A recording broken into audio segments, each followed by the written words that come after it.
themselves what they faced, their first-hand accounts. For those that are joining us virtually, we welcome you, and you can join in the conversation. For the first speaker, I'd like to call Nadia Nthia to come up and to take us through her experience and the police brutality she met during her protest. You can begin with explaining who you are, and perhaps there or here. Okay, you can just have a seat here. And then we can have a series of questions. And then we will open the floor for Q&A. For those that are here, you can join by reserving your questions. And those that are live, you can also post your questions online.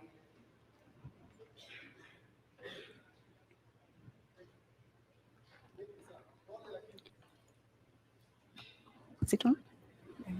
No, it's not. It's on. It's on. Thank you so much, Nadia, for being brave and coming forward to share some of your experiences and the police brutality that you met while you were protesting. Let's begin by you introducing yourself. Who is Nadia, and why did you protest? Let's begin from there. Good morning. My name is Nadia Nthia. I am a lawyer. I am an advocate trainee at the Kenya School of Law, admitted to the Advocates Training Program 2024-2025. And I joined the movement majorly because I believed in the cause. We were fighting the system over economic policies that were set to disproportionate the common mwananchi. So that was my motivation. That was my motivation. We need a society that works for all of us. We need systems that work. So, yeah. What are some of your experience, if you can recount and tell us? What did you experience? Wow, I experienced quite a lot. I was abducted. About 2 or so weeks ago with my partner. And according to our captors, they had been trailing me for about a week before they took me, just waiting for the order to say, okay, now you can take her. And the day before they took me, I moved out of my house temporarily. I went to stay with my partner because I believed I was going to be safe there. But they found me even there. My phone had been off for like 2 days. I was communicating majorly with my laptop. I had my apps on my laptop. My phone was off because I had been told they were tracking me using my number. So, yeah, I was saying, sorry, ADHD. The day before they took me, I had come from school, from the Kenya School of Law. I wasn't using my phone entirely. Even the trip that I took from the Kenya School of Law to the house, my partner had to request from his phone, and I was paying for things in cash. It was crazy. I was living in fear for about a week before they took me.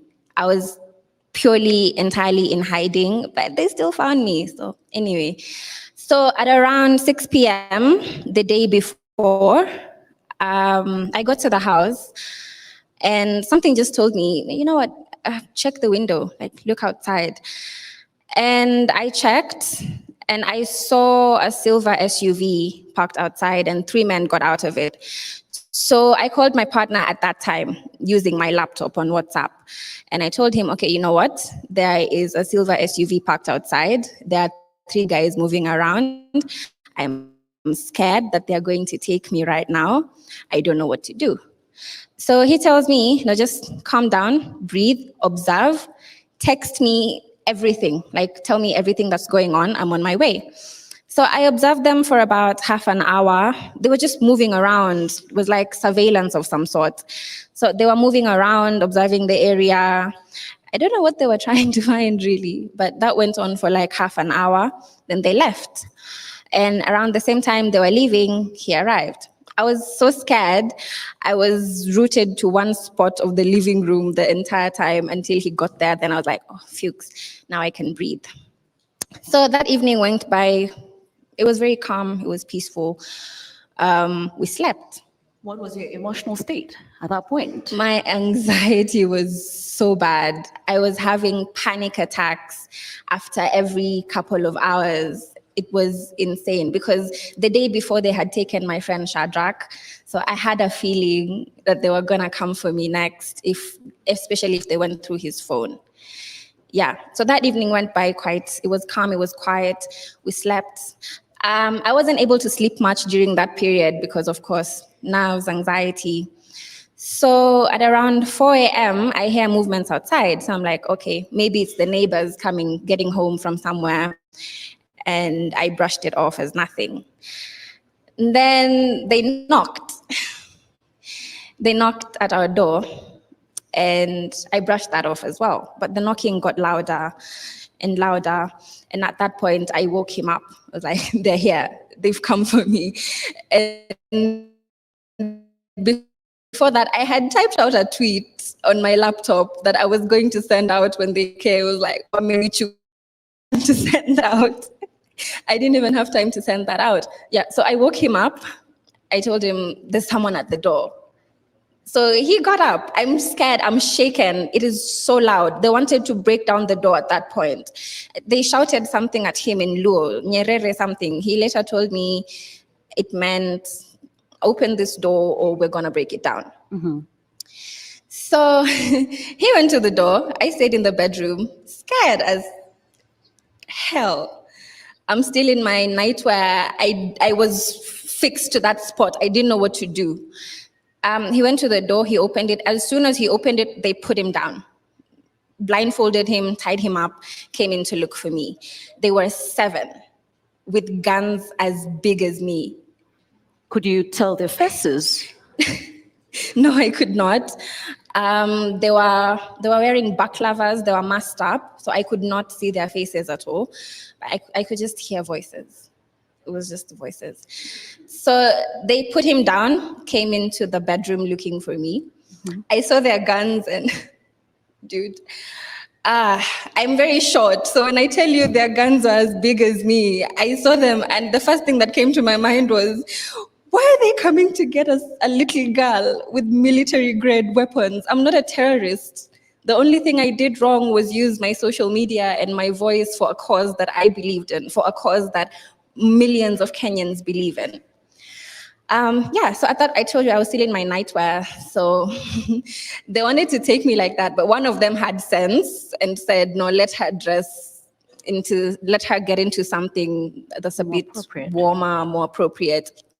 Yeah, they didn't even want to let me dress up. They were just standing there watching me, waiting for me to undress and give them some kind of show. They're sick people. No, but one of them, the one who had sense, mm-hmm. Yeah, the sense was constant. He told them, okay, maybe we can give her a minute to get changed. And then, yeah. So I dressed up. I just put a t-shirt and one of my official pants on and this exact jacket and a sweater, and I took one for him as well. I didn't know they were gonna take him. Initially, I thought, okay, they're just gonna come for me and he's gonna get me out. but they took him too. So I took a jacket for him and they tied us up, they blindfolded us, and we left. So took us down the stairs. You blindfolded from the house? From the house. There were instances where they used to take off the blindfold, like if we went to the washroom, which we went to a lot. But yeah, so they took us into the car. I don't even know if we locked the house. I have no idea what happened after that. At that point in my head, I was just like, oh God, shit. Sorry for the colorful language, but that's what was going on in my head. So they put us in a car. I didn't know we were in the same car because later on I was told there were 3. So in my head, I was also thinking, okay, where did they take him? What are they going to do to him? Not my partner. Where did they take him? And then later on, I came to realize, oh, he's right here. So calm down a bit. So they put us in the car and we drove for nearly 20 minutes, got to our destination. The entire time, these guys are hitting my head like, ukitoa utanikasirisha and you don't want to make me mad. So they're hitting my head and confirming, is this thing on? It was so tight, my head hurt so bad, my ears, it was crazy. So we got there, we sat in the car for about 10 minutes, and the entire time they're like, other guys came and they were like, oh, undo Nadia. Oh, you ndo ring leader. Nkasichana kadogo, haka ndo kana ring lead watu kwenda maandamano. So I'm like, at that time I'm scared. I'm like, mi aki sija ring lead mtu. Sija ring lead mtu. They took us inside. It felt like a house. So they took us inside the house and put us in a room. Later realized there were 2 beds. So my partner was in the other one and I was on the one on the right. Still blindfolded this entire time and tied up.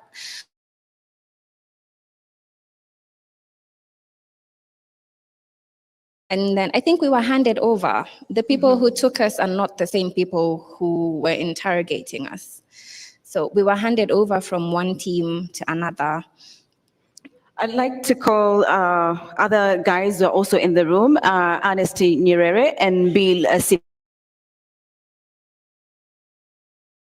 well, so that we can get the conversation going and it becomes more an engagement.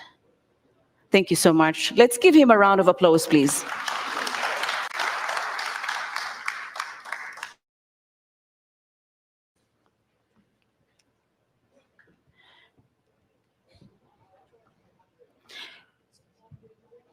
Thank you so much. It's Billy, correct? Yeah, Billy. For coming on stage. Ernest will be joining us shortly. Just briefly recount for us how the experience was for you. Hi, my name is Billy Simani, otherwise known as Crazy Nairobian. Okay, for me, I think, the first guy to be abducted. So for me, it was more of a surprise. We had just come from a successful Thursday maandamano. So on Friday, I was still asleep throughout the day. I just woke up constantly to tweet and go back to sleep. So at 3 p.m., I think it was on 21st June, I had a knock on the door. At first, I thought it was the caretaker because that's the only person that can knock at my door. So I went to open the door. Before So I was still in my t-shirt and my short. I went to the door, opened it, and I saw it was 4 guys in balaclava. The 5th one was a lady because she had on a face mask. And the first question they asked me was, Billy? And out of shock, I answered, yes. Na hiyo time yote wameshikilia mlango. So they all rushed in. The first guy ran to the balcony. I think they thought that maybe I would escape. Then the second one went to the bedroom. And then the third one, it was this huge guy. He told me to face the wall. Alafu, they told me to sit down. And the next thing I know, I was being slapped with brand new wrist bracelets, yani pingu, nyuma. Alafu, the other guy went from my laptop and my phone. And then they started interrogating me. First, they asked me to open my phone. They wanted me to unlock my phone, but I refused. And then the whole time I was asking, nimefanya nini? Nataka nijue nimefanya nini? And they silenced me with a few rounds of claps, all of them. Oh, wow. And so Nika realized this is not usual, because first of all, I was just tweeting normally. I hadn't done anything wrong. And then the other guy went for my t-shirt, the maandamano t-shirt, it was on my chair. I thought maybe they were taking evidence, but they wanted to use the t-shirt to cover me up. So the whole time I was pleading with them to at least let me put on some pair of trousers, but they refused. And then they asked me the last time tufungulie simu tafadhali. And I told them, mimi mniambie kwanza mnanishikia nini ndio nijue. They silenced me once again with a few round of clap, all of them. And you know, I live on the 7th floor. And that's the first time ever since I moved into that building that nimeiteremka stairs na I think it was a few seconds because they were too quick. I couldn't see because walikuwa wameni cover up. The next thing I know, I'm being sandwiched at in the back of a car. I think there was one guy on my right, the other one on my left. And then we drove around for like 2 hours. So me, in my mind, I knew that I'm being taken out of Nairobi somewhere. And I knew this was it because first of all, they didn't introduce themselves. Second of all, I've been blindfolded. So the next thing I knew, story yangu imeisha hivyo. So we drove around for like 2 hours. Then they started whispering. And then one of them was asking for directions from someone on the phone. And then they sent him the pin. And then the next thing I know, I'm pulling up to, I don't know, one of them, they stopped the car, they came out, and then one of them was like, ni hapa? Then the others were like, yeah, ni hapa. Wakasema, sawa, toa hiyo jamaa tumalizane na hapa kwa kahawa, tuende kufanya kazi ingine. And I knew that was it. And then the next thing I know, I'm being taken out of the car. I was still in my t-shirt, my short, barefoot, hands tied behind my back. I've been blindfolded. The next thing I know, I'm being taken down the stairs into a room. It was a very cold room. Then they told me to lie on my stomach. They asked me they asked my name. I told them Billy Simani. The next thing they wanted my ID number. The next thing they asked me where I come from. I think walikuwa wanataka kujua ushago ni wapi. I told them. Then they asked me nimeshikiwa wapi. So I was like, I thought these were the guys that brought me here. So I think those were the other guys that I was handed to who are asking questions. They let me lie on that floor for like an hour. Then after an hour, somebody came. They took me upstairs into, I think it was an interrogation room. Those guys at the interrogation room were a bit friendly. The guys at where I was being held up were a bit rough. So the next thing I know, I'm being sat on a chair. And then one of the guys started asking me questions. They asked me the usual question: what is your name, your ID number, where do you live, your social media handles. They wanted Facebook, Twitter, Instagram, TikTok. And then the next thing they told me was, we are going to ask you questions and you're going to answer us. If you don't, first of all, this is not a police station, so they might not find you. So you have to cooperate. And I was like, this was it. So they wanted to know who was funding these protests. And I told them, no one, it's just the youth. There are people who are coming up and buying water. Some people are coming up and buying t-shirts. Watu wanajitolea tu. Then they told me, the reason why we have brought you here is because tungeongea nawe kwako, ulikuwa kichwa ngumu. First of all, we need you to unlock that phone. And I was like, mimi nataka nijue nimeshikiwa nini. And they told me once more, I'm the one asking the questions. You're going to open this phone because we want to see something. And then I just decided to open the phone for them. I told them the code. They checked. I think they were looking to see if somebody was funding us, and they didn't find anything. So they took me down to where I was being held. I think it was a downstairs. It was a very cold room. I slept there the whole night. My hands on my back, still in my short and t-shirt the whole night. So they came for me the next day. That's when they brought in tea. And then they transferred my hands to the front. And then after tea, I was taken back to the interrogation room. And then the guy was friendly enough to ask for a blanket. And then they told me, we wanted you to fast to meditate and think about your questions first. So I think now you're ready to cooperate with us and tell us what we want to know. Perhaps, So, Billy, during the entire time, paint us that experience that you had that entire time, because you're talking of you being slapped at the back, you being tied up, your hands, having to sleep in a cold room the entire night. Just paint us in a minute how that experience was for you.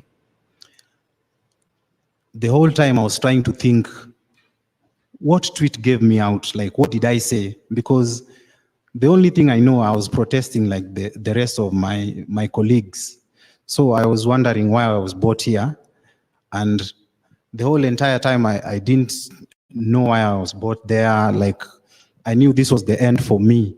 So it was like a psychological warfare, because first of all, they removed the cuffs, the handcuffs, and then they replaced them with, they're called ziplock, zip ties. And the more I was struggling, the more they were tightening. So my hands were numb.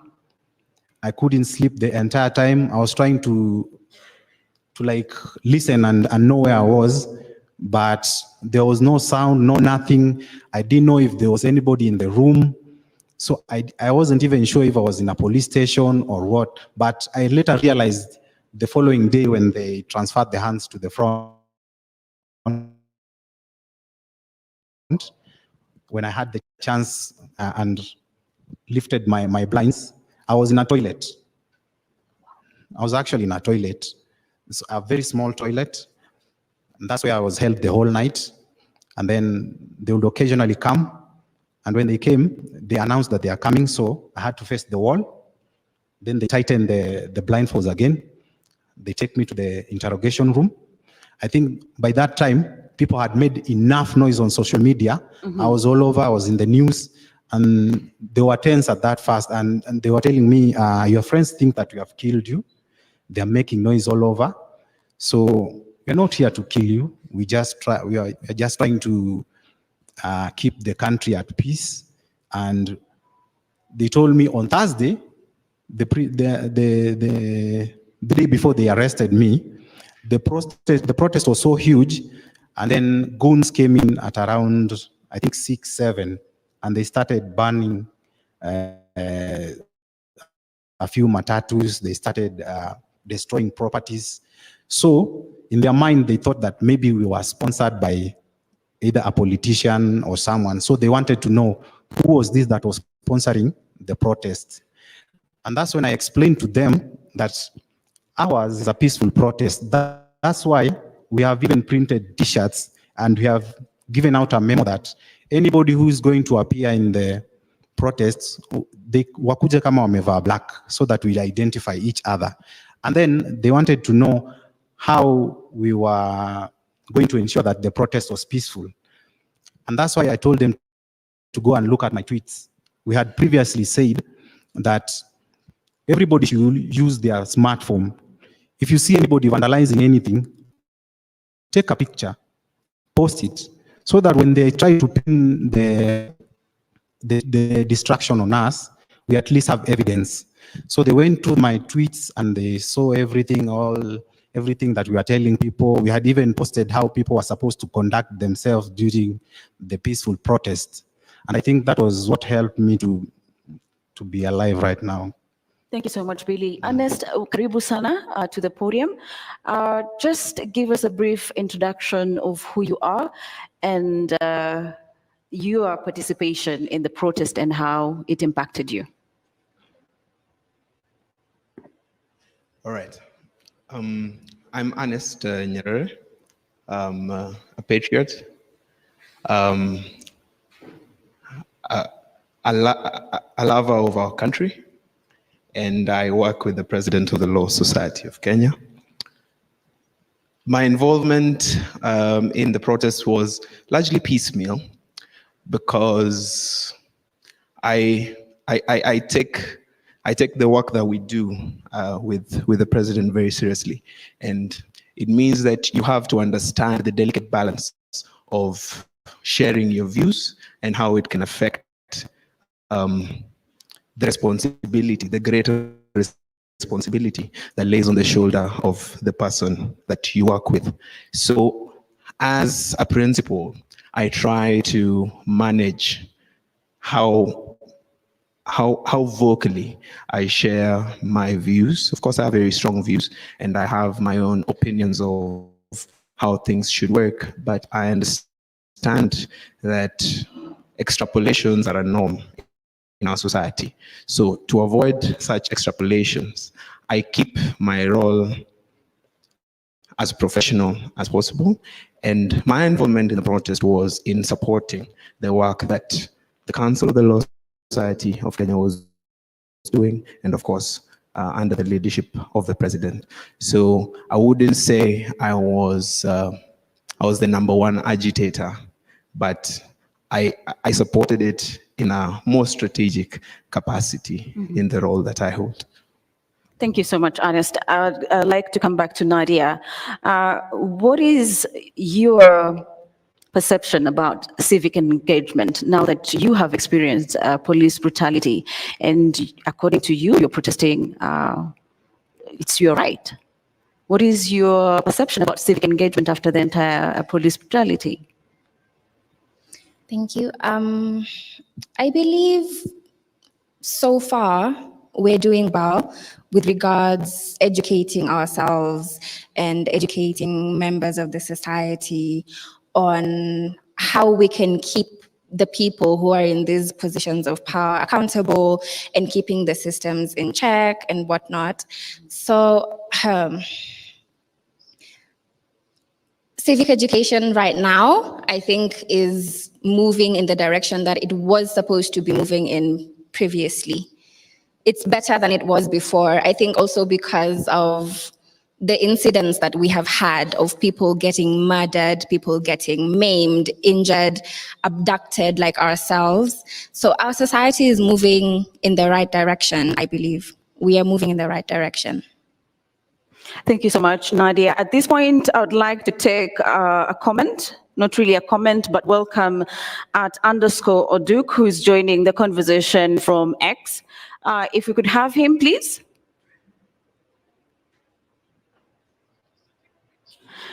Okay, so we're getting him through. So at this point in time, we're just opening the floor for Q&A. So if you have any questions, kindly jot it down and the person to whom you want the question directed to.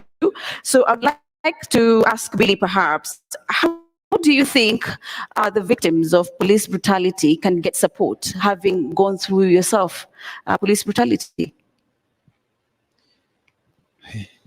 I think most of us need like a psychological evaluation, because the moment I was released, the first thing was to switch off my phone,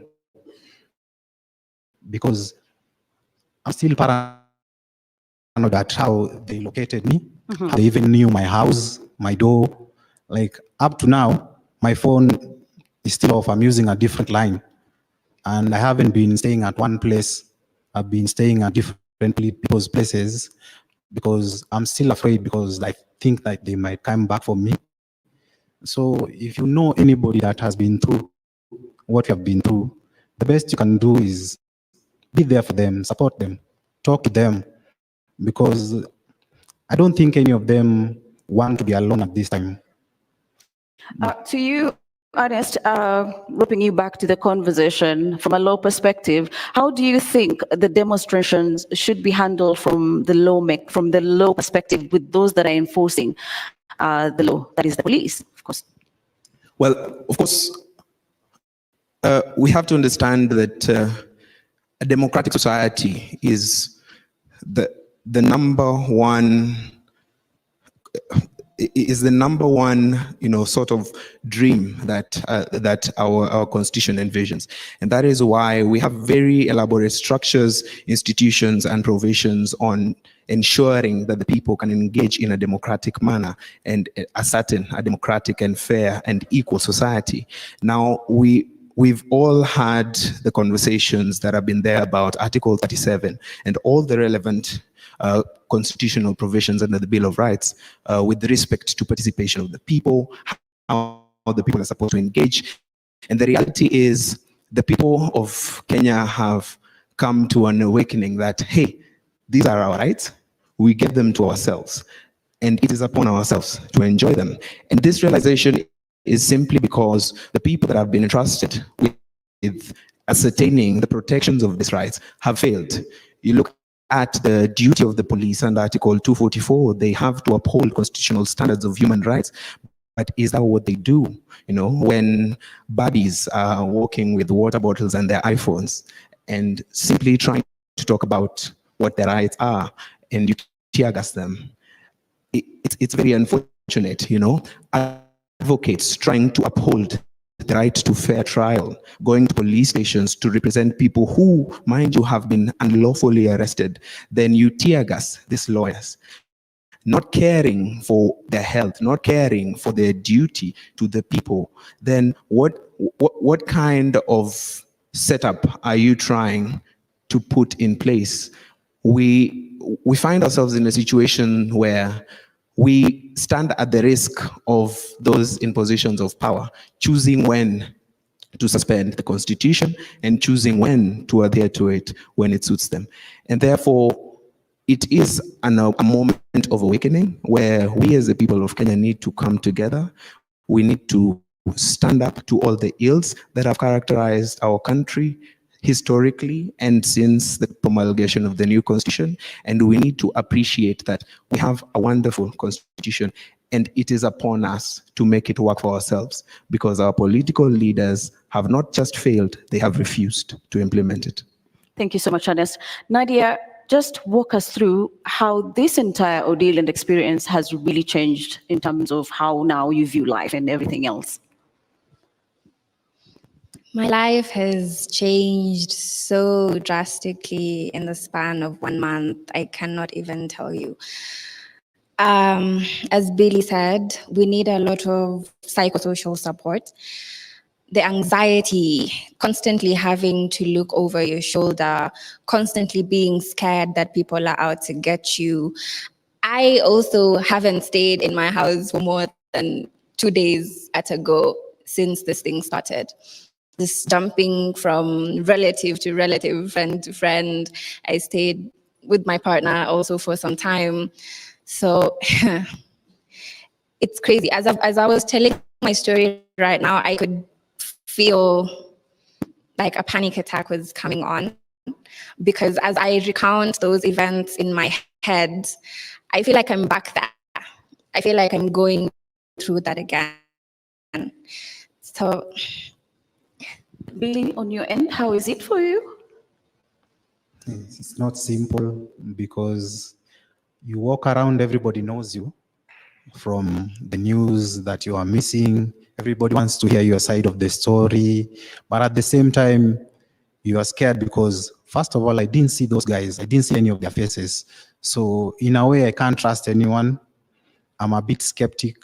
And now my life isn't normal because my phone has to be constantly on flight mode because calls, relatives, they want to mom.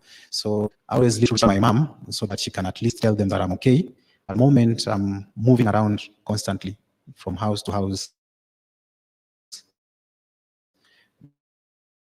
because I don't want to be found in the house again alone. Thank you. Ernest, from your end, from the Law Society of Kenya,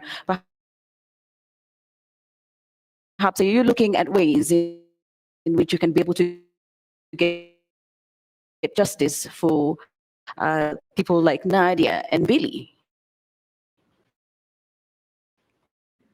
Well, I wouldn't want to claim to speak and are in positions to intervene, And of course, I appreciate my relationship with the Law Society, and being a victim myself. I think it is in order that the Law Society takes an active position in representing these people, and they've shared the experiences were not easy. Evidently, there are violations of constitutional rights, and there must be reparations. That is what we must agree as a people, we must agree as a society. There must be reparations, there must be consequences. So I would have to say that all the things that we have experienced should not go in vain. For instance, the day I was taken is the day I knew hot water tastes good. I ordinarily do not take hot water, but it was the only thing on offer. Yeah, that was the day I was reminded of how it feels kupigwa kofi ya kisogo.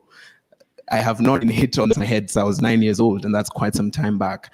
But those reminders came in, and it was a harrowing experience. But we have capacity, we have numbers, we have capability, we have courts that are not just prepared, but are required to make sure that justice is served. And I do believe that all the partners who have taken part in putting this together, the Citizen Assembly, will work as well to ensure that the necessary reparations are found for all the victims and all the families of those who lost their lives. Thank you so much, Ernest. I don't know if the people here have any questions to our panelist. If we could have perhaps the mic going round. If you have any question, just raise up your hand so that we can have an interactive engagement for our panelists here. Yeah, floor manager, there is a question there from the gentleman, and then we can have the lady to my left, the gentleman to my right, the first. Thank you so much. You please state your name and your question, and to whom is it directed to?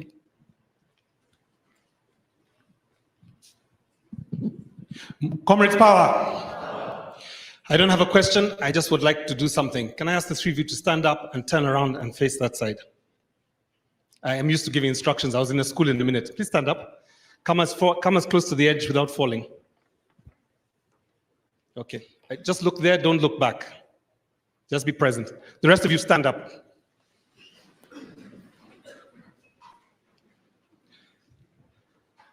I want you to imagine you are back there and all these people have your back. That in that moment, you could not see them, but they were all calling for your release. That none of them forgot you for that moment. And in that sense, be present to the fact that when we take a stand as human rights activists, we are never alone. There are 56 million people who are slowly beginning to find capacity to protect you.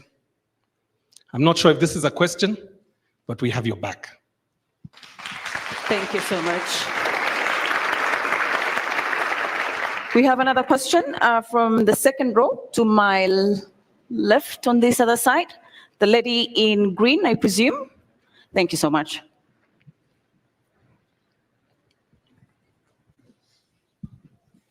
Thank you very much. My name is Diana Gishengo, and just like Irungo, I have no question. And mine is to say thank you. Thank you very much for your sacrifice, for what you have done for this country. We really thank you. Nadia, erase from your mind, you did nothing wrong. You did nothing wrong in all the posts you did and what you did on the street. We celebrate you, we honor you. I think in addition to having their back, can we all pledge that the torture they went through, in addition to the people who have lost their lives, the firing of cabinet is not enough, is it? For patriots to have sat in a toilet because they demanded good governance, Parliament must go.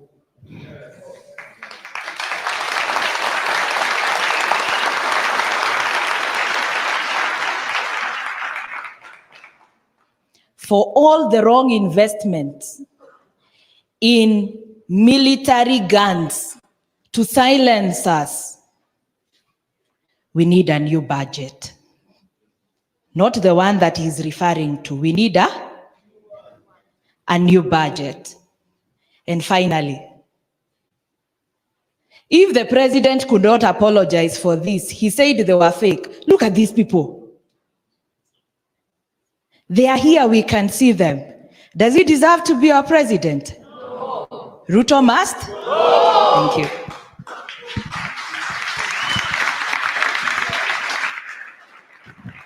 Thank you for those opinions. Any other round of questions? Okay. People power.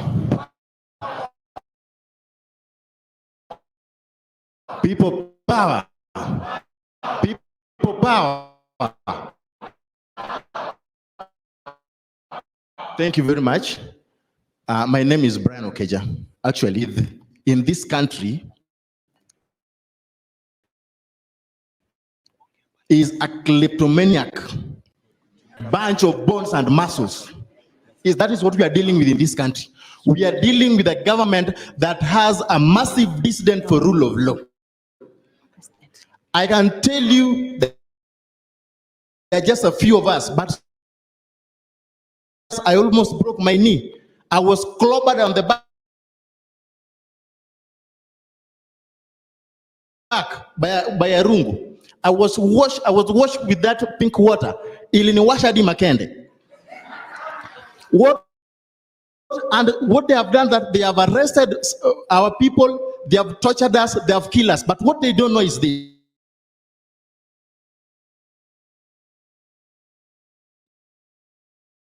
price. We were ready to, we knew that we would either come back home safe or not come back at all. But that will not deter us from anything. We will continue. They can kill us, but they cannot kill.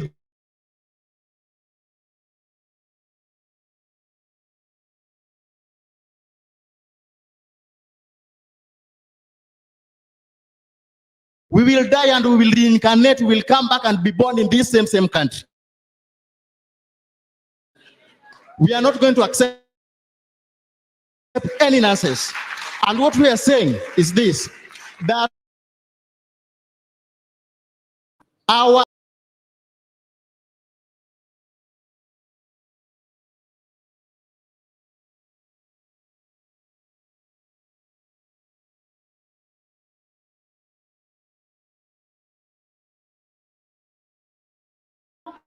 I am a revolutionary. I am a revolutionary. So much for your comments. Before we continue, I'd like to invite Rocha Madza, who is the student president, to just give his comments. The mic is there, please, if you could.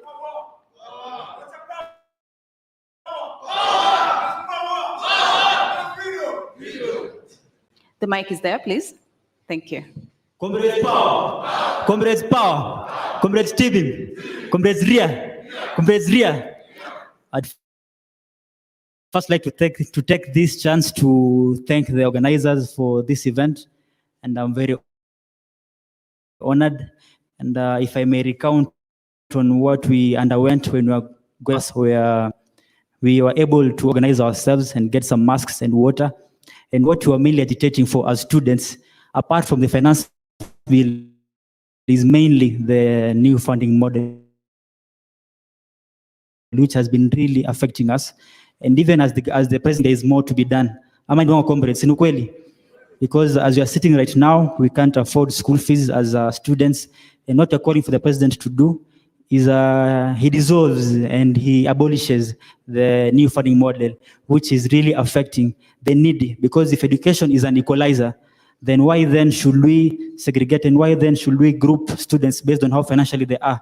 Because as we are speaking, the first years in medicine school who are paying 612,000 shillings, half of them have deferred from their class because they're expected to pay 30% of that, which is about 200,000 shillings.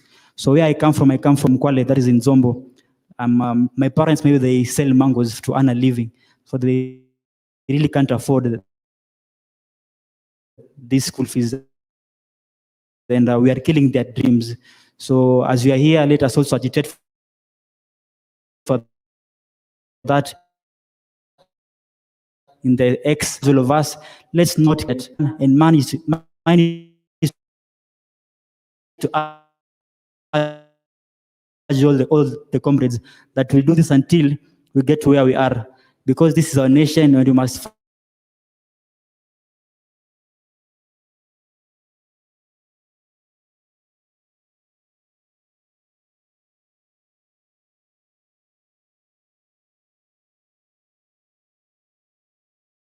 power. We want free education because it's a basic need for all of us. Amani Wongo. Yes, so thank you. Nabarikiwa sana. Thank you so much, Rocha, for those comments. Please reserve your comments and your questions. Of course, the engagement and discussions are still ongoing.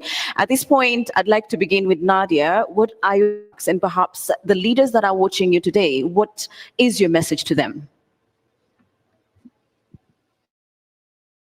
We owe it to ourselves and to our fallen comrades to see this thing through to about two people. It is about all of us collectively. We need systems that work. We need a country that works for all of us, not just a select few. So yeah, they can maim us, they can injure us, they can murder us, but they cannot stop this movement. Billy, on your end, your closing remarks to those that are watching, what are you telling them, especially the policymakers, those that are in charge? Okay, first of all, I would like to thank everyone for all the noises that you made while you were abducted. So, and all I can say is that together we are powerful. The noises that we are making behind our keyboards, behind our phones, they are very powerful, and we are seeing the effects, like they are working. So all I can tell all the comrades, don't give up. This thing is working. That's all I can say. Yeah. Ernest, from your end, your closing remarks and the calls continues, and perhaps way forward from your end. I think there is a defiance that comes with knowing that you are doing what is right and knowing that you are fighting and standing for something.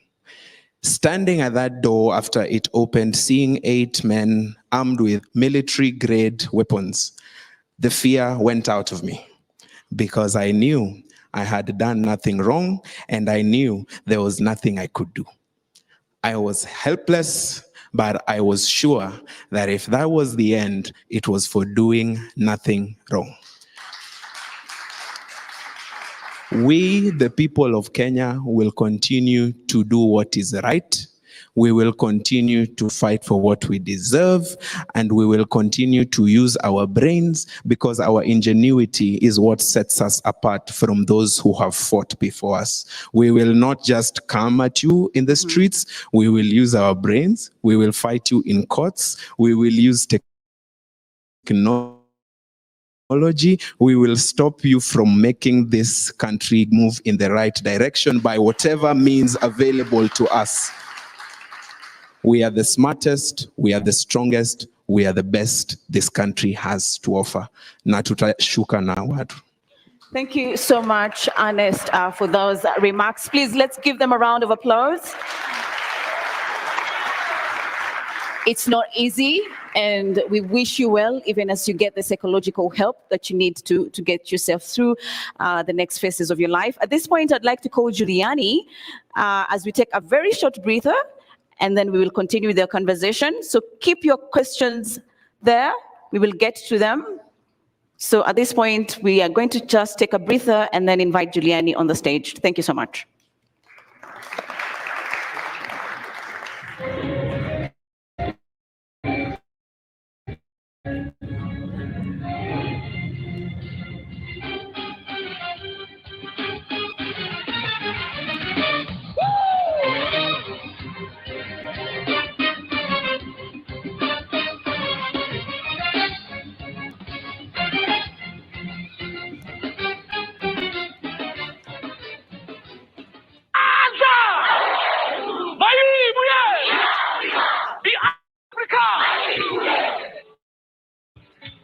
May our children rest in ashes to ashes, dust to dust.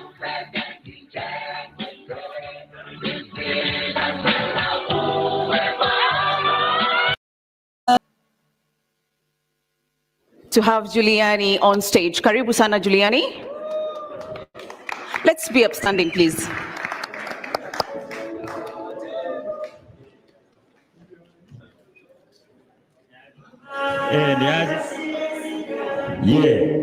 Niaje. Mko poa? Niaje. Mbona mmesimama ama mko maandamano? So allow me to do this, for everybody that you have lost. Nataka msisikie sauti, msikie maneno, sawa? Sawa? Sawa, sema hatuko nawe. They took you away. La salama. Sema hatuko nawe. They took you away. La salama. Hatuko nawe. They took you away. Tapatana machozi ya jana. Inauma hii side ya left ya chest. Naomba boxes zingine za handkerchief. Machozi ligeuza matope penye ume rest. Hisi WhatsApp group unaweza rudi ukileft. Waliwakata mabawa usifly again. Clouds ni grey, nguo ni white, nguo ni black, macho ni red, colors za pain. It takes a long day kujua life ni short. Life haina remote. Unaweza fast forward ama rewind to a happier episode. Machozi ya jana haigandi, tunapanguza na furaha ya justice. Hatuko nawe. They took you away. La salama. Hatuko nawe. They took you away. Tapatana machozi ya jana. Nilijaribu kujiconvince huku juu. Mapenzi ya Mungu, ukweli ni roza statue ndani ya watu. Sababu seriousness ya poisonous snake, tusipuuze ka cuteness ya pet. Kwa mkono mngekimbilia ndio muliangamia, amkunuia mlo waliwaandalia. Sauti ya glass ya champagne ikigonga cheers, impunity ikicelebrate. Itatizwe na sauti ya nyundo kwa court wakiface judgment. Iwe funzo kwa wenye tabia kama hiyo, mwizi wa uhai hukumu isiwe kuchunwa sikio. Hatuko nawe. They took you away. La salama. Hatuko nawe. They took you away. Tapatana machozi ya jana. Mungu wajua njia zangu yatengeze, yale siwezi yasongeze. Wewe ndiye nguvu ya wanyonge. Ewe Mungu wajua njia zangu yatengeze, yale siwezi yasongeze. Wewe ndiye nguvu ya wanyonge. Hatuko nawe. They took you away. La salama. Hatuko nawe. They took you away. Tapatana machozi ya jana.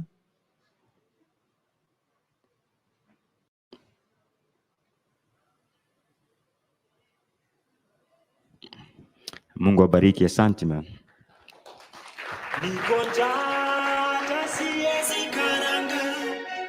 Mnisede kuimba hii sawa? Niko tayari kulipa gharama, sitasimama maovu yakitawala. Sitasimama maovu yakitawala. Ufisadi, ubinafsi, ukabila, kuuza sura, wataki kuuza sera. Undugu ni kufaana, sitasimama maovu yakitawala. Sitasimama maovu yakitawala. Hatuget wadhifa una deserve bila kachama kashfa. Hii society Kenya wanaeza share ni nyungu ya busa ama keto ya shisha. Mfuko unatia echo, unajua thamani ya mali na size ya kifuli. Yo, ujaibiwa jua unakaa kitu. What?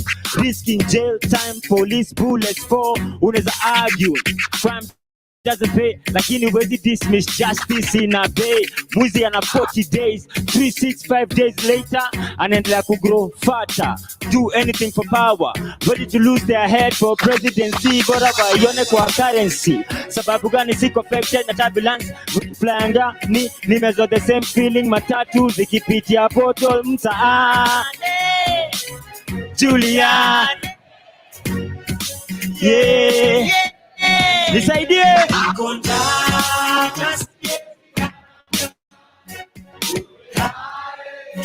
Gala bagala, niko tayari kulipa gharama. Sitasimama maovu yakitawala.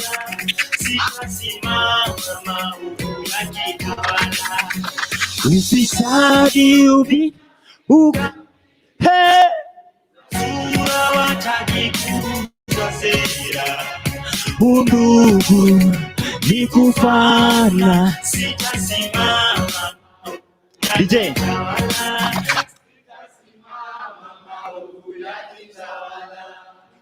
wapi kidero when you need to slap somebody? Complain ufisadi, kwani ulidhani 50 bob leso t-shirt siku ya campaign ilikuwa free? Ni 5-year loan investment, utalipa kingia parliament. Kwa wote, utu missing, CCTV we were watching. Racial insecurity na job opportunity ni kama mti ya kibiriti. Side moja heavy. Usiniambie Kenya kuna umaskini, kwani hizi fat fingers zinaibia nane? Maskando zina threaten our survival. Media define leadership. Nasuru ukiweka front page na improve leadership. Ambia so wa Twitter wa hashtag hii ama hash reality doesn't make a good TT. Commission of inquiry walikula commission bila kutupa ukweli. Ni kubaya mpaka kukiwa kuzuri unashindwa nini mbaya. Machozi ya perpetrator inaweza dilute damu ya victim ilimwagika. Machozi ya perpetrator inaweza dilute damu ya victim ilimwagika. After all is said and done, all will be said and nothing will be done. Niko njaa hata si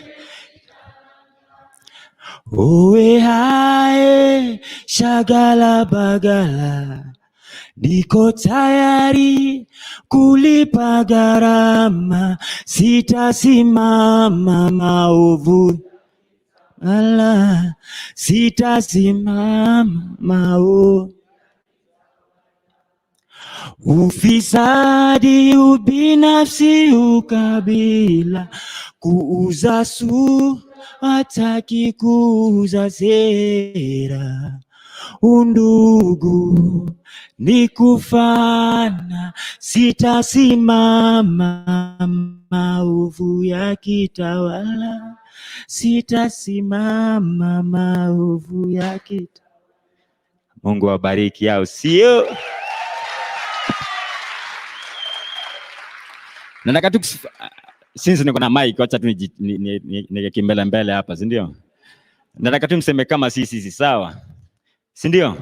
Kutabadilishana nani kama? Kutabadilishana nani kama? Kutabadilishana nani kama? Kutabadilishana nani kama? Kutabadilishana nani kama? Mungu awabariki, au sio? Alafu it's my pleasure to introduce the one and only, the President, LSK, the amazing Faith Odhiambo wewe. Hey, swag nini, swag nini? Igwe.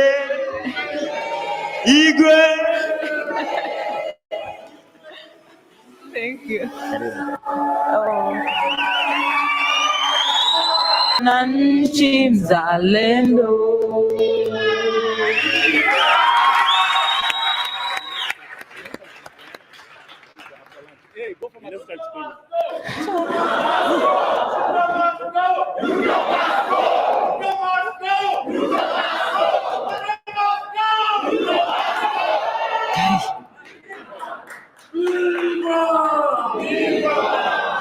Before I speak, first of all, it gives me great courage and enthusiasm to see all who have made their way here today.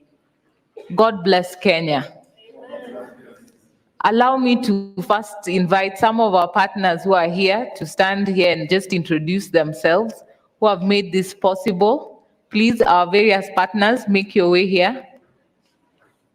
Then, before I speak, I'll invite the Law Society of Kenya, Nairobi chairperson, Eric Kivuva, to also say a word.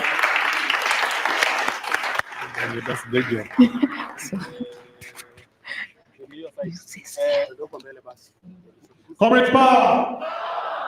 On behalf of the movement, Amnesty International, we salute your courage, we salute your constitutionalism and your fidelity to the rule of law. What we saw was a breakdown in the rule of law. We saw the abuse of state power, and it is this movement that has corrected this moment for the nation and for the world. Thank you.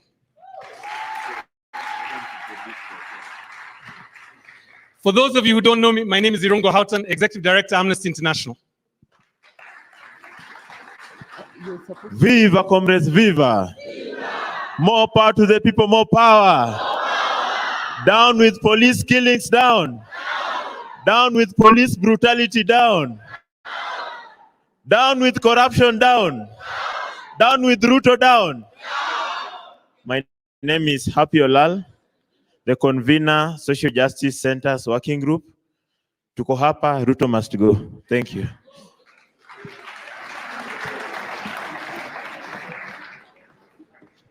Some of you will be falling over if you don't sit down. Please take your seats.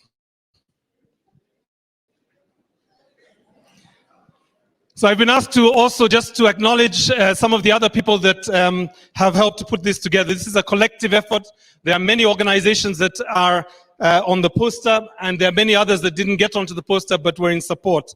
Let me acknowledge the International Commission of Jurists, Kenya Section, the Independent Medical Legal Unit, the Kenya National Commission on Human Rights, a state agency committed to human rights. And to be honest, that is all they have been doing in the last 4 weeks. To the Defenders Coalition, who have protected and supported many of you here and many others. And also lastly, to Happy Olal, but also to the movement of social justice centers that were organizing all over the country to protect the protester. Thank you.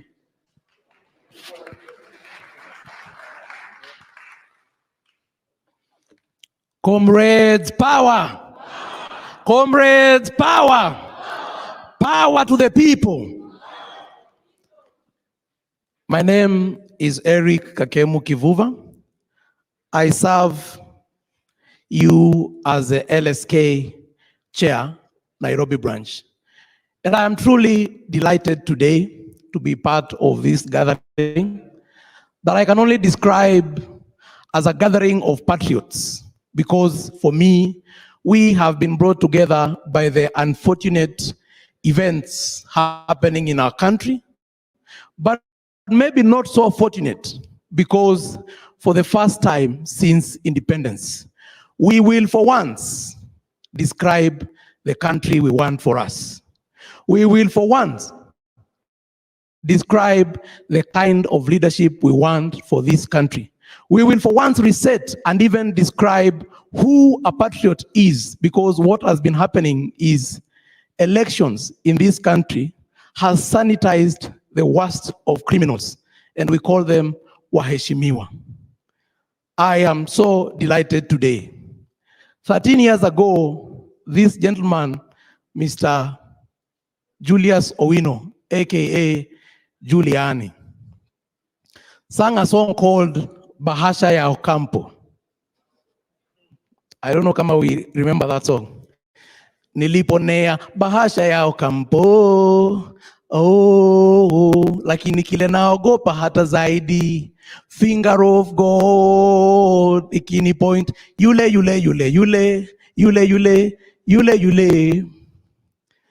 And I think 13 years later, his prophecy is coming to pass.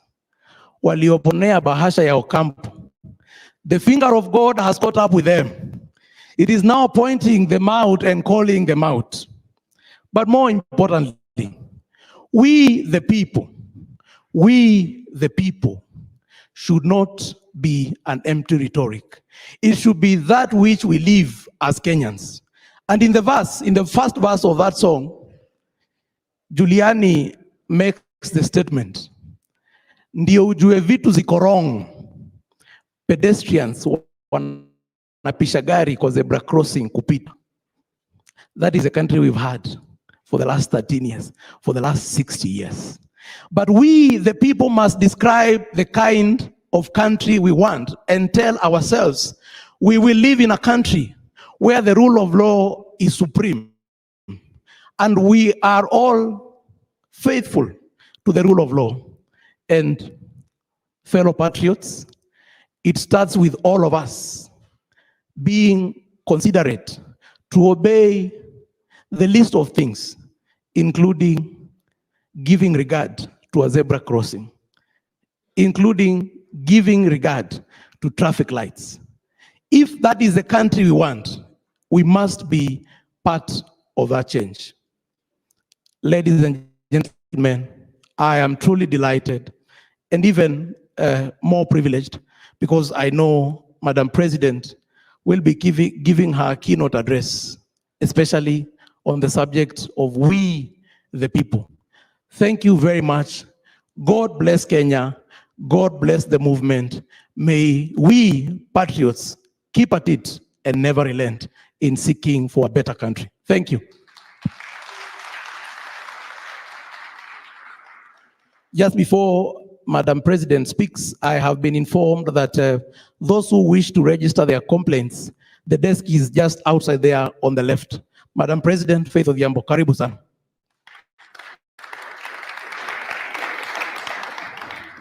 Comrades, power.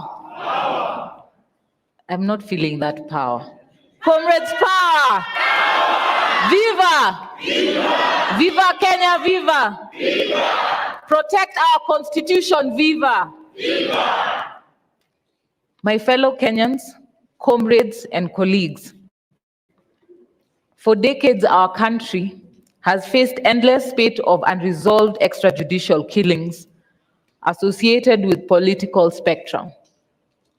I remember Law Society was involved in collecting evidence for the last Mandamano killings.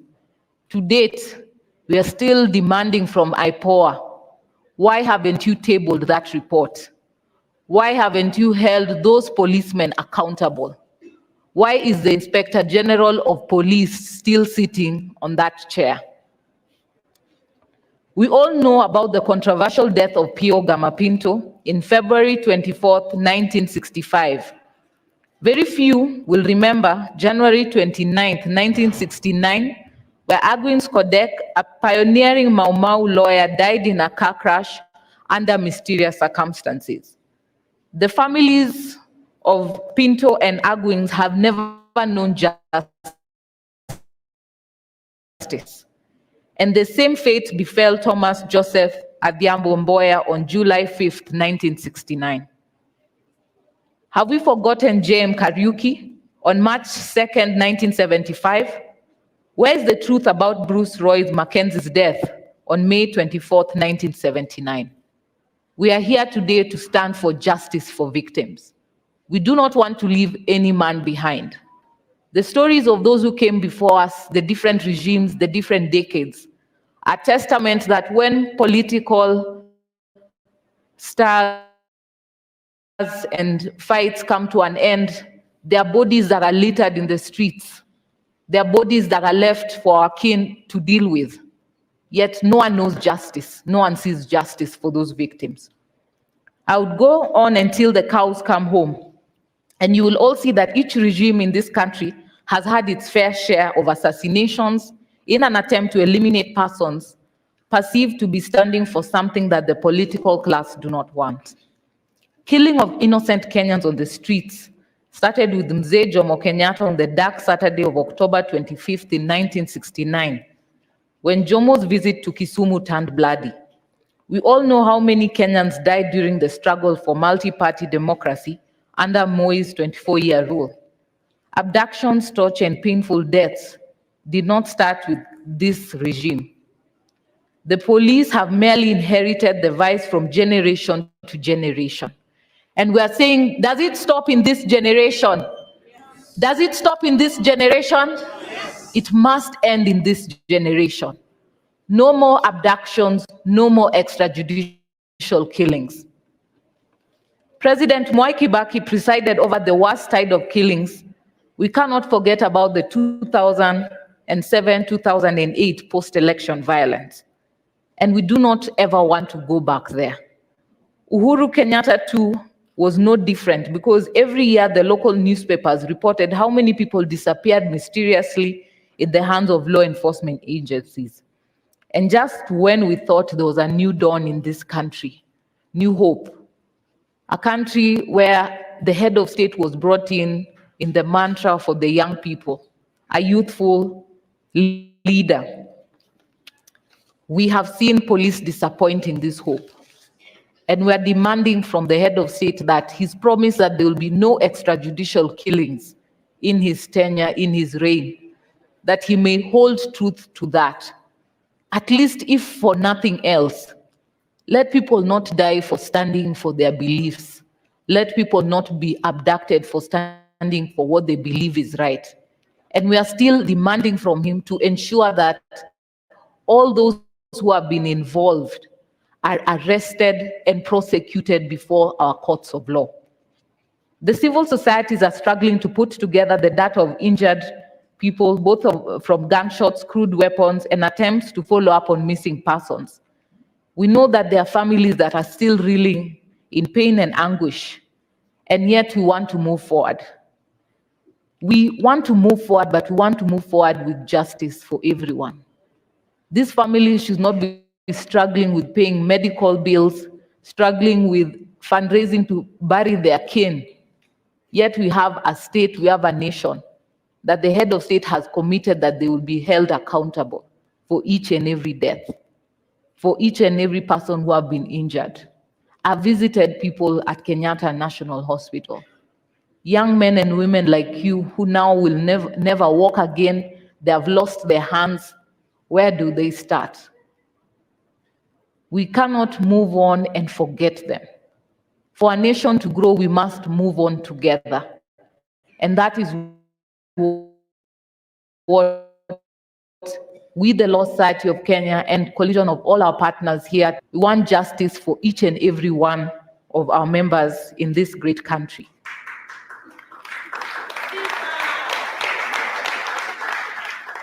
Fellow Kenyans, today we want us to begin a journey of truth and justice. Today we walk back the hands of time towards tracing the whereabouts of our missing brothers and sisters. Walk with me as we seek justice for our fallen heroes of the leaderless revolution. We are going to ensure that we give our family the hope to wake up every morning knowing that their son or daughter whose remains are buried in graves spread throughout this country are not in vain. To that mother, to that aunt, to that sister, to that father, to that brother looking for their loved ones, please come to us. We have created a network of social and civil rights defenders working together to unravel these mysteries. Let this be the last time that Kenyans will take to the streets in peace, only for trigger-happy policemen to flood the same streets with their blood and walk scot-free.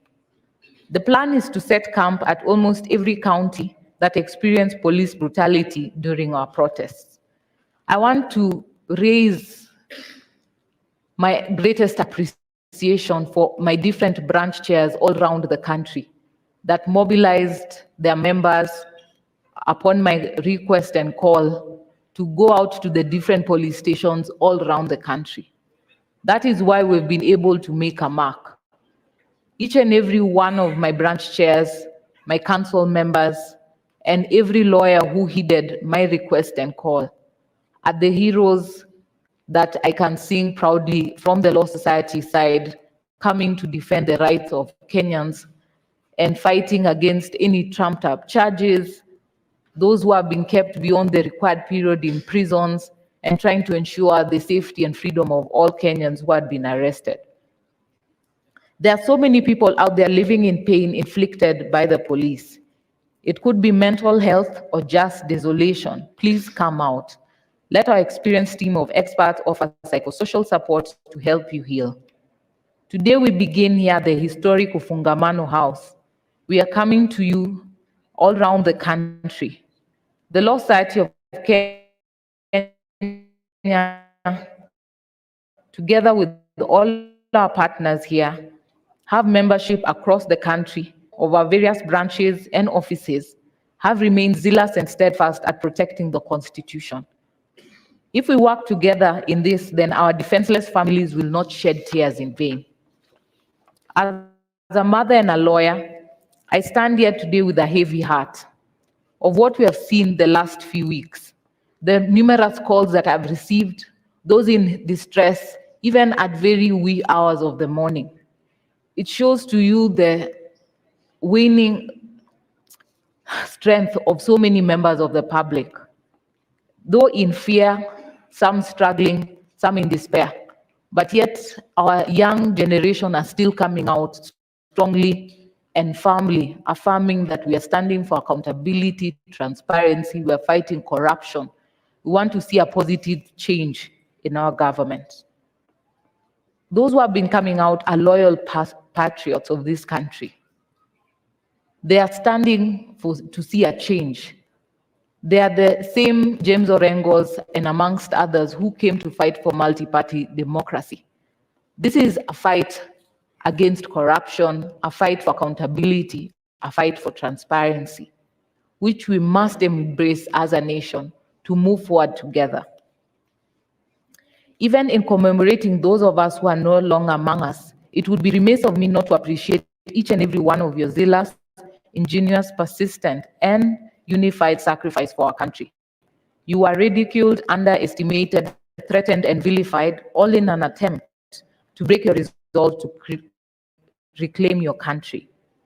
Through it all, you remained peaceful and focused on the noble objective of standing for what is right and what you deserve. Your courage is unparalleled, your patriotism unchallenged, and your unity against all political barriers unprecedented.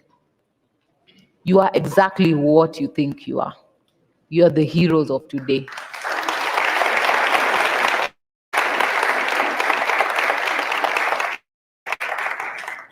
The irrefutable gains of what you people stand for shines a bright ray of hope upon the future of our country. If you do not believe it yet, allow me to confirm to you that you people have achieved what many dreamed of and wished for, but few realized.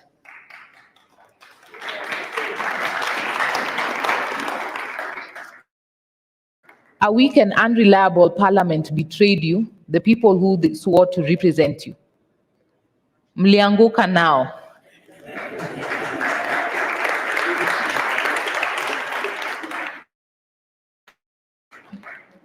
A punitive tax regime was forced down the throats of Kenyans despite public outcry against the repressive finance bill. Mlianguka nayo. The political elite unified to run Kenya down the rabbit hole of treachery and deceit to deviate you from your resolve to bring change to Kenya. Namely, an ineffective, incompetent, and arrogant cabinet represented impunity and refused to work for the people from whom the power they exercised. And once again, it marks a crucial step in our progressive journey towards real sustainable change for our country. This is the onset of a series of deliberations by sovereign citizens of Kenya to reflect on who, where, and what we are as a country. The preamble to our constitution defines who we are. Article 10 prescribes what we ought to be, and the entirety of our constitution in its brilliant magnificence envisions where we ought to be as a nation. However, time without number, those to whom we have bestowed power and trust to deliver to us the dream of Katiba 2010 have failed us. Tumewapatia lakini wamekataa kuperform. Kenya finds itself in a constitutional moment, one where the people have reclaimed their sovereignty and are ready to rid of any individual, institution, or entity that jeopardizes the well-being of the country and defies constitutional principles. What started as demonstrations against the Finance Bill 2024 has spun into a domino effect that gives us an opportunity for change that is ours to lose. Shida zetu zikianguka bado lazima zimeingia one-legged. It is thanks to this realization that the Law Society of Kenya, all our partners and stakeholders have taken the obvious step to join all of you in forging the path on which we want our country set. Thank you for embracing us. Thank you for allowing us to stand with you, and thank you for allowing us to be part of you.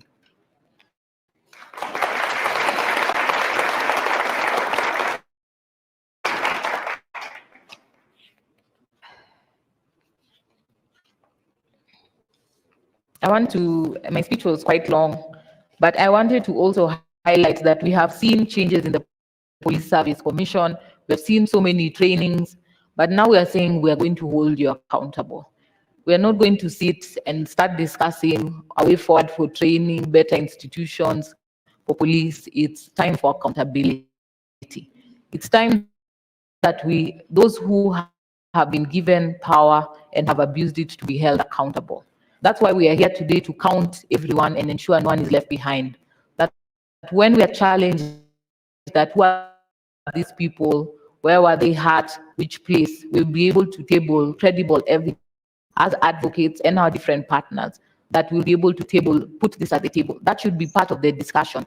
Any dialogue must start with information and telling us these number of people that we have collected, this data, what are you doing about it? And we know that IPOA will be coming today, that IPOA may also take responsibility and take that mantle.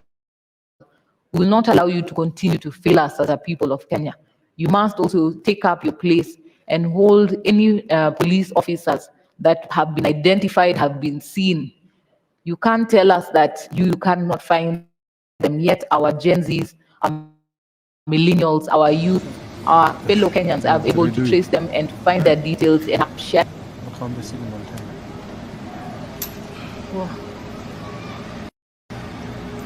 That was what was linking us to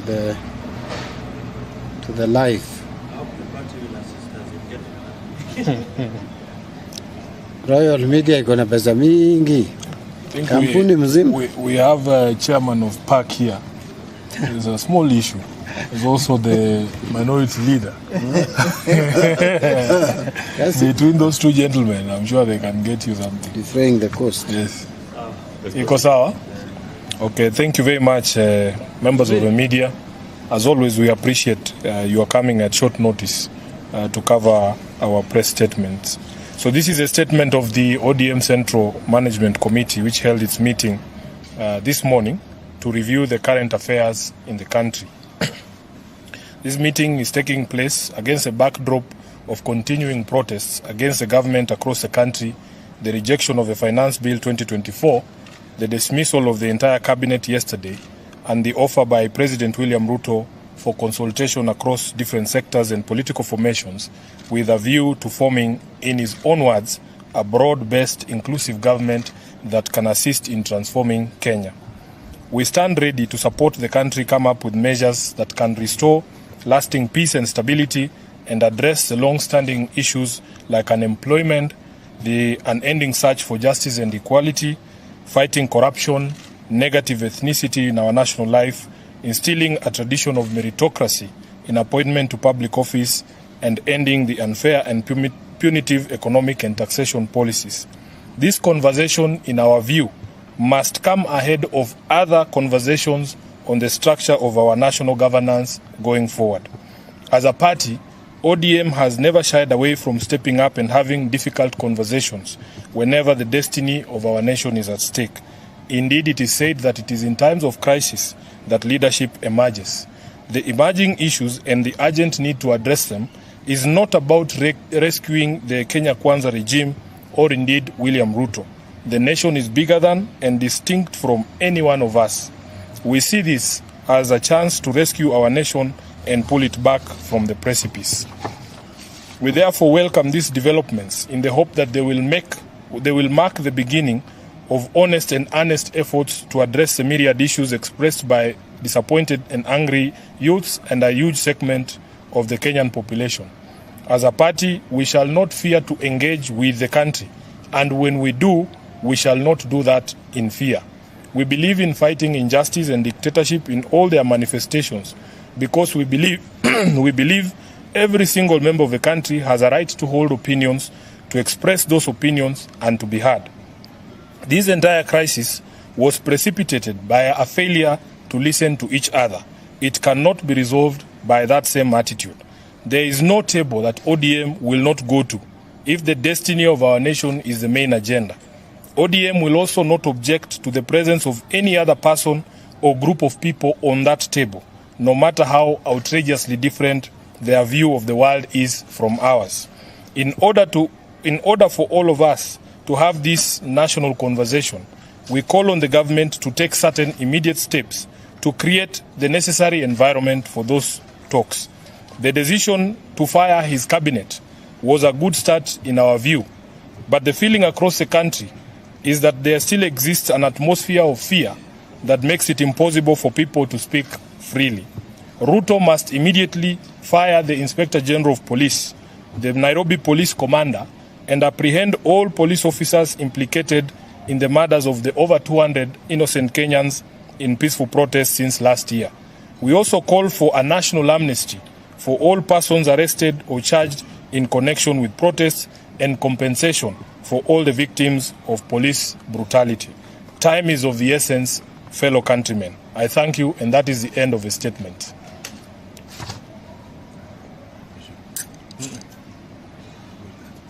My brothers from NTV, you will force me to do this again? No, they will take They will take it from him. Unaweza chukua kwa huyu. Huh? What do you think, Seth? Because it's very brief, I can run through it again. Are you Seth? But I'm not going to start if any other person comes in. I'll only extend this to my friends from NTV. Okay.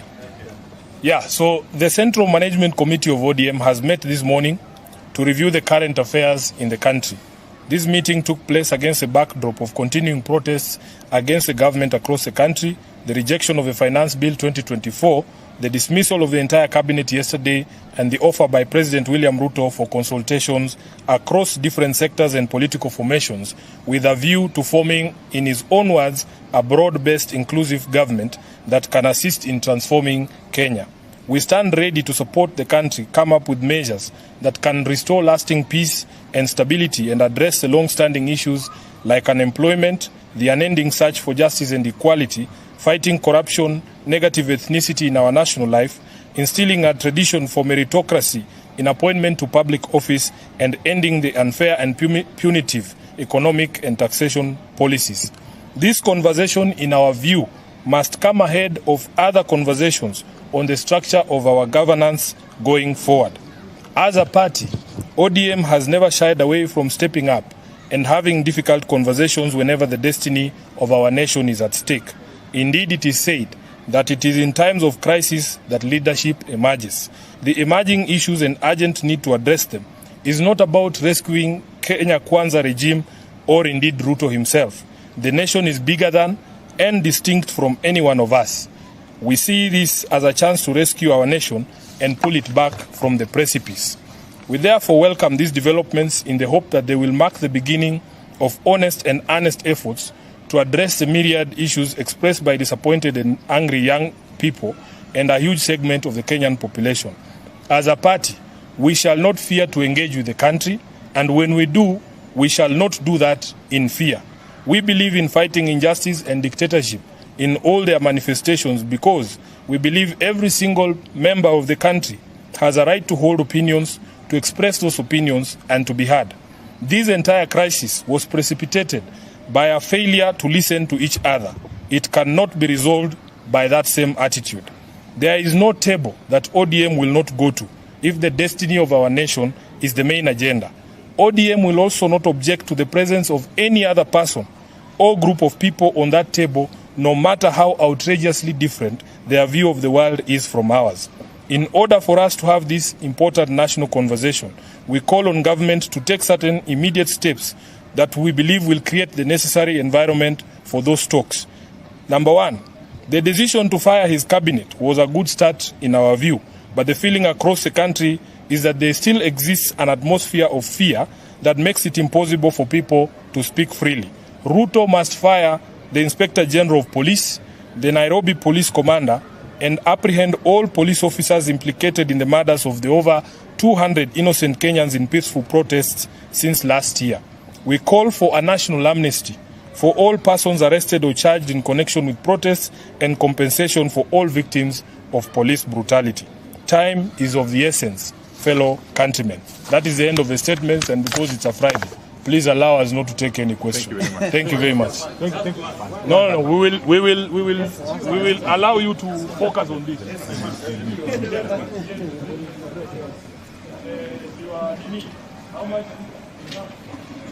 Add them with you, but you refuse to do your work.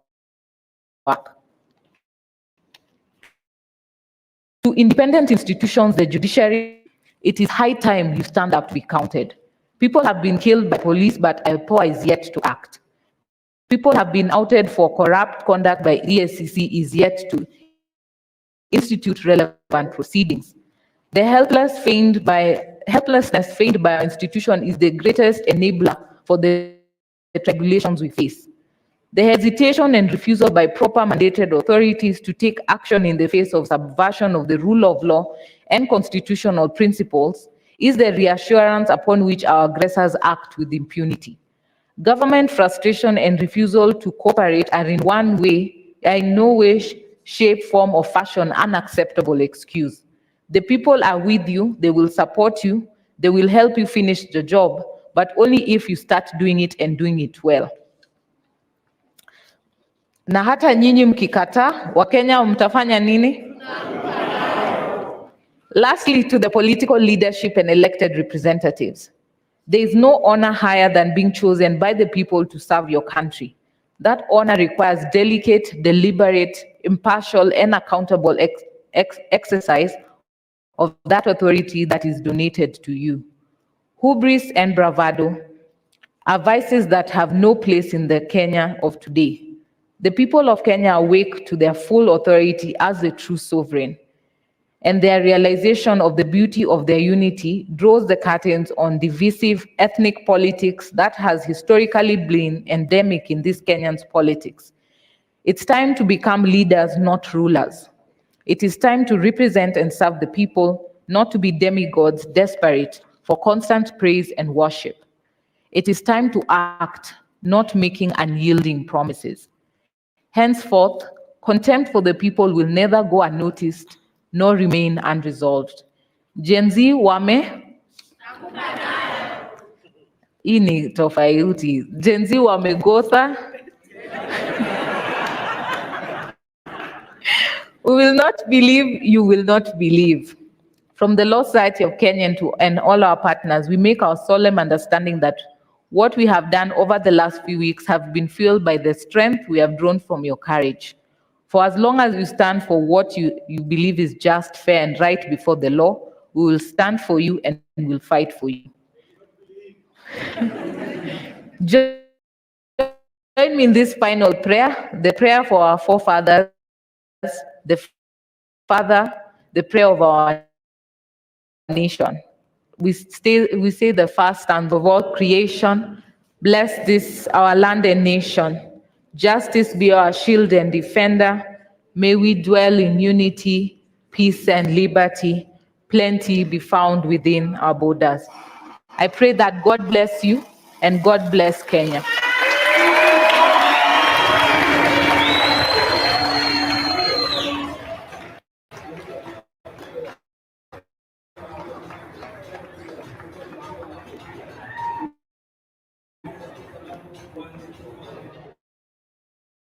Really?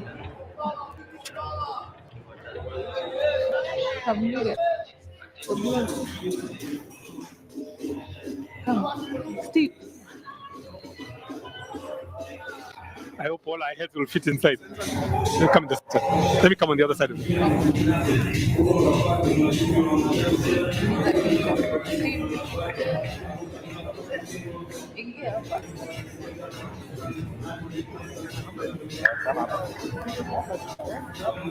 Will you all fit?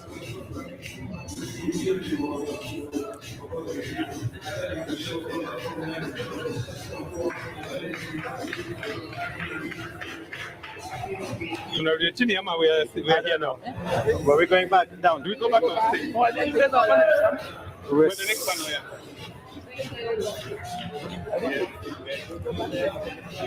Yeah. Watatuita in case they need us.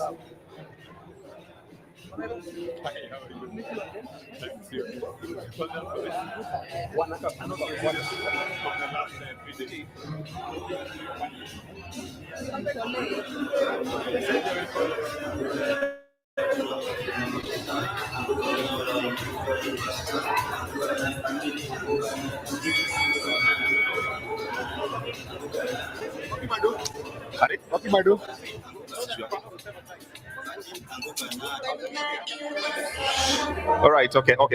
Thank you very much to everyone. Really Just President,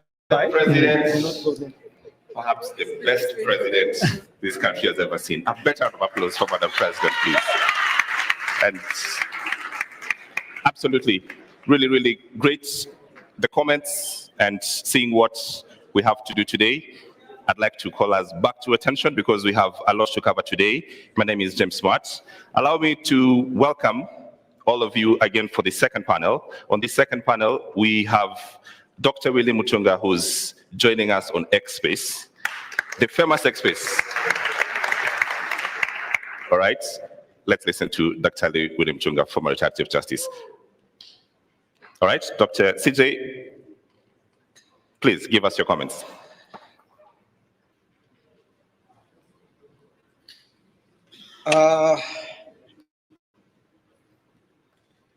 Gen Z and millennials, thank you very much for what you're doing. There is, I'm in Kabarak actually, and there is a joke going around here, which I think you should, I should tell you. Apparently, the president is going around looking for a general called General Z.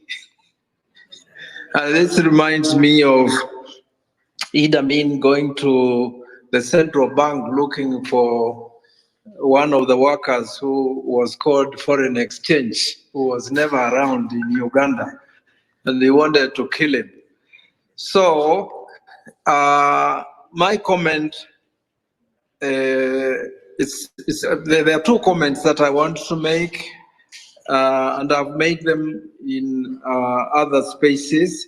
One is that what happened the other day, and I think this has been discussed, so I'm just reinforcing what we have always said for a long time, that the factions that rule Kenya cannot be described in the way we describe them as that there's one, faction that is the lesser evil, and that we have to choose evil. They have come together. They've shown that they're birds of political feather, and they have identified themselves as the enemy of the people. And that's progress, because we have had for the last 60 years or so the politics of division, the politics of monetization, which you must avoid at all costs. And you have started a revolution. There's no doubt about that. And we wait and, we hope that you continue your political demands to emphasize, the concerns of your material interests and needs, education, health, jobs, struggles against foreign domination, housing, everything that is important for your existence.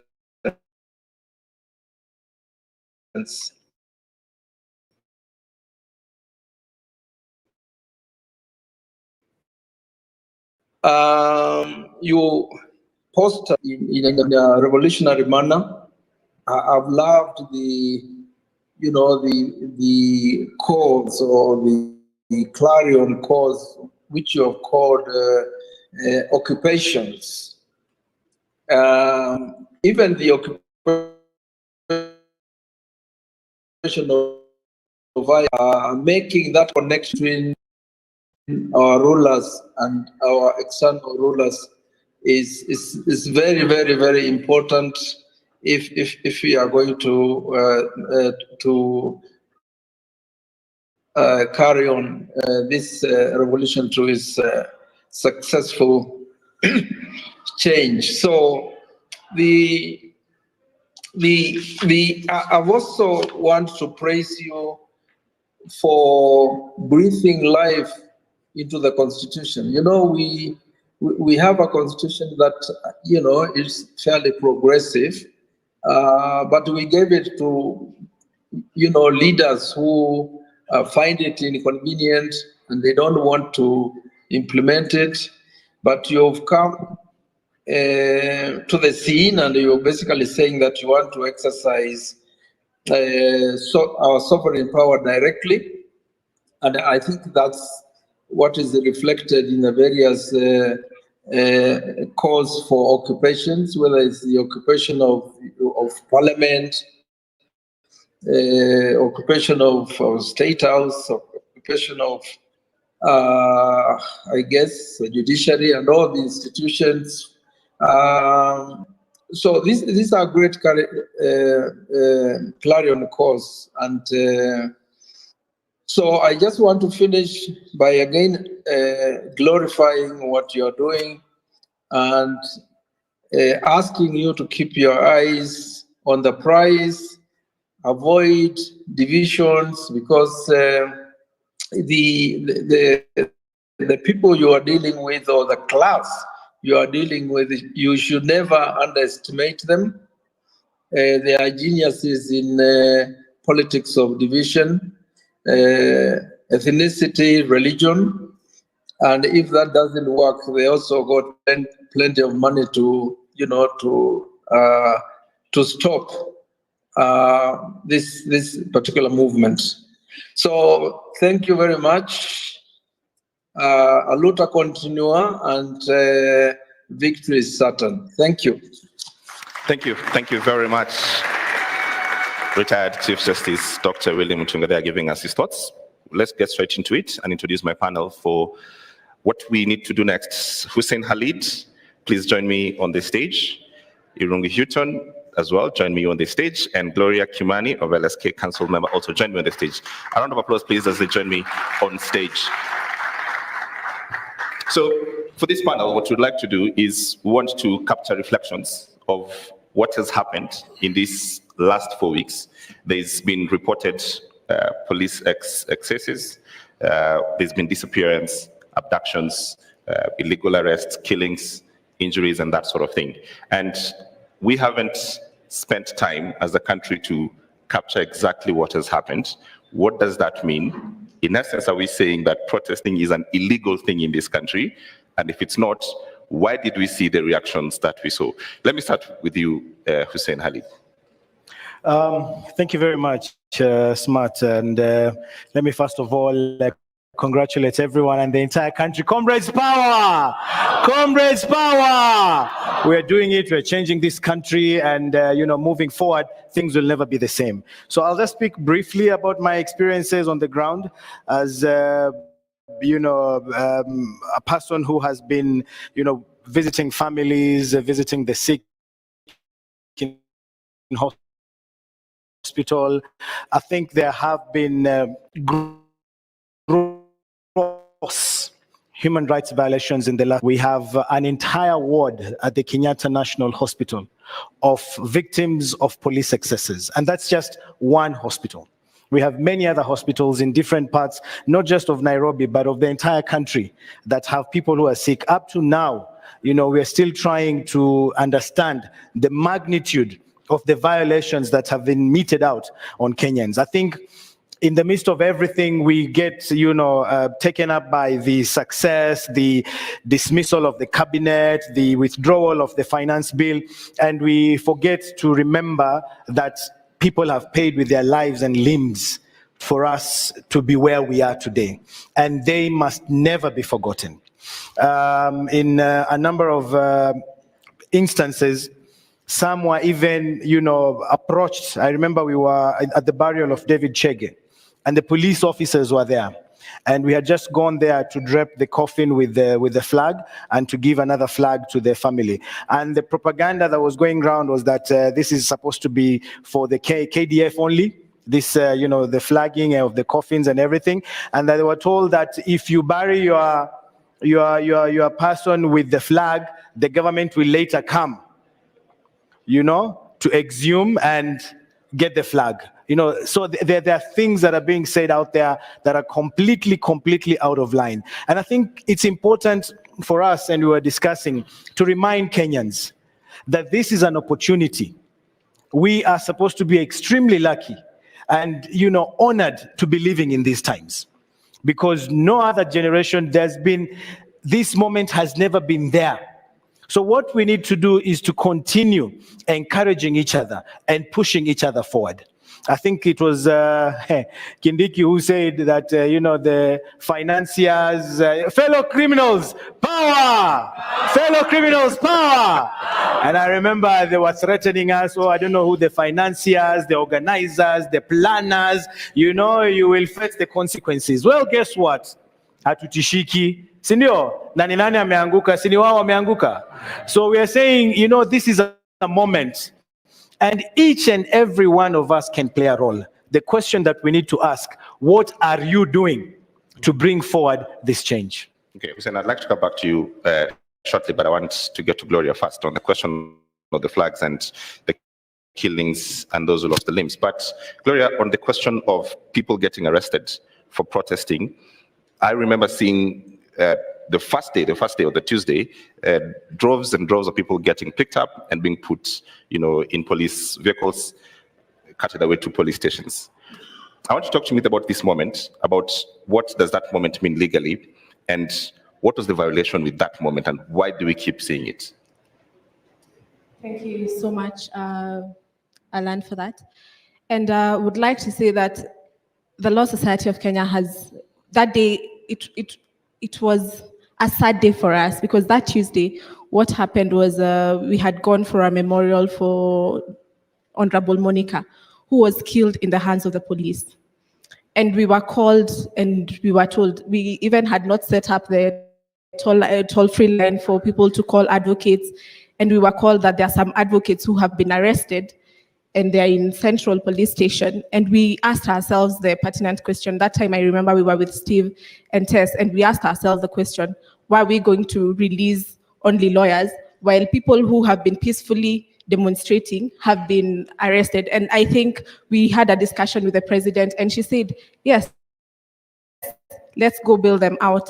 And remember, when going there, we didn't expect what we saw on that day. So we went to the police station, and we actually asked to be given the list of the people who have been arrested and their charges. And I remember it was a back and forth, and now lawyers from certain groups were called, come, let's release these people. And actually, when they saw lawyers there, they saw us as a threat, because we are going to release the people who have been causing trouble, quote unquote trouble to them. So when we went there, we tried talking, they tried calling the president and saying, just tell your people to go till 6 p.m. And we asked them, why till 6 p.m. Has the law been suspended till 6 p.m. that we can only release people after 6 p.m. And when we demanded to stay with the people who have been arrested in the police station, they threw tear gas at us. I remember even one of our council members, Otto, they threw a canister, the tear gas canister at her. So the lawyers have been really harassed in this whole process. We saw even the other day in Nanyuki, where they had gone to actually take, because this guy, I think Lewis, they were looking for Lewis and they were harassing him, going to his home, banging his door. And they decided, okay, let's take him to the police station. And when they went, they were all chased away. Lawyers were chased away and they were told, no, we want to speak to Lewis alone. And they said no. And it became a commotion. And they started beating the lawyers and chasing them out of the police station. So what does it mean? It is very lawful, especially for what had been happening in the first times of the demonstration, where people were coming out peacefully. They are just with their water bottles, they are just singing, chanting, and they were not causing any kind of fracas. And I think the government had not seen such kind of a thing. They thought everything will be organized, will be uniform, but when they saw large numbers coming and they were wondering, how can we contain these numbers? Because they thought it will just be like the normal ones, and by 2 p.m. they're at home, or 3 they're at home. So I think we need to defend the Constitution. And we are saying peaceful protesters are being arrested, and that is what we are standing for. That you cannot just be arrested for exercising your right. Right. Yeah. Irungu, to keep up on this space, the police not only threw tear gas, but they were shooting live.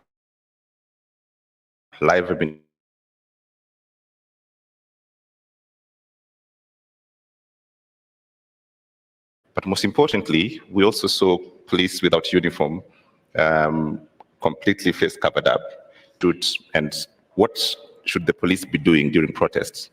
And what we just went through, just how illegal this whole is, and what can we do anything about it? Or it's just a matter of, well, we reflect and then say, well, that's something bad has really happened, we need to move on. Over the last month or so, did not start then. I think we have to go back to 2023. We have to go back to 2017. And we have to ask, why is it in a point where the state is being challenged on the basis of corruption, on the basis of inequality, on the basis of impunity? Why does the state respond so violently to peaceful protest? And as Amnesty International, we monitored with the Kenya Medical Association and Law Society, and of course many organizations here under the auspices of the Police Reforms Working Group. And we saw the pattern of policing essentially was to destroy the possibility of a peaceful protest. How that starts is commanding officers failing to accept letters of notification. The second thing that happens is you arrest anybody you suspect to be an organizer. Now, what is a protest organizer? A protest organizer is also a marshal. It is the person who makes sure that when we write a letter to the OCS and we say, we are going to move from this point to this point, we are going to approach this government office, and we are going to hand over a petition here. That is the person that controls the crowds. So once you take those two quick actions, you immediately send a protest into confusion. And we have said this so many times to commanding officers, to the more senior police officers, that as soon as you disrupt that process, you have thrown a peaceful protest into something that is not provided for within Article 37. The second stage is to have police officers coming like criminals, either in balaclavas or without identification, or with vehicles that have 4 or 5 license plates, and they embed themselves. They pretend to be protesters in order to arrest protesters, or they pretend to be journalists in order to arrest journalists, or they tear gas medical officers. This is what we saw this time, where we set up pop-up emergency clinics, essentially for medics, volunteers, not even paid by government, to basically provide treatment, not just to protesters, but to bystanders and also police officers, let's not forget. And what happens is you tear gas them, you arrest people like Brandon, you then seize their medical records so that they can't even follow up with patients. And then the question is, for me, is actually who is behaving as if this is a riot? Who is providing the riotous activity? Who are the criminals that need to be prosecuted? So to end this point, I think there are many things that we need to do. We need to crowdsource, identify those officers.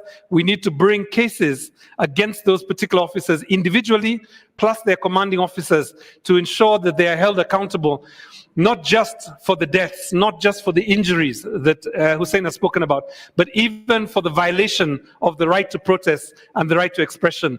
The previous panel spoke about the horror of having people coming to collect them in the middle of the night. That also needs to be prosecuted, because the freedom of expression is what makes us human beings. It is not just that the Constitution protects it, but you are not a human being if you cannot think independently, if you cannot articulate yourself, and if you cannot take action in order to protect a Constitution that we all voted for. Okay, right. So I want to go back to the point about, and we sort of systematically talk about not just the people, but the role of the flag, as you had brought it up. And my question is this: who owns the Kenyan flag? Hiyo ni swali rahisi sana. Kenyan flag belongs to the people of Kenya. It's not a government item. It's not. It's ours. When you talk of black, that's the king shed to this moment, to this very day, and green is our land. You know, so I mean, I find it absurd for anyone to even that you can't do this. This is a preserve of a few individuals, only the leaders. These are today's Mau Maus. When you are Mekufa, we are seated here today having this conversation. They died so that we can be here today. And one thing I want to communicate is that even with the families that we have been going to, you know, you can see that, you know, that resolve and that pride that they have.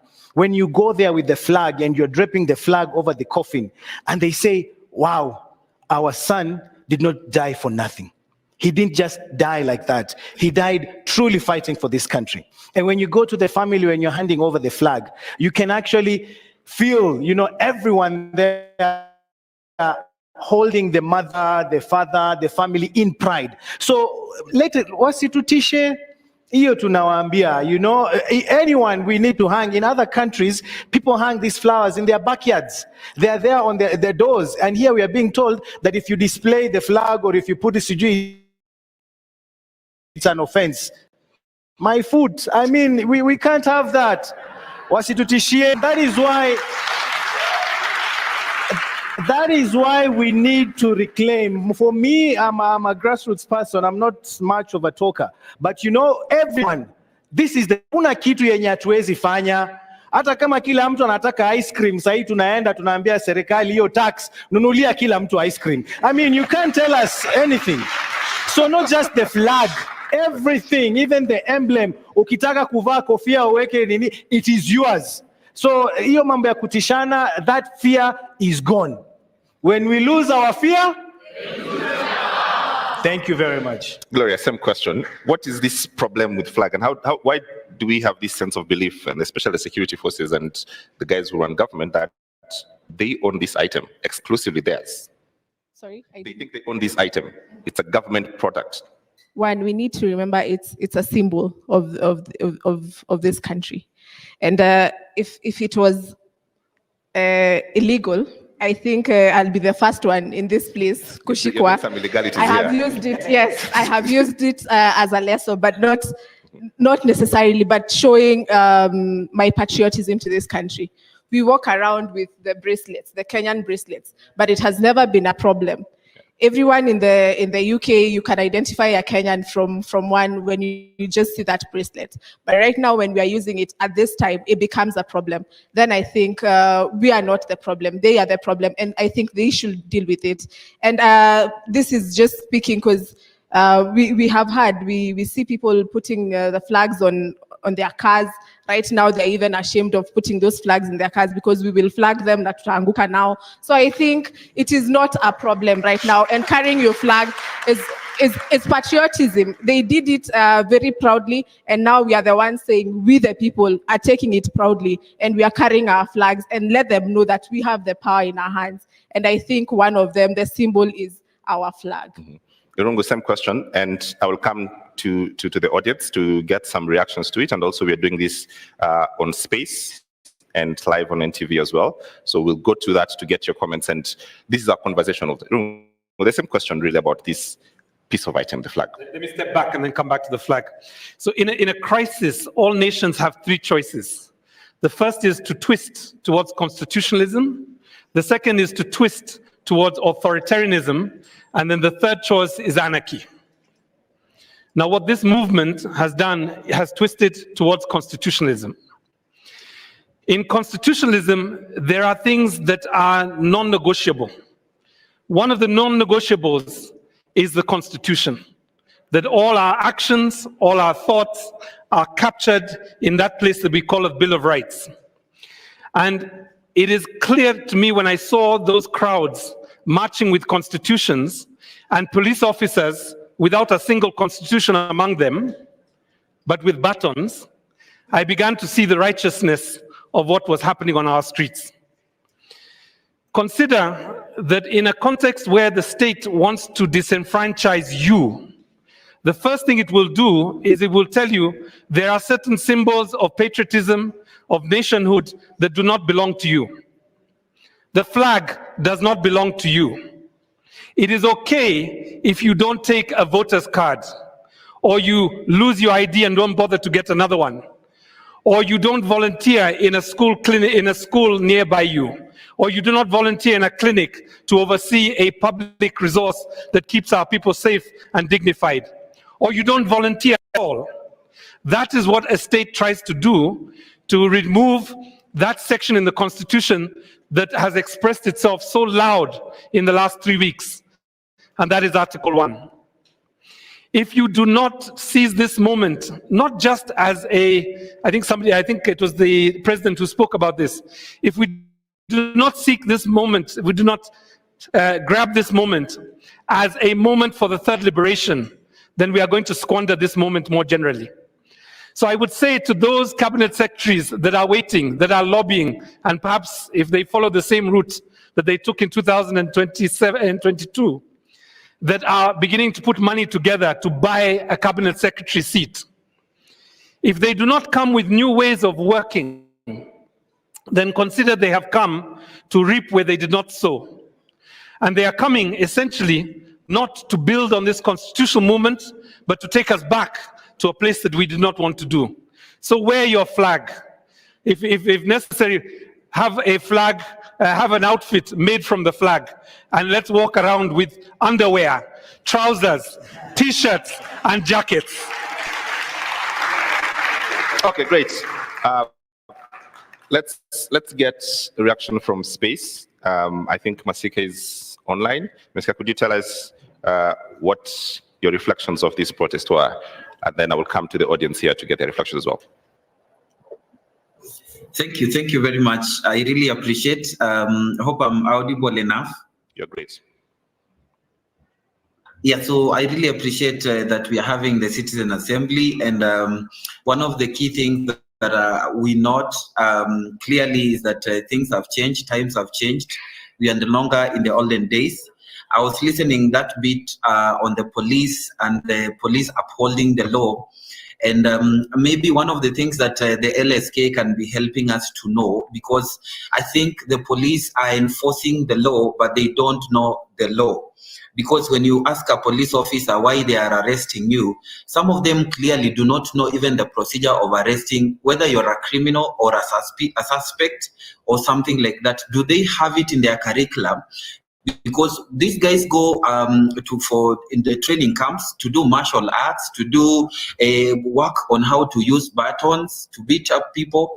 But when you ask a police officer to uphold the law when they are arresting you, do they have the knowledge of applying that law? So for me, that has been a question, because the problem with the police begins at the time of recruitment, because you look at even the people that the recruiters are looking for, then you clearly know that is where the rain starts beating us. Me personally, I did very well in O-level and I wanted to join the police, but I was removed from the line because I was told that I needed to go to university and study. But I needed to become a police officer, whether I started as a serviceman and then later on be promoted, but they refused because of my grade in Form 4. So one of the things that we need to push, even as right now, because our voices are being heard, and this is how it's going to be, can we have anybody, even if I got an A in Form 4 and I want to become a police officer, I be allowed to become a police officer at whatever level I'm beginning, because we have graduates who got A's and they do not have jobs and they're doing border work. So if I got an A and I want to become a police officer, they should allow me to join the forces, because one of the things that we are battling with is some of the guys that are, I'm not saying that if you scored less in Form 4 you don't have brains, but clearly most of the people that we meet in the police and they are arresting you, you can clearly tell that they do not even have the ability to engage with you and tell you why they are arresting you. They just come using muscles and power. So one, I think the police do not have the knowledge of the same law they follow. They follow only commands that they are given. So when you say you're doing a peaceful demonstration according to Article 37 and you're not destroying any property, is that police officer who is arresting you aware that there's such Article 37 in the Constitution? Because that is where the rain begins beating us. Can we have the law, part of the law trained to the police officers who enforce the law? And then arrest, I want to think, arrest should be done the open, and somebody should be notified, because we are having abductions and the police are picking people from the street and their homes. Can we have, if you arrest me, please allow me to notify my family members that you have arrested me and where are you taking me? So I finish on that police thing. I think the failure of the police starts at the place where you're recruiting them, and it also continues because of the curriculum they use to train the police officers. And then when I come on the flag thing, the flag is a national symbol. The same way we sing national anthems. I have a national anthem on my phone as the ringtone. Why am I not being questioned? The Constitution, I think, is Article 9 just says national symbols. It says the coat of arms, the national anthem, the flag. It is patriotism for me to put on, like somebody saying, I can even do an underwear showing the national flag. It is the love of my country and the symbols that represent my country. So I think on the flag thing, it's an intrusion. We can use the flag in whichever way, as long as we are not disrespecting it. We're just using it to show the love that we have for the country. Thank you very much. I need to hand over the microphone to one person next, then I come back here. Sylvia Ngati. Sylvia, if you can take 1 minute and give us your reflection as well.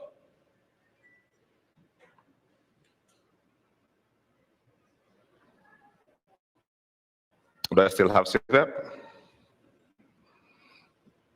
All right. Meanwhile, let me just give the gentleman here the microphone. Please say your name. Stand up. Say your name and tell us what your reflections are. Thank you very much. Comrades power. Power. And I want us to do it a little differently. When I say people power, you say our power. People power. Our power. People power. Our power. Our power. People power. I want to make quick reflections. My name is Musila John Muisio, and I coordinate a social movement. This is the Activista movement. But I'm equally a member of the Kibera Social Justice Center. And there's a panel that came just before your panel, and these guys were speaking there, Billy, Nadia, and the other. And all they did before was to be on social media. They just used to tweet on things that pleases them. And for the first time being on social media, attracted problems to them, that they were abducted and all that. And I wanted to ask them a question, and I think I still need to ask a question to the room. would they have seen themselves in a state that they've seen themselves, found themselves now? And the obvious answer could have been no. If it were me or Apiolal and a few others, being arrested today will not be a scare to us because we've been on the streets a number of times. Some of us have been arrested and all that. What has really happened with this movement, it has redefined what human rights defense is. This is not a career. Human rights defense is everyone's call to be an active citizen and demand service, demand accountability from its government. And so when I see young people today, every day spending every second on social media to just speak on issues of accountability from their government, I am so elated because it is no longer about a few who held the title human rights defense. But before I sit down, I want to make another just quick reflection. You've seen just the other day that the opposition joined the president to try and protect their interest. In 1975, before J.M. Kariuki was killed, he made a very simple statement that Kenya had become a millionaires and 10 million beggars. Now today, the beggars have united against the millionaires of this country. And all they are saying, enough of you taking advantage of us. And it started very simply by rejecting the finance bill. So my last statement, smart as I sit down, the framers of the Constitution 2010, and I will read because I've posted it on my Twitter, said but a few things. That the greatest threat to liberty in Kenya is an all-powerful central government where only a few dictate the many. We've seen what the president has done in even curtailing the powers of our National Assembly, our legislature, which is a separate wing of government that should be holding this same executive to account.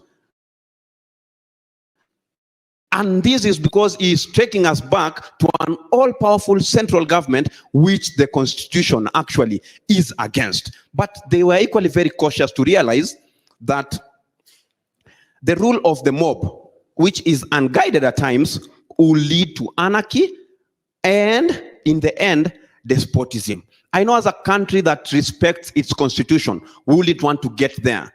So as we've been pushing, we are equally very cautious not to allow anyone an excuse to say, I turned this country into a military state because the mob did not want to be guided. I turned this country into a dictatorship because the mob insisted into it. So we are pushing, demanding for good governance, for accountability. We are not relenting because, as always, people power is greater than the people in power. Thank you very much. Thank you, thank you. Just give the microphone to the gentleman on a suit at the back. Thank you. Viva, comrade, viva. Viva. Amandla. Yes. Thank you so much. Comrade, I just have an observation in form of a question. That, of course, we are doing well with the national government. But there's a group of people who are really devolved and in touch with our people, or the proletariats in the villages, back in the counties. I was saying that, comrades, let's not forget the counties. That is the people who are also interacting with our people back there in the villages. So after this struggle come from the national, we go back to the county government so that we fight this nepotism and fight for transparency and accountability. I want specifically to appreciate Aki Africa. I was there, smart, I'm traumatized up to date. This guy is so quiet. I don't know what he's using. I'm shocked. They took me to a mortuary. I ran away with this gentleman during Rex and Evans postmortem. I don't know you are made of what. All those parents were crying on their chests. I was shocked to see them still walking. I was shocked on the hardest day of the strike. You know, on Thursday, few people came. They among the few who came, and Shakira and the rest, now to notify us and to get us very, very easy on Thursday. I remember those guys were going to an extent of tear gassing where people were being treated. You are just wondering, what kind of human being is this? This is a place where people are now being treated, please. And they're even going ahead to tear gas a petrol station. We are at the corner of the total there. It was quite unfortunate. Please, comrades, the question I wanted to ask with care and with utmost humility, how can we organize this struggle in a way that we don't lose the gains made and we don't lose the focus? Because if we end up in the morning, someone is saying we fight for this, fight for that, fight for this, fight for positions, then we are going to lose this focus, and these guys are going to run away with all the gains that we have done, what?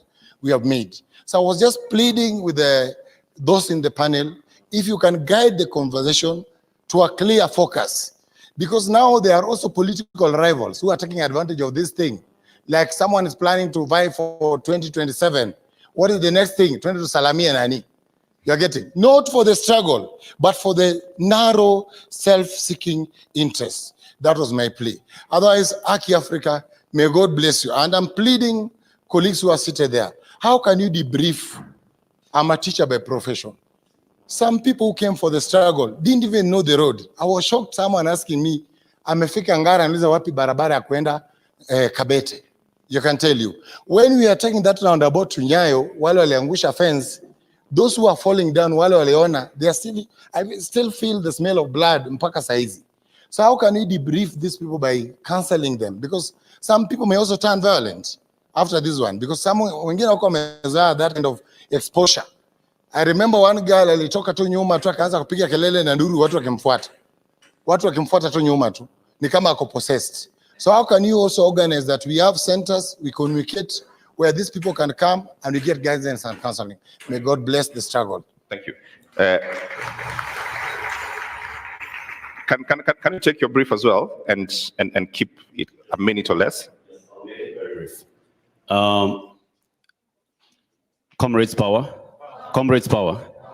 Now, I want us to trace the bullet that was in David Chege's head. Back to the trigger, to the magazine, to the command, Adamson Bugay, to Japheth Kome, and we make it very clear where the accountability stops.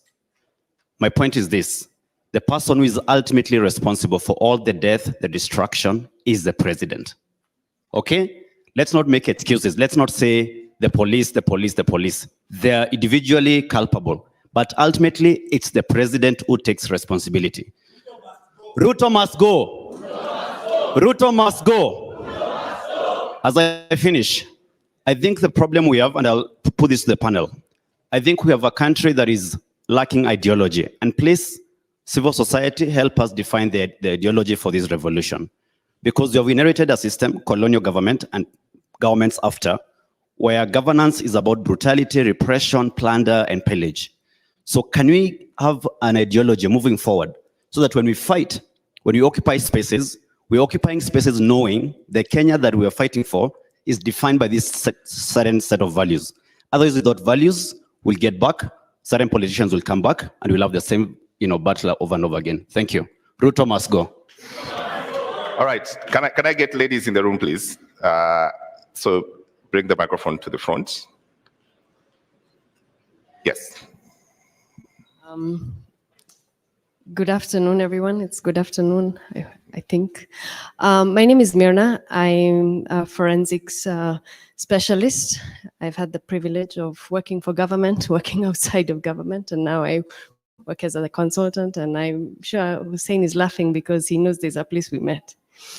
I have a question, slightly, okay, the two issues. He brought up a forensic issue, but my question, I think it's just an issue of reflection. Since the start of the protests, I've been wondering, and when I go into every office, I see the picture of the president. I don't mean any disrespect, but is that also a symbol of that is compulsory? You understand? Like, I wonder why I don't see the picture, a framed, beautiful picture of the Constitution of Kenya, of the preamble signed by the Kibaki. I mean, that is what we give the president to uphold. That is his custodianship in terms of mandate when you are a president. So I think we have to do away with the frills, with that kind of, self-aggrandizement, idolatry somewhat, because it's also, it's behavior modification. You keep seeing this image, and instead of seeing the constitution, instead of seeing the rules by which we want to govern ourselves as a society, we see a person. And so none of us can get away with seeing this person, either at national government level, offices, public offices, private sector offices, county governments. I think it's time for us to put the symbols of power by the people where they should be, and the symbols that need to be transitioned out, as my dear comrade has said, is then moved towards what's the ideology of this revolution. I would say we need accountable governance. We don't just need governance, we have governance. We try to use elections to eliminate people. I would say this, eliminate them out of the competition. Elections have been used to vote people out, but we don't vote in the person we want, because we don't see the person we want. We are just left with two choices, and we choose the lesser, I don't want to say it. Someone said the other day that mababas wa Eve, So, we can't do that anymore. And when I think about all these things, I'm just like, this country is a beautiful country. We have, with everything that has happened, we are here. We are a regional power. We are respected. And we need to move forward from that. But we are now stuck because there is no accountable governance mechanisms in every agency of government, parastatals, sagas, and our priorities are just simply upside down, and our foreign policy is dictated not by us, but by others. And I'm like, we cannot continue like that. We don't want to be the princes that are being ruled by fools. I worked in government for many years. Merit is secondary or tertiary to networks and connections. You cannot change the system from the inside. I tried. I was in government for more than 11 years. You cannot climb. In all those years, I never saw a budget. We were never told, write a budget. You don't prepare for results. What is a planning for results process, or what they would call the equivalent performance contracting? And so it's hard to even appraise people. When people come and say, okay, what have you done? Where is your appraisal? There's no appraisal, right?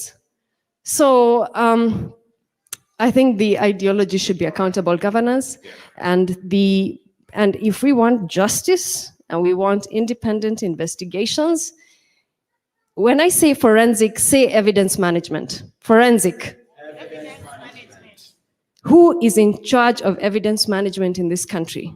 You cannot have the potential perpetrator be the same person as the investigator. And right now, the National Forensic Lab is in the hand of the National Police Service. All right. So you cannot investigate crime and conduct the scientific analysis of that evidence. Okay. So half the evidence is sitting with families, and we are here, outside the system, and half the evidence is inside the system. Thank you very much. I have decisions to make. I have many people on space, and I have many people here. And I have audience here. Do I have a lady? I'll come back. Don't worry. We're here. I'll come back. Let me go to space, get one comment, because they're also participating and they want to be here. Daniel, if you can make your comments in a minute or less. Do we have Daniel? Okay, so we'll come back. But let me just get quick reactions to this to move the conversation forward. Start with you, Irungu. I'm told Daniel is here. Daniel, can you hear us? Please make your comment. Yes. Thank you so much. So I want to go one step back and look at the Constitution. So when we inaugurated the Constitution, what we did was that we changed who has power. We clarified that, we the people, right? And what's happening now and what you're seeing in this movement, we want to now define and clarify what power does, because now it's clear who has the power, we the people. And going forward, this movement continues to clarify, what power does. Now, what we need to do going forward, I think, this is my opinion, is that we need to make being in public or being in public office so undesirable for somebody who doesn't like to be made accountable. So undesirable such that the only people who get attracted to those offices are people who are open and are willing to account. And that's the biggest problem that we have with corruption. And that's the biggest problem that we have with the police and so on and so forth. Now, one question before I go, and this is a question to the panel. I'd like to understand,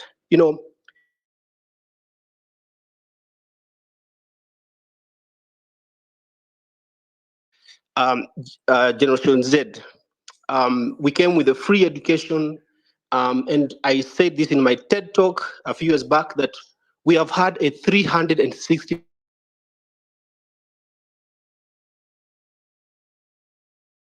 Kenyan. Many of us don't even speak our mother tongue, or our primary languages are national languages.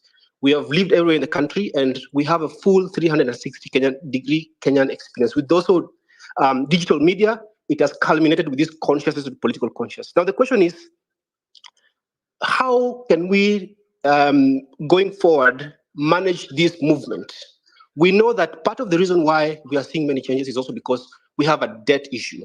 And the cancelling of the financial bill, and also we've seen that Moody's has also downgraded our credit rating, and we will have a problem with money. And usually when there's austerity and a problem with money, the regime might use that as an excuse to bring some sort of social injustice by denying services to the people who are most needy with the excuse that we don't have money, right? And some reforms can be difficult to push through because the president will say we don't have money. So how are we going to continue making the government accountable, but also waking up the debt issue and managing our country through this very difficult situation? Thank you. Okay, thank you very much. I want to start with you, but let me start with Hussein because it's just about to drop off. Hussein, could you just give a quick reaction of what you've had? Thanks, Matt. And I apologize because I have to dash out to go to the mosque. But I want to agree with Musila John. I think all of us have to be and to make a resolve to become human rights defenders. I think for many years, we've been out there for many years. You're actually protesting, you're protesting on an issue that affects every citizen. And you actually see people in the pavement just watching what you're doing. That has been the culture, that has been now. And we have to give credit where it's due. Gen Zs. It doesn't matter what your background is. Awendu wambiwe, mtetezi tutete. They're saying they are the watetezi. Kila mtu, and we have to give credit to the Gen Zs because they've stood up. And they've said, we will take back our country. You know, some of us, we've been arrested, we've been beaten, we've been blacklisted, but then people will just come back and tell you, great, you're doing good work. And continue. And like, isn't this your country? So for the Gen Zs, for that change, we give credit where it's due and we tell you hongera. And let's keep on with that. The second point was on debriefing, my brother, very, very true, particularly for the families. We've really been trying to work with the Kenya, I think, Association of Counselors and Mama Kennedy, particularly, for example, the 12-year-old boy who was killed. He had actually asked to go and pick a book. He was supposed to do his homework.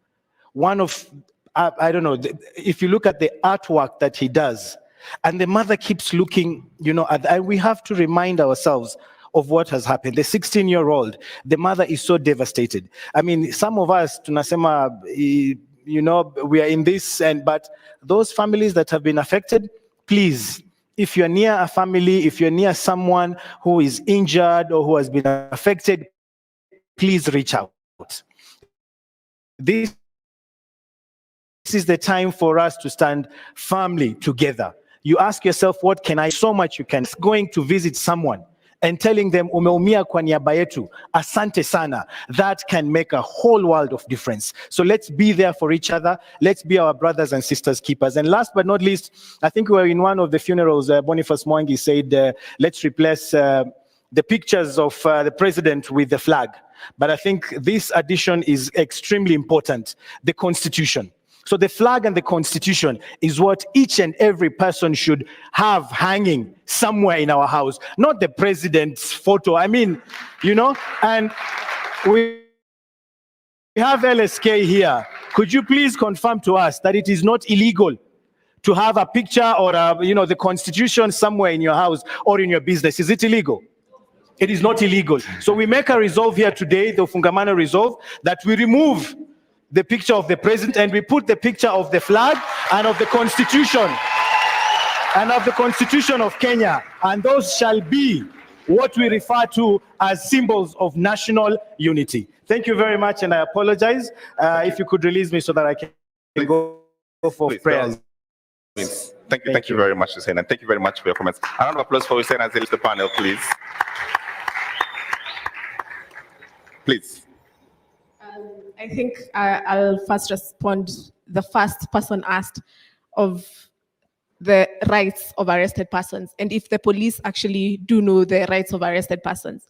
I do believe that in their training, it's very extensive that the police actually know the rights of arrested persons and they are taught in their schools or whatever trainings they do. What I think they do is they deliberately choose not to put that into practice. We have had the president here saying they have had trainings among trainings among trainings. And we are saying we don't want trainings anymore. The police have been trained enough and they know. But what they are doing is following a command. And that's what we see. When we go to the police station, I remember even the other day when I was speaking to lawyers, I was telling them, people do not know actually of their right to remain silent when they are actually arrested by the police officers. And this is something I think we should pick up, and we have been saying that human rights defenders and only lawyers are the ones to defend by each and every one of us in 2010. And one of it was Article 49, where when you're arrested by a police officer, they are supposed to identify themselves and tell you why they are arresting you. I saw Bonnie laughing here because it is not known in Kenya. So I think it's about time that we take a stand, that we say, when you arrest us, you tell us. We have seen now when we said, reject finance bill, imeangushwa. Or we have said we need to see a change in leadership, imeangushwa. So I think it's about time that we also bring awareness and let the police know that we are watching. When you arrest us, you're not telling us why you're arresting us. And let us gather, and all of us, let's go and defend this person and say they were not given their right to be told of the offense they were charged, they have been arrested with, and they are not being given. We have had here Crazy Nairobian saying he refused to give his passwords. Naka walimsalimia vizuri sana. And we are saying it was his right to remain silent. So it's also, I think, it calls upon also the law society and the civil societies also to teach people of their rights when they are arrested. When the police officer asks you a question, you do not have to respond. When they tell you to do statements, you do not have to, because it is your constitutional right. And right now, we even fear of telling people it is your constitutional right to remain silent, because when they remain silent, we don't know if they are going to die, them exercising their rights or what.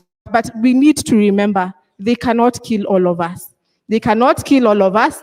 And we are not going to do the police work. Yes, we are not going to do police work, because they're the ones who are supposed to do investigations, not us help them with investigations when they arrest us. So that is also a right. So I think it's good that we hold them accountable.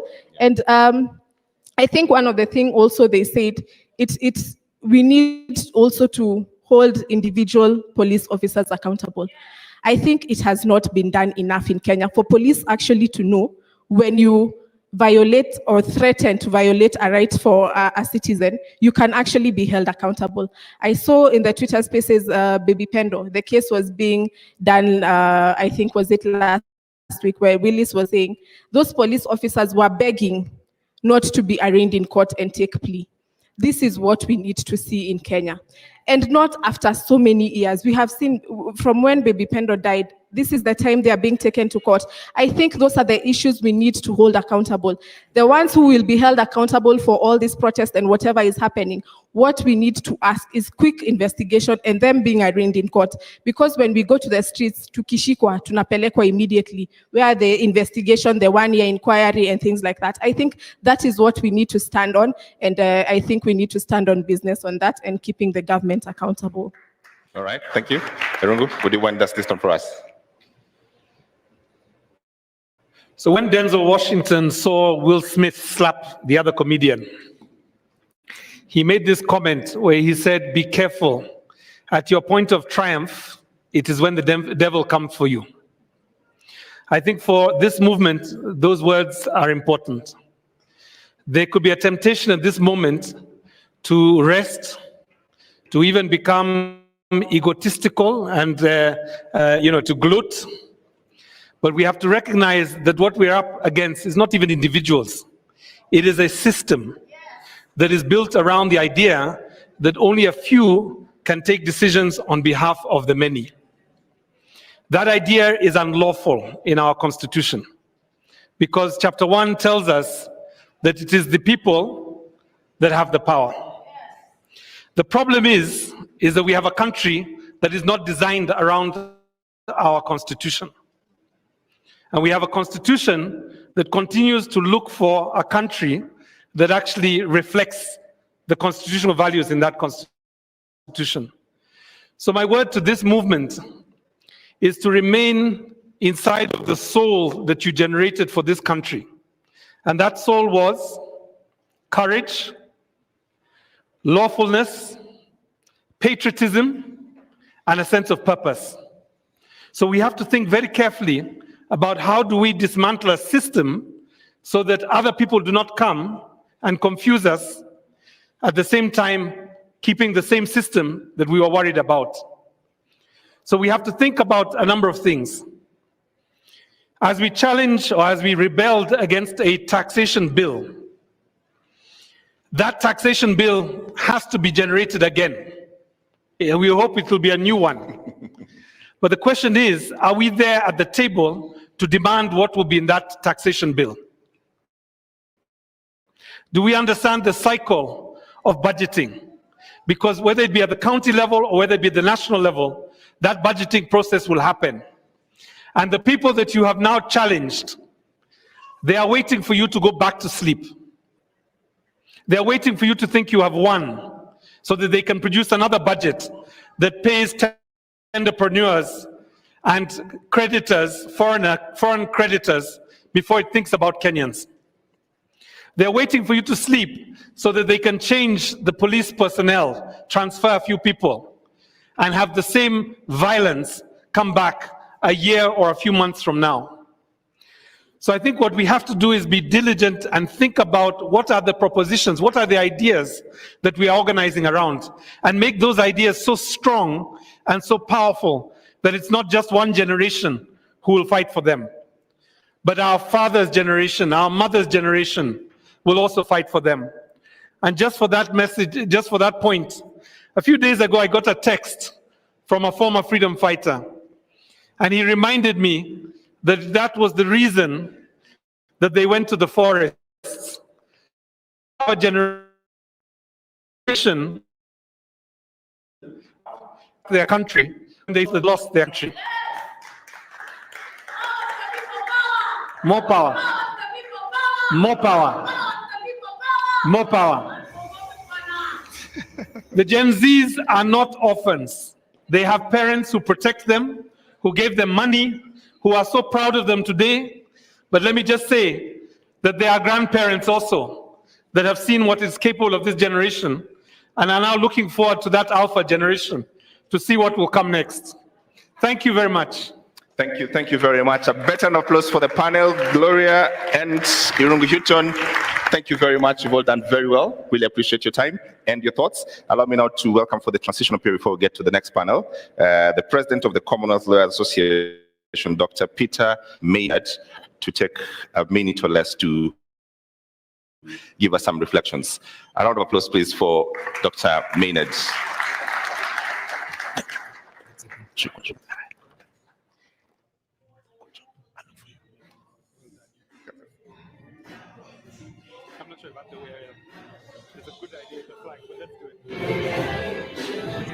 You're next. Yeah? I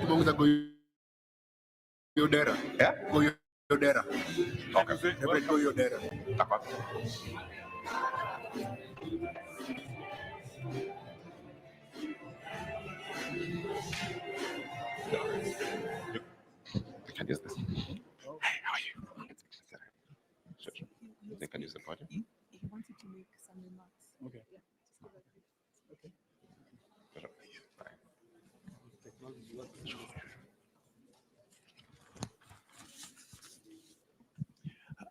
Asante Sana for the very warm welcome. I'm Peter Maynard. I'm president of the Commonwealth Lawyers Association, which is a group of 56 jurisdictions around the world, including Kenya. And I had intended to visit Kenya some time ago, and so I thought it'd be appropriate to come now, also before the meeting of the Law Society of Kenya elections. No to police brutality, no to extrajudicial killings and abductions. Those are some of the fundamental principles of the Commonwealth Lawyers Association. Our objectives are simply to uphold human rights, the rule of law, access to justice, and the independence of judges and lawyers. And so I make just 2 points, that we have observed the situation with great concern, and in solidarity with the Law Society of Kenya, we have also issued a statement, a statement condemning the arrest, abduction, and killing of civilians. I wish to say that we are supportive of the Constitution and the rule of law. I encourage you all to continue to recognize the importance. You see, Kenya, from an outsider's perspective, Kenya has one of the most progressive constitutions in the world. But constitutions are just words. It's important for individuals, institutions, both government as well as protesters, to continue to recognize and implement the Constitution. My perspective is a little different in Kenya. I am inspired by my late grandmother, who was born on a slave plantation. She was raised by her grandmother because her father had been killed by the colonial authorities, and also her mother had gone away to look for work. And so I have been raised in a den of human rights activists. We have recognized the importance for economic transformation and also political transformation. And so as a teenager, I came to Kenya for the first time because Kenya has been an inspiration to the Global South and continues to be an inspiration to the Global South. And I encourage you to continue that because economic transformation will come through you. And so we also are concerned with making the CLA, my organization, fit for purpose, and particularly fit for the purpose of transforming the Global South, fit for economic transformation, fit for political transformation. And so I commend the human rights activists among you. I commend the Law Society of Kenya and the judges. You've had the CJ Emeritus is a very admirable figure. The president incumbent is also very admirable. And so at this challenging time, I encourage everyone to remember constitutionalism, to continue to give meaning to a very effective and powerful Constitution of Kenya, to continue to give effect to the rule of law. After all, we are after economic transformation, political transformation, in a setting of constructive dialogue, constructive engagement. Rule of law and governance are so very important. Understanding human rights and also human rights obligations. They're both sides, rights and obligations are so important. So with that, let me say thank you for having me here. I'm learning more and more from this very constructive session. And the Commonwealth Law Association continues to be in solidarity with the judges, with the lawyers, with human rights activists. Thank you so much. Thank you very much, Dr. Maynard. Really appreciate it. Okay, all right. Let me welcome Cricket Rights to come give us the first interlude for the entertainment, then we go to the next panel. Cricket Rights, where you at?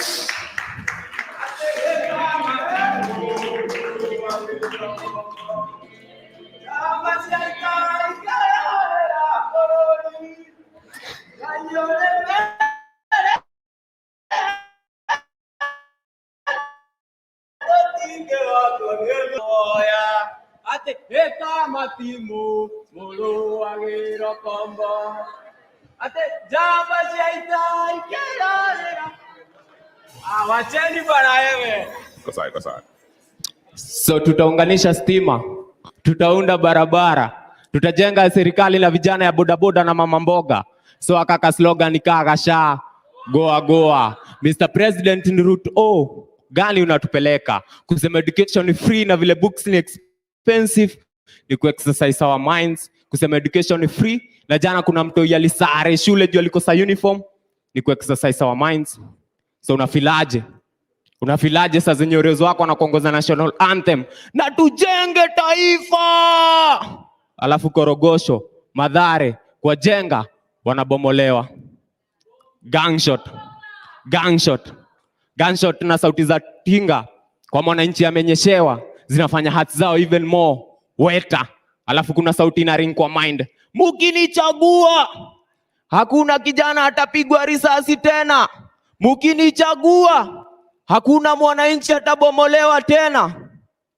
Lakini Mkenya, soma story ya Jaramogi, utagundua Kenya bado hakuna. Wrong history kwa classes, ndio maana youths legacy ya mseka Steve wajui. Kazi tu ni biko. December 12 tuna celebrate Jamhuri Day, but story ya December 12 movement nani anainarrate? Mkenya, pambana. Time ina fly na Daily Nation ni propaganda za urezo kwa flights kujaribu kuland jobs kwa youth. Nation is sick, hata doctors wako mgomo. Hakuna budget ya kulipa doctors, but kuna budget ya unconstitutional CASs at cost. The Star News Bulletin, Mwakenya nilikeji kina Karemi wanatumia kupass exams za history yenye stories za kina Karari Ndudhu zimepigwa njama na kuarrest kama role ya women kwa Maumau, Zakayo, Maleza, uende.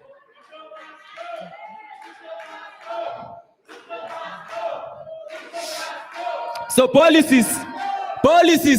policies walitaipa alafu zikasainiwa na ball pen, na hapo ndio tulichezwa. Koti wakapiga perfume na expectaji wataheshimu court order. 21st century bado gava inatumia unga ku bribe nation kuvote. Mkulima wa kahawa na go loss after sales juu kutoa chai.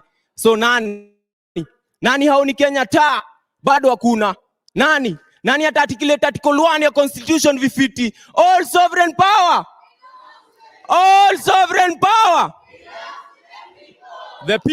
The people ni set flani ya rulers wa protect wealth kwao. Sunday wamekrama Apostles Creed, alafu Monday greed ina drive na testimonies za vile 7 days without prayer inawafanya weak. Wewe hujasikia kiongozi wa Wanga alikuwa na bongo na bado alikuwa deceived na sweets. Mambo leo still ukoloni believe Mugabe angekuwa Kenya angetaka anyone amuite roba ama ni roba. So tunaishi na country whereby the president anapenda the youth, but most strategic jobs anapenda the old, na kwa hiyo mood still awari. Country yenye ina constitution kama ni leadership nachagua humanity kwa leader wangu. Juu kama leadership ni school degrees na certificates, basi hadi zile karatasi za Waititu zilikuwa true. Ni Fedi na Dali zimisinterpret.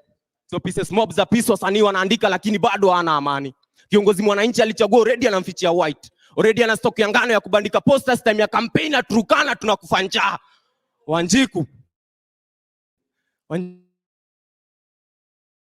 hizi afford kwa Rimona mkulima Roskoko na majani chai.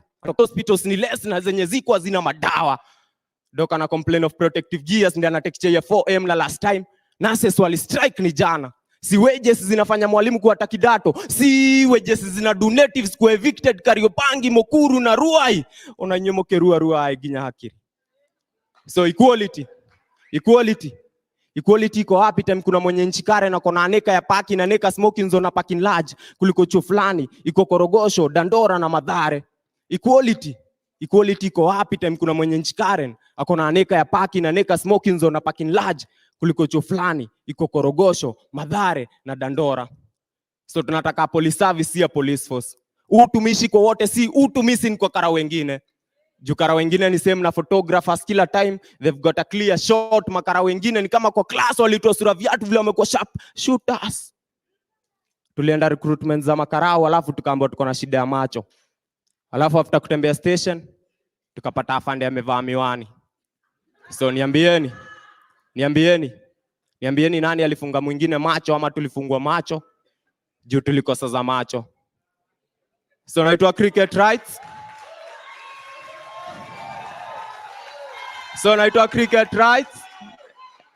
Naitwa Cricket Rights. Mnaweza ni follow at Cricket Rights kila platform pale YouTube. Tuzidi kusababisha, si ndio? Organize.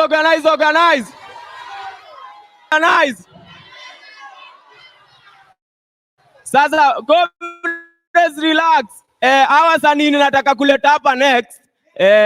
Nimesikia ni wasanii wa smart kukuliko baba. So relax kidogo. Nimesikia ni wasanii wanaitwa wa Douglas wanakuja kuwa anguka nayo. Anguka nayo.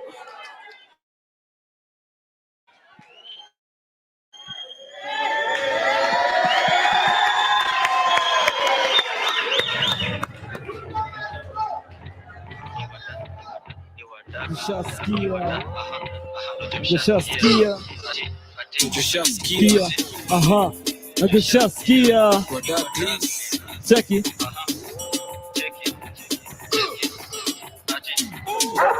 Nishasikia kuingia ni kublash. Uko baba ndo nachukua madakso. Anguka na jaba kimeflow na vibe. Anguka na koko single for now. Douglas mteja patikani. Hadi late night saa 6 ndo taniwai. Nikupe location na ngofana na hii. Shuka dekoni niko choma ya G. Mimi najua utakuwa ilizo. Acha nikushow kwanza form ya Didon. Nishashika poa. Atwende chini kwa chini akiwa hadi na mini. Sasa tunasikiza Shin City tuna free. Take video na post pale NGC. Jina ni content kurap ni talent. Anguka nayo. Anguka nayo. Check. Anguka nayo twende down low now. Stand up to your feet mikono juu alafu click. Tuliza pesa alafu one leg. Anguka nayo. One leg anguka nayo. Anguka nayo. Anguka nayo. Anguka nao kama umefeel relaxed. Anguka nao kama kuna new culture. Anguka nao kama patina magwasha. Anguka nao anguka nayo.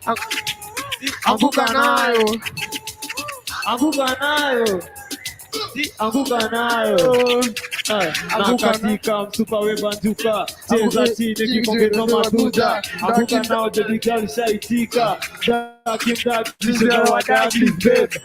Ama Douglas tambu serikali. Juni serikali tamka asali. Tunajua ni nani flow shabiki. Ndomenuka hapo Naomi Chi. Kupekewa kwa delimiti. Anguka nayo. Anguka nayo. Check it. Anguka nayo. Pull up DJ. Anguka nayo. Check it. Pull up tena. Selector DJ. Watu anguke nayo. Thank you.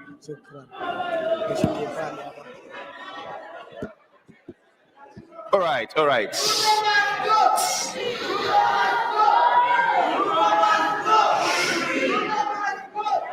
Okay, all right, all right.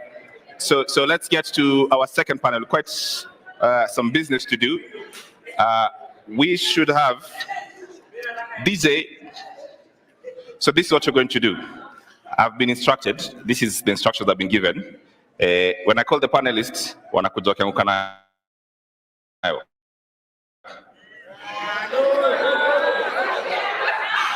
Comrades, true or true? True or true? Our first panelists for the afternoon. DJ with it. Ladies and gentlemen, Nayo Nayo. Help me welcome to the stage Nadia Mukami.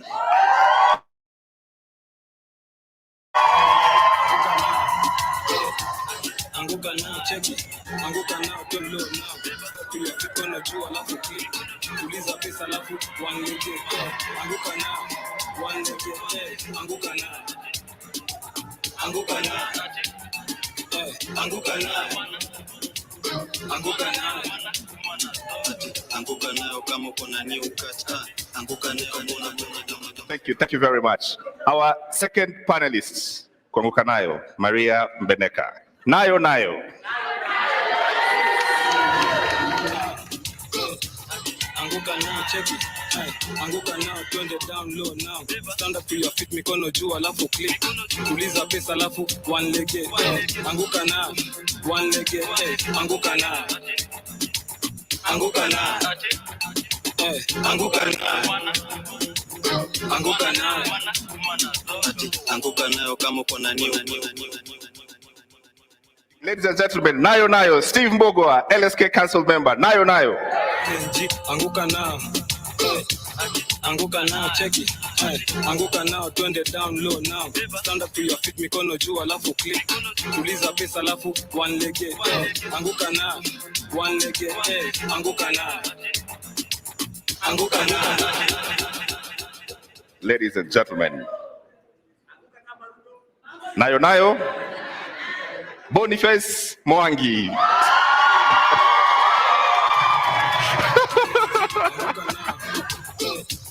Anguka nao cheki, anguka nao twende down low now.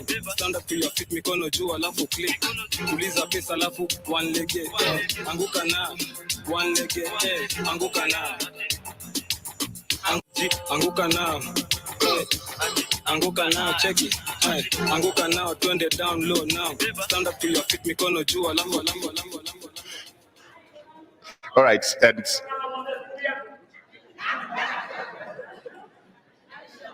okay, so we'll get to the more panelists as we go. We have one more seat to add to the Reverend, who's going to join us in the second half. But all right, let's start the discussions. Here's what we need to do, friends. This moment has demanded something, right? It's demanded that we find a reflection and a point of view on how we understand what needs to happen next. Let me start with you, Maria Mbeneka, of how should we have a reflection on what should happen next? What are those actual steps? Given what you've seen, how do we move it forward?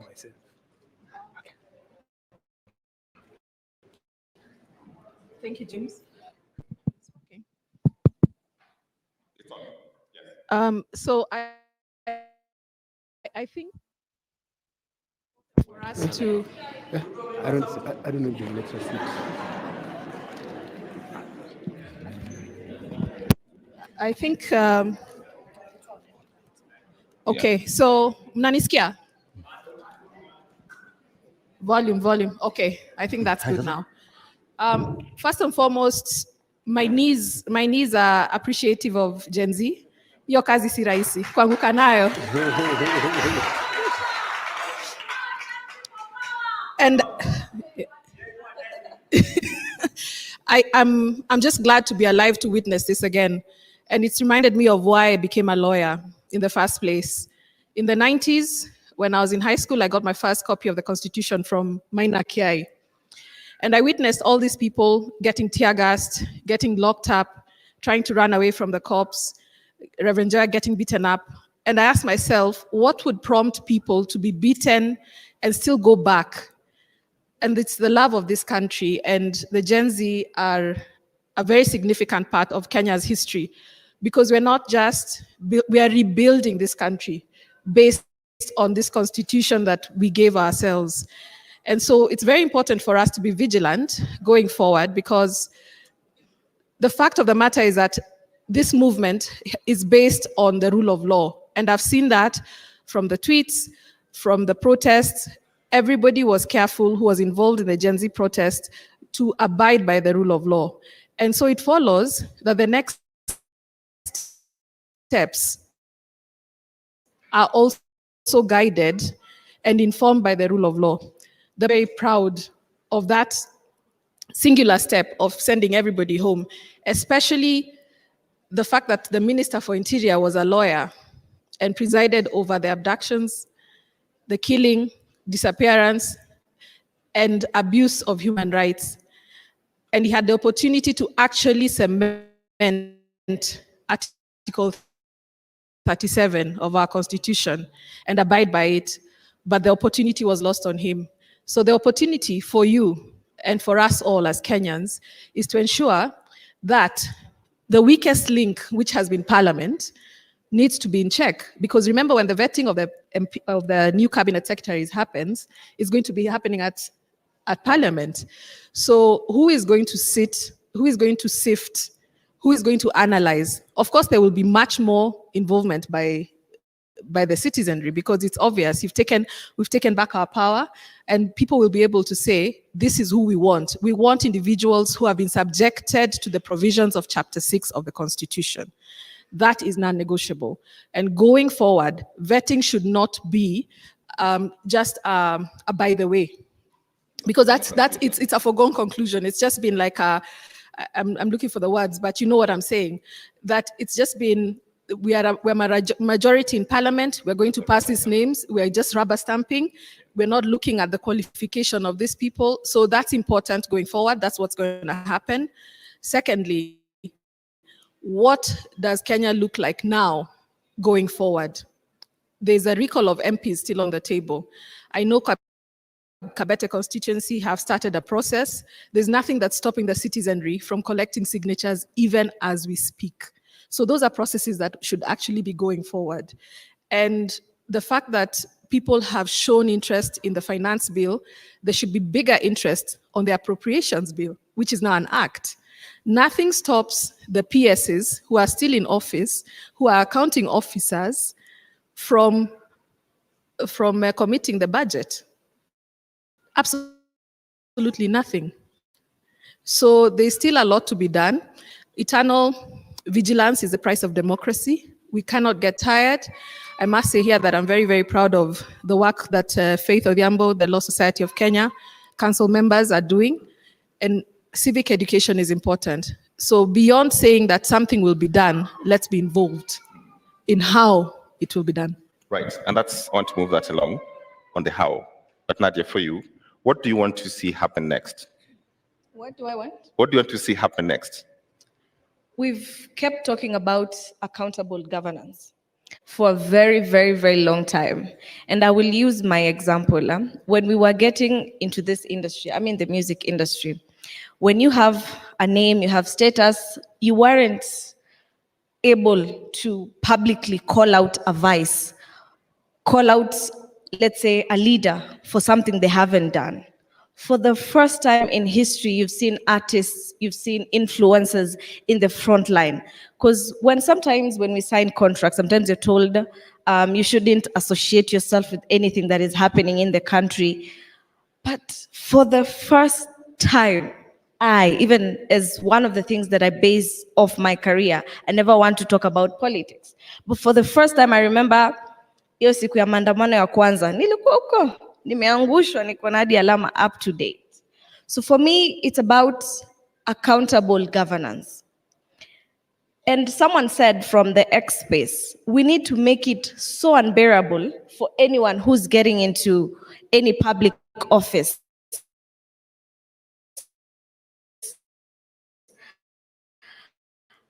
to hold the office space has to be ready to be questioned, to be asked, because we are the bosses.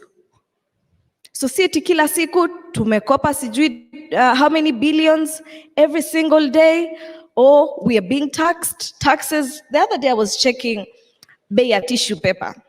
The last time, like nikikuwa Mwehoko, me I'm from Mwehoko, it was 15 shillings. Sai tissue paper, hakuna tissue paper hata ya 20 shillings. The cost of living inaendelea ikipanda as a day goes by. So kwa nini tunakuwa like vitu zinakuwa expensive but the salary ni the same? You understand? Like kama wewe ulikuwa unauza nitasema aje? Kama tuseme ulikuwa uko na biashara yako, the moment you start raising your prices because what you're purchasing with imepanda bei, like the supplier price imepanda bei. So wewe ukiongezea customers wako, inakuwa ni ngumu for them to come back. You understand? So for me, it's about accountable governance. Let us hold every single person accountable. Yes. All right. Accountable, Steve. Thank you.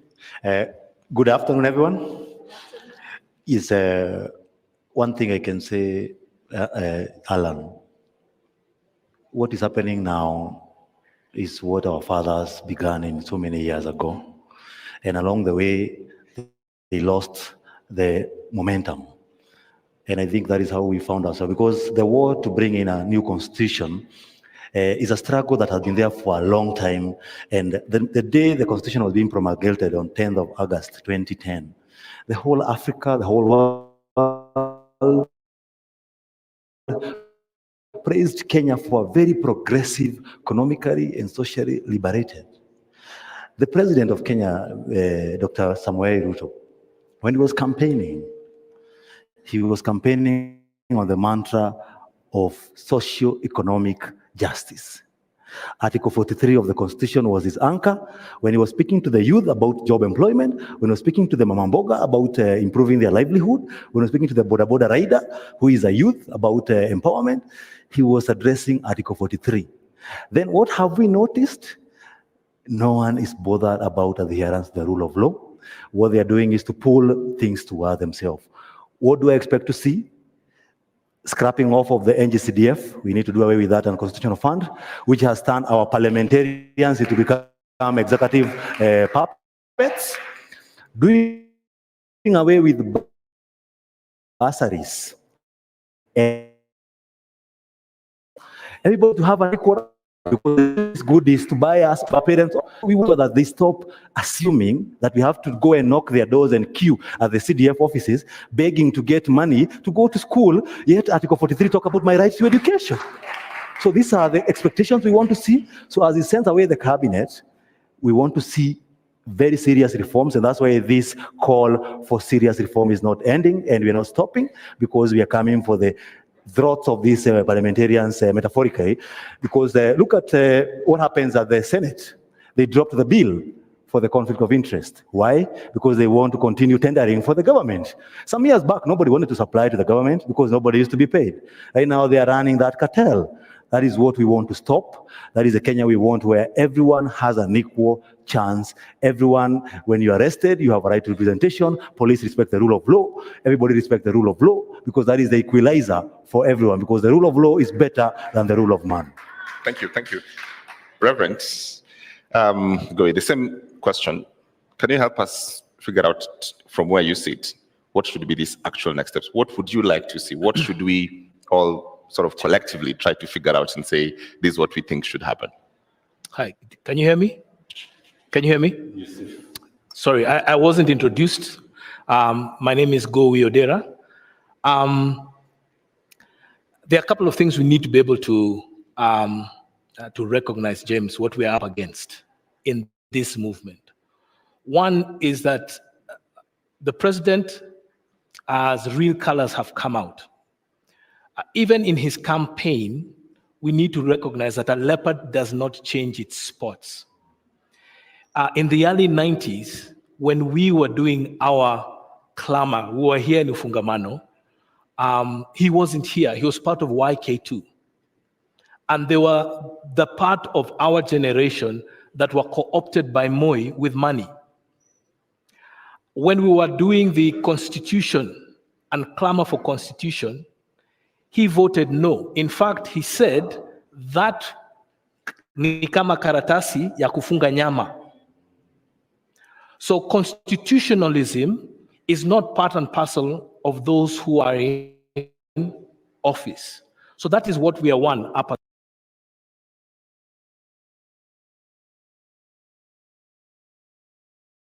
So that is what we are one up against. The second thing what we're up against is a culture, all right? A culture that does not necessarily value hard work and a meritocracy in itself. So Gen Z are trying to say, we are putting in all this effort to get what we want. Now we are seeing people wakivuka line and getting there without even earning what they are. And lastly, I think that we and the police have said is accountability. And I think those are the three things we need to continue championing moving forward. What Gen Z, I'd like to encourage this group of young people, this generation of young people, is recognize that this is actually a marathon. This is not a sprint. And so there are certain gains we need to make. And I think there's somewhere we need to celebrate what we have gained these past 3 weeks. And we need to celebrate that. In as much as some of our comrades have fallen, we need to celebrate this. This is a great thing, that a government can withdraw a finance bill is a big accomplishment that I'd like to celebrate what these young people have done. It is something I am proud of you. We are proud of you. And you've done something my own generation was not courageous as you to do. And you have taken this to another level. So just to your point, as I come back to this, there's two problems here that we have to contend with. There is the question of dialogue that keeps being bandied about. I want you to speak about this question of dialogue. And then at the tail end of this process, it's a political process. So there has to be a reasoning on how the public engages politically, because those changes have to happen in a political construct where the politicians have the experience more than anyone else. So the issue of dialogue is who is dialoguing. So the referee cannot be the player. James, the referee can't be the player. And so you don't have the credibility. Now, the institution that I am part of, the church, has lost its credibility too. Yeah. When we were supposed to be doing what we were supposed to be doing, we were sitting in State House. So we've lost the credibility too. So there needs to be another umpire, another person doing this. We can learn from others. We're not the first ones to do this. So there are other actors that can come and do it. And secondly, James, it can't be a political process alone.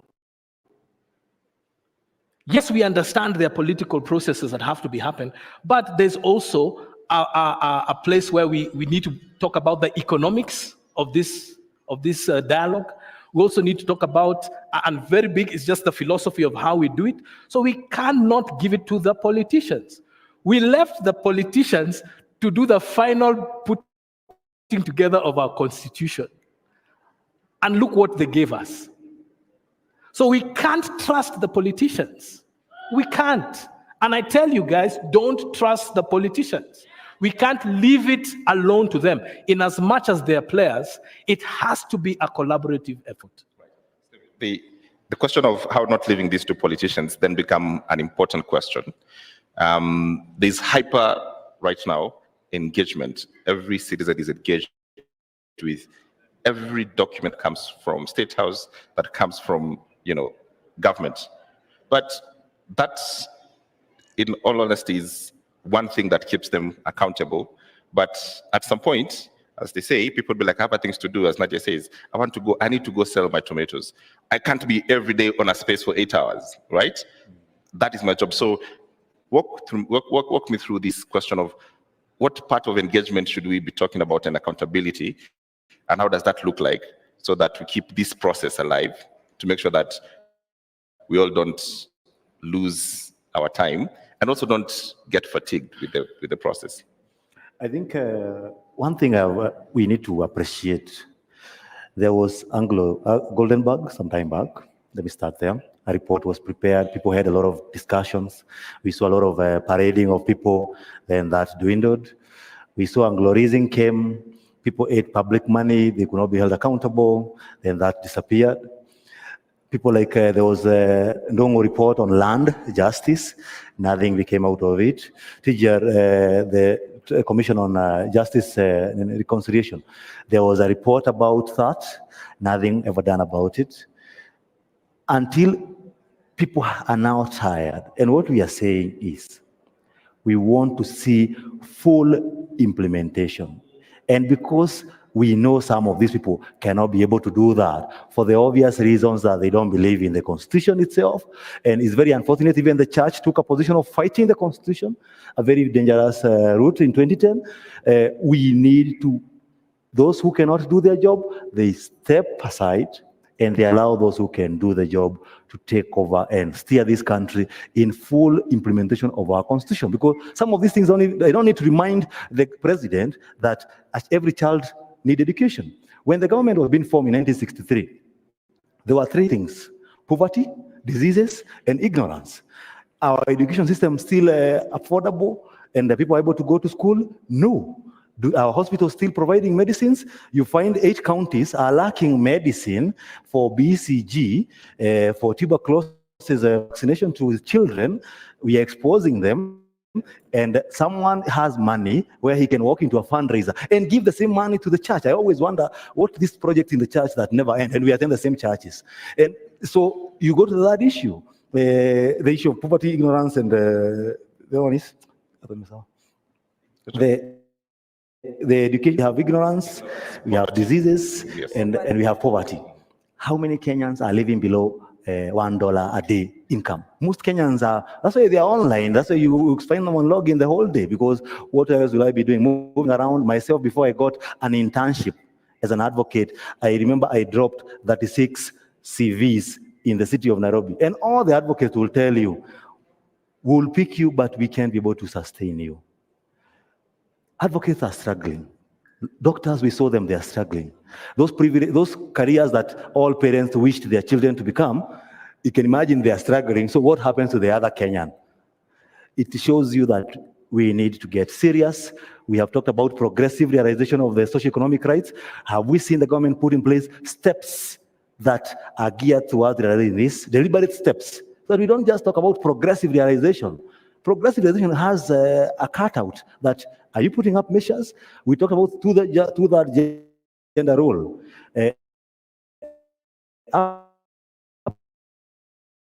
To date, they have not done anything. Justice Maraga reminded us before he left off, what we need is dialogue. It is action. I think that is what the leadership need to know, that we have talked too much. We need to see, I don't need to remind the member of parliament that I am telling you I don't want an extra tax. I want you to be accountable about that. I don't remind the member of parliament that I am paying you a salary of almost $1 million shillings, then I pay you allowance to attend your plenary. Who pays us to attend plenary? And you have a salary. Who pays you to attend a committee of the job you are employed to do by the people? What makes them so scared that once they get elected, they need 10 bodyguards? What are they doing wrong? They know it. And that's what we want them to address. Okay. Nadia, you raised an important question the last time about the role of creative, and and we've seen what the creatives have been able to do for this movement in this time, using your own talents to push the conversation forward, musicians, comedians, and the rest. But also, there was a question about the corporate world that would stop you doing these things before. There was a reason for that, because the corporate world and the government work, hand by hand.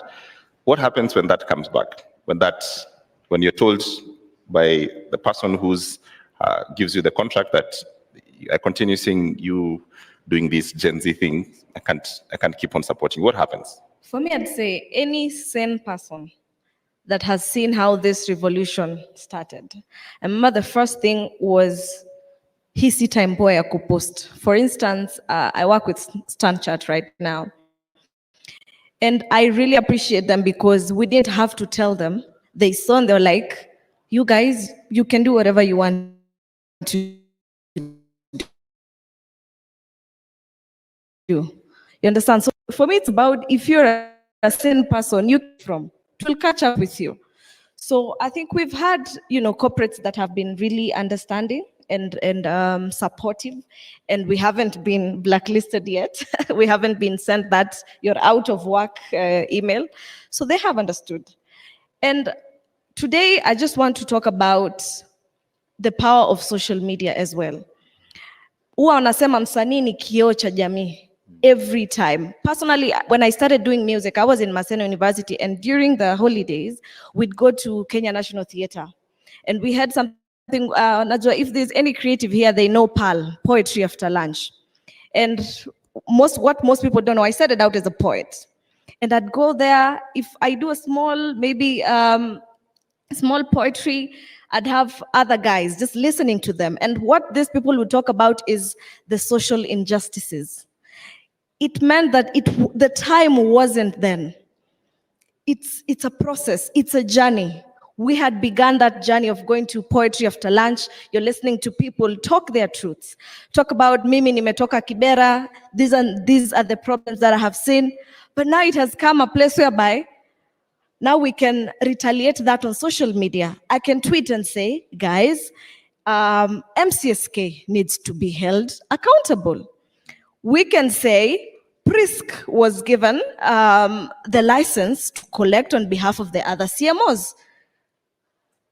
Public participation, has it happened? We are the artists, we are the ones who are paying for these people. And that is another conversation that has been held for so long.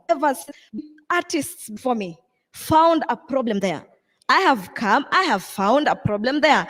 And I am not going to leave, because at the end of the day, there's a time gonna reach, I'm not able to dance on stage as I am dancing right now. So it is, as I said before, it's accountable governance. We have to hold each and every person accountable. Kila mtu. Now, to the ladies, maybe when you're wamechaguliwa, ama they've been given a position, wasiende wakatuaibisha. We've seen the likes of Karen Nyamu, more of a socialite rather than a leader. There are so many deserving women.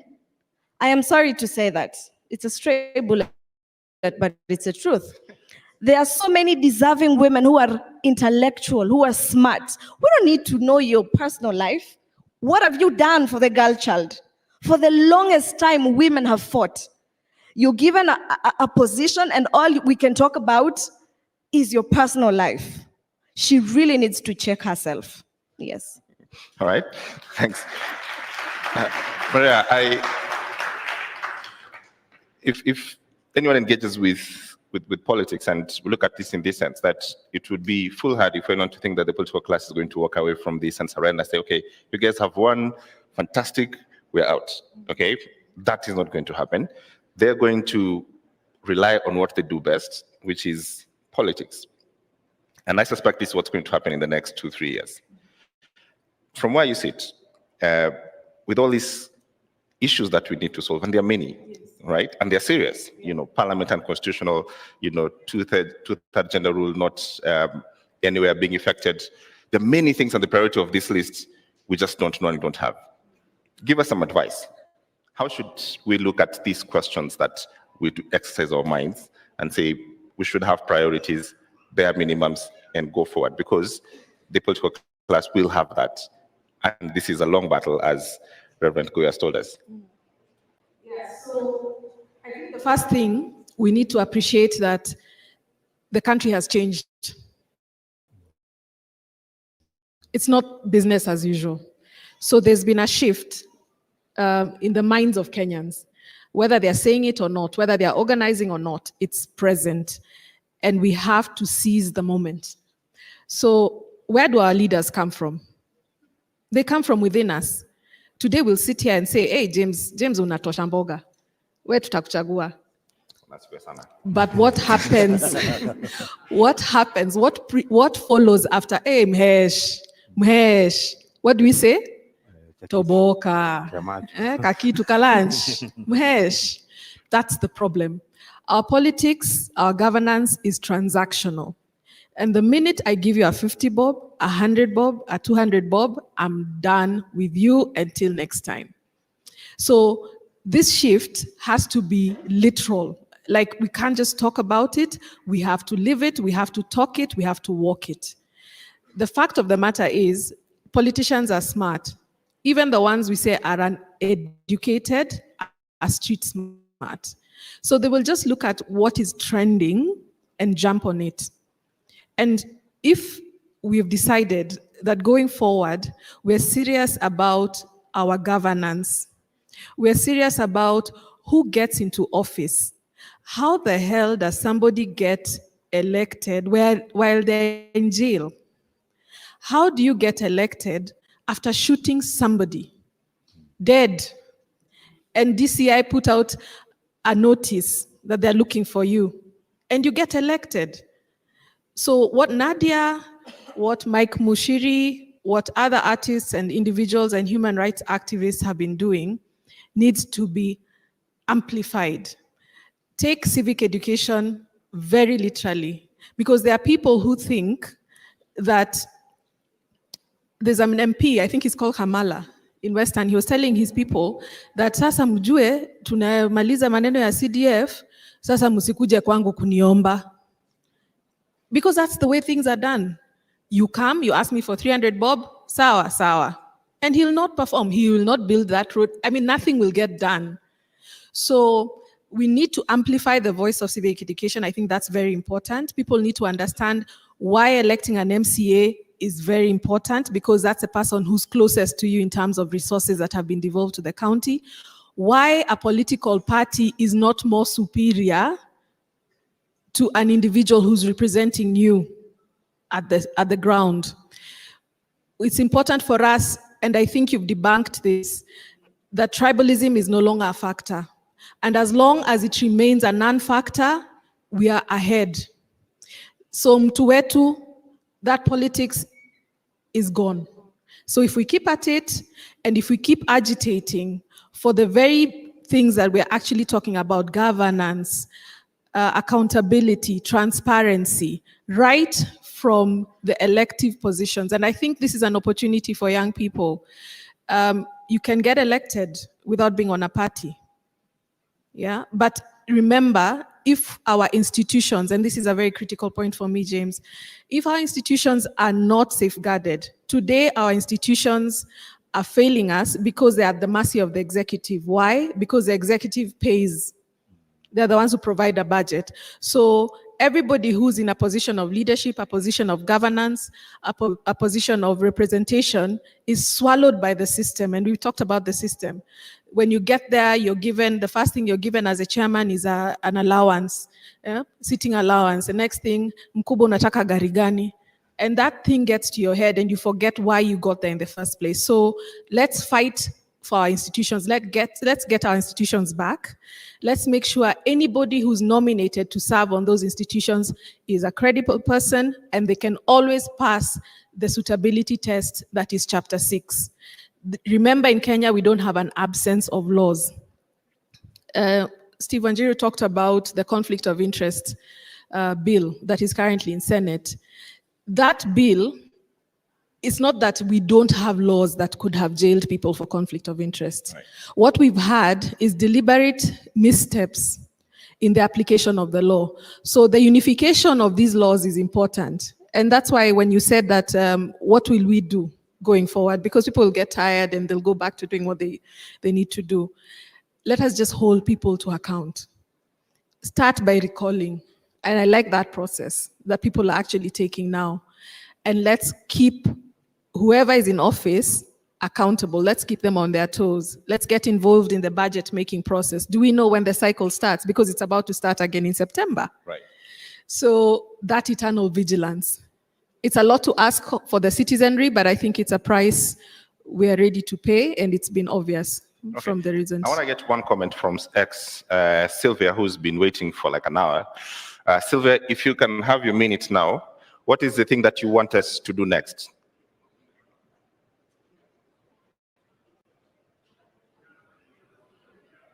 Do you have Sylvia? Yes, good afternoon. Go ahead. I'm speaking as a lay person that according to how things are right now, we understand that a government is formed by three arms. I think we have three arms of the government. But as things are now, it's like the parliament and the executive have merged. So we do not have oversight. The legislature, people like the MPs are supposed to represent the people who voted them to go there and do the legislation. But even if they do the legislation, is it favoring a common citizen? Everything they are doing is about them. So I was asking, I'm speaking as a lay person, so just pardon me, and if at all I'm wrong, just try to enlighten me more.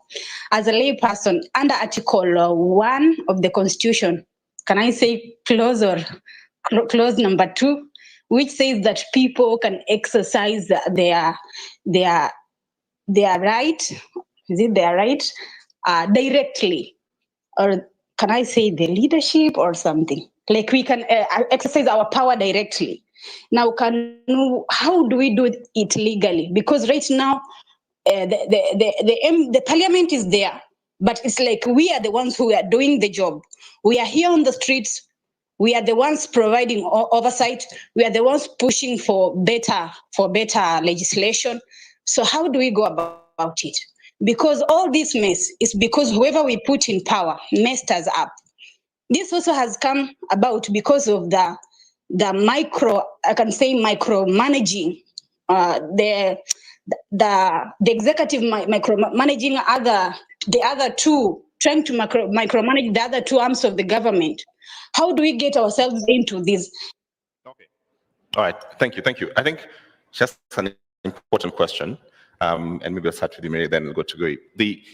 This idea that you elect people to get to office and they decide that we know best, all right? In fact, you become very clever all of a sudden, and I know what you want. And I think we saw that on this finance bill, that MPs literally told everyone that you guys have no point whatsoever. We know best and we'll do what we want.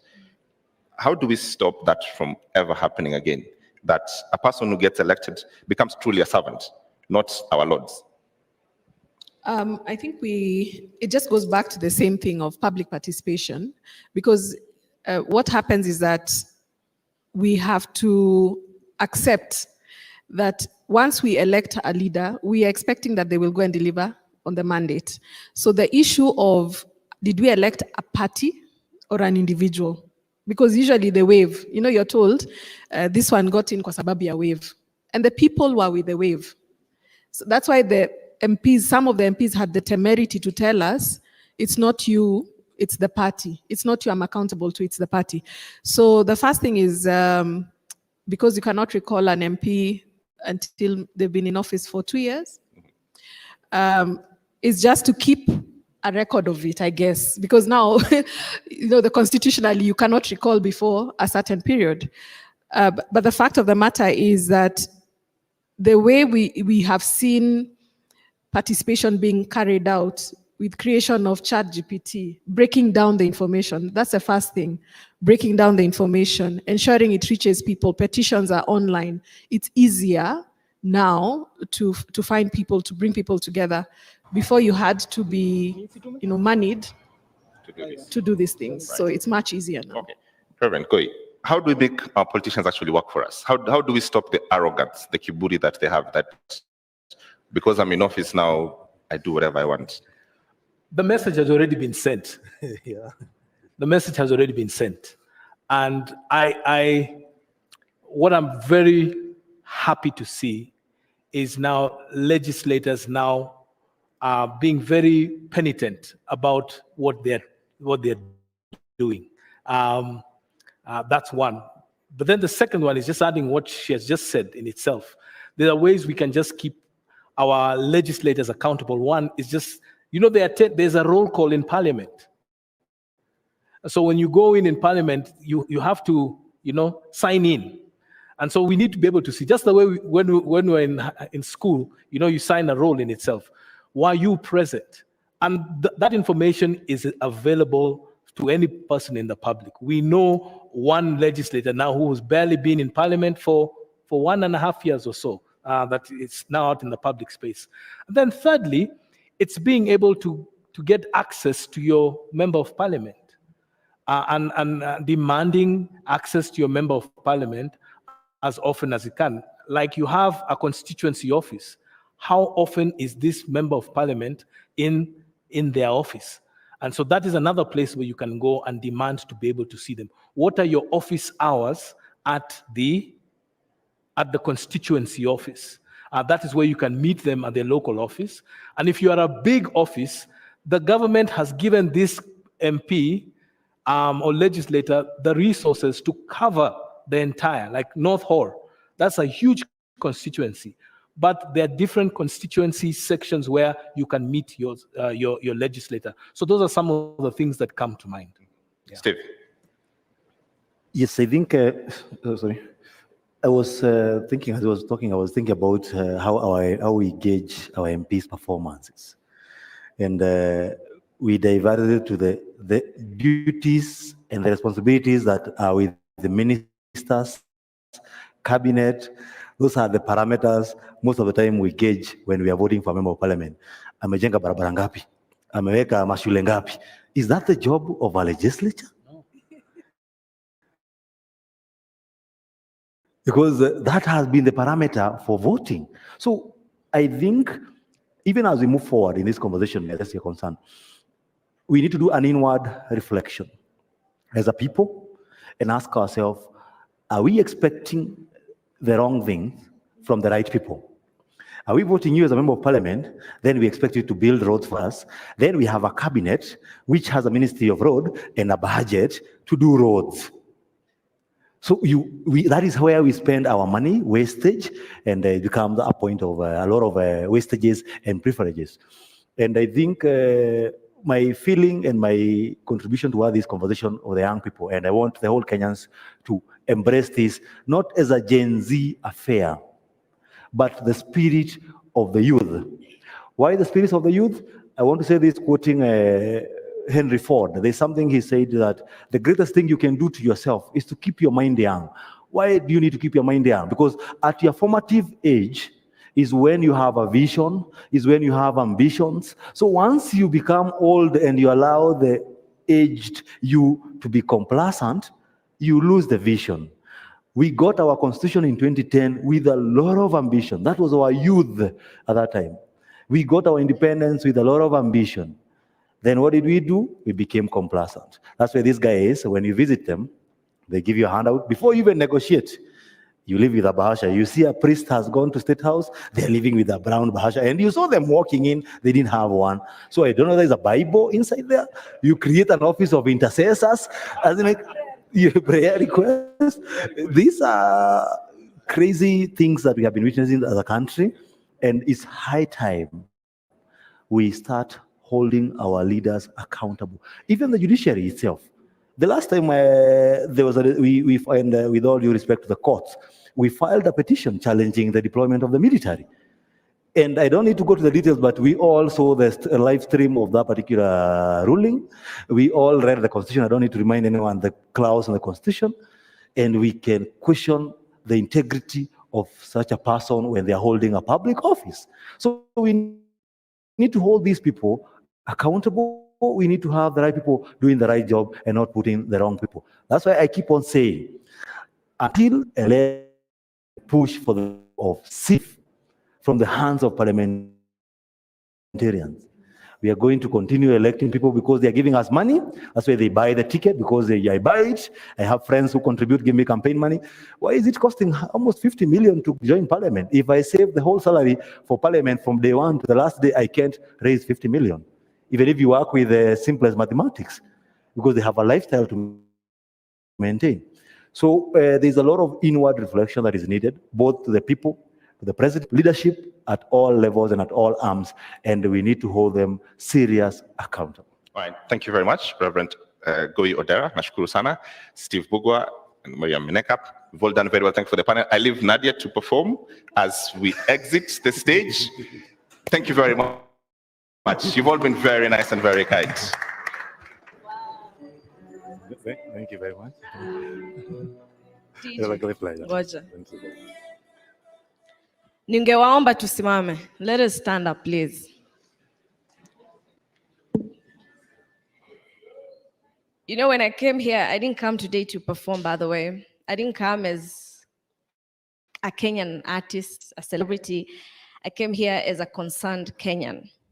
And first off, I want to send my condolences to the families of the bereaved soldiers who we were together kwa barabara, kwa streets as we were fighting. So my biggest condolences to the family and to anyone here who's been affected by this time. As Boniface has said, yeah, they've partnered with Kenya counselors. What is it called again? I think I've forgotten the name. So you can see them after this. And for me, it's also to say, we've had a win, yes. We've had some wins, but at the same time, we need justice for the people, to the families zenye wameachwa na wapendwa wao. They need closure. Ama namna gani? Tuweke ngoma imechangamka kidogo. Weka maombi. Kazi ya Mungu haina makosa. Ingekuwa binadamu wanatoa ningekosa. Sio jujuni, si keleleni. Turudie tena. Kazi ya Mungu haina makosa. Ingekuwa binadamu wanatoa ningekosa. Sio jujuni, si keleleni. Chere kazi di. Hoya, hoya, hoya. Hoya, hoya, hoya. Vicky Fernandez. Nilichopata nikiomba walisema kitakwisha. Nikitoa shukurani hadharani wakasema najamba. Hao binadamu walilipa wiki. Sasa imepita miaka bado wanasubiri. Kazi ya Mungu haina makosa. Tuone wote. Ingekuwa binadamu wanatoa ningekosa. Hey! Sio juju ni maombi.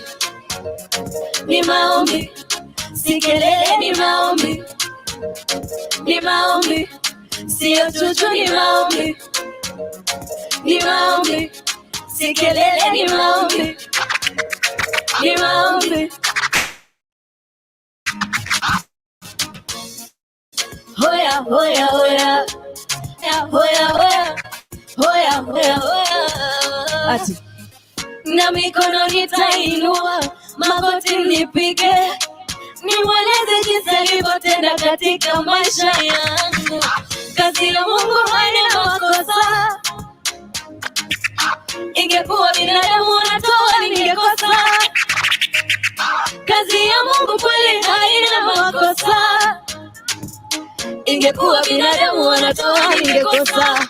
Sio chuchu ni maombi. Asanteni sana. Ni maombi. Si kelele ni maombi. Ni maombi. Sio chuchu ni maombi. Ni maombi. Si kelele ni maombi. Ni maombi. Asante sana, asante, asante, asante. Ila Mungu hawezi kubali uanguke. Alichoanzisha leo lazima atakamilisha wewe. Kazi ya Mungu haina makosa. Ingekuwa binadamu wanatoa ningekosa. Kazi ya Mungu.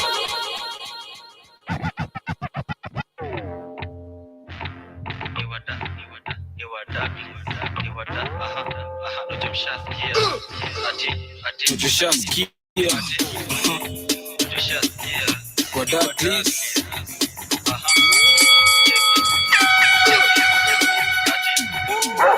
Tushasikia tukiingia ni kublast. Kukwanga bado unachukiwa madam, so anguka nao itabaki meflow na vibe. Anguka nao koko single for now.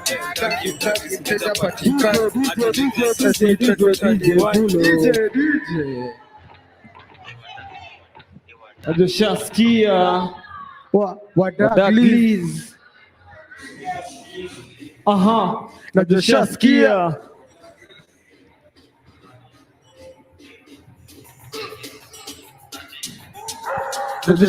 tukiingia ni kublast. Huko bado unachukuliwa madam, so anguka nao itabaki meflow na vibe. Anguka nao koko single for now. Mdagi mteja patikani hadi late night saa 6 ndo taniwai. Nikupin location na nikofana na hii suka teka video na post pale jina ni kanti kurapsi ni talent. Anguka nayo, anguka nayo, twende down low now. Anda juu ya fit mikono juu alafu click. Tuliza pesa alafu one leg. Anguka nayo, one leg, check it. Anguka nayo, anguka nayo, anguka nayo, anguka nayo. Anguka nayo kama uko na new catch. Anguka nayo kama uko na new catch. Anguka nayo kama patina magwash. Anguka nayo round 2 kwa hiyo mdagi mteja patikani ile pesa sita ndo taniwai. Ati anguka nayo, ati anguka nayo katika mtupa weba juka cheza chini kikolezo maduda. Anguka nayo tunashaitisha. Anguka ndani matisho za wadali babe. Amadali sabu serikali ni serikali tamka asali. Tunajua ni nani flow shati ki ndo hapo dauni chi.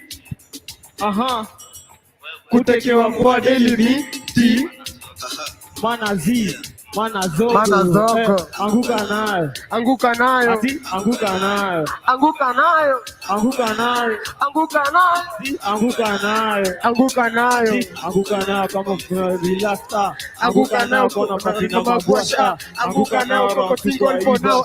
Anguka nayo, ati anguka nayo, anguka nayo, anguka nayo, anguka nayo, ati anguka nayo, anguka nayo, anguka nayo.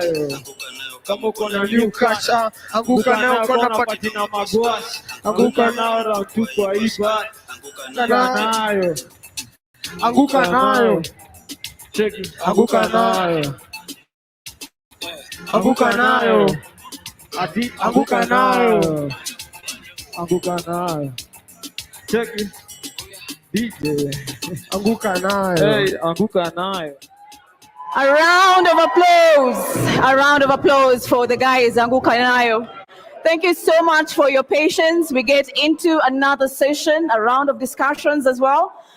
I'd like you to help me welcome my set of panelists on stage. The first person that we have is Otsiemo Nyamwaya from the Human Rights Watch. Please, a round of applause for him as he makes his way up.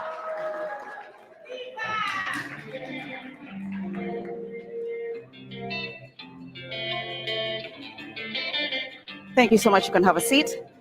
And then we have Dr. Njoki Wamae. She is an assistant professor of politics and international studies from the USIU Africa. Please, a round of applause for her.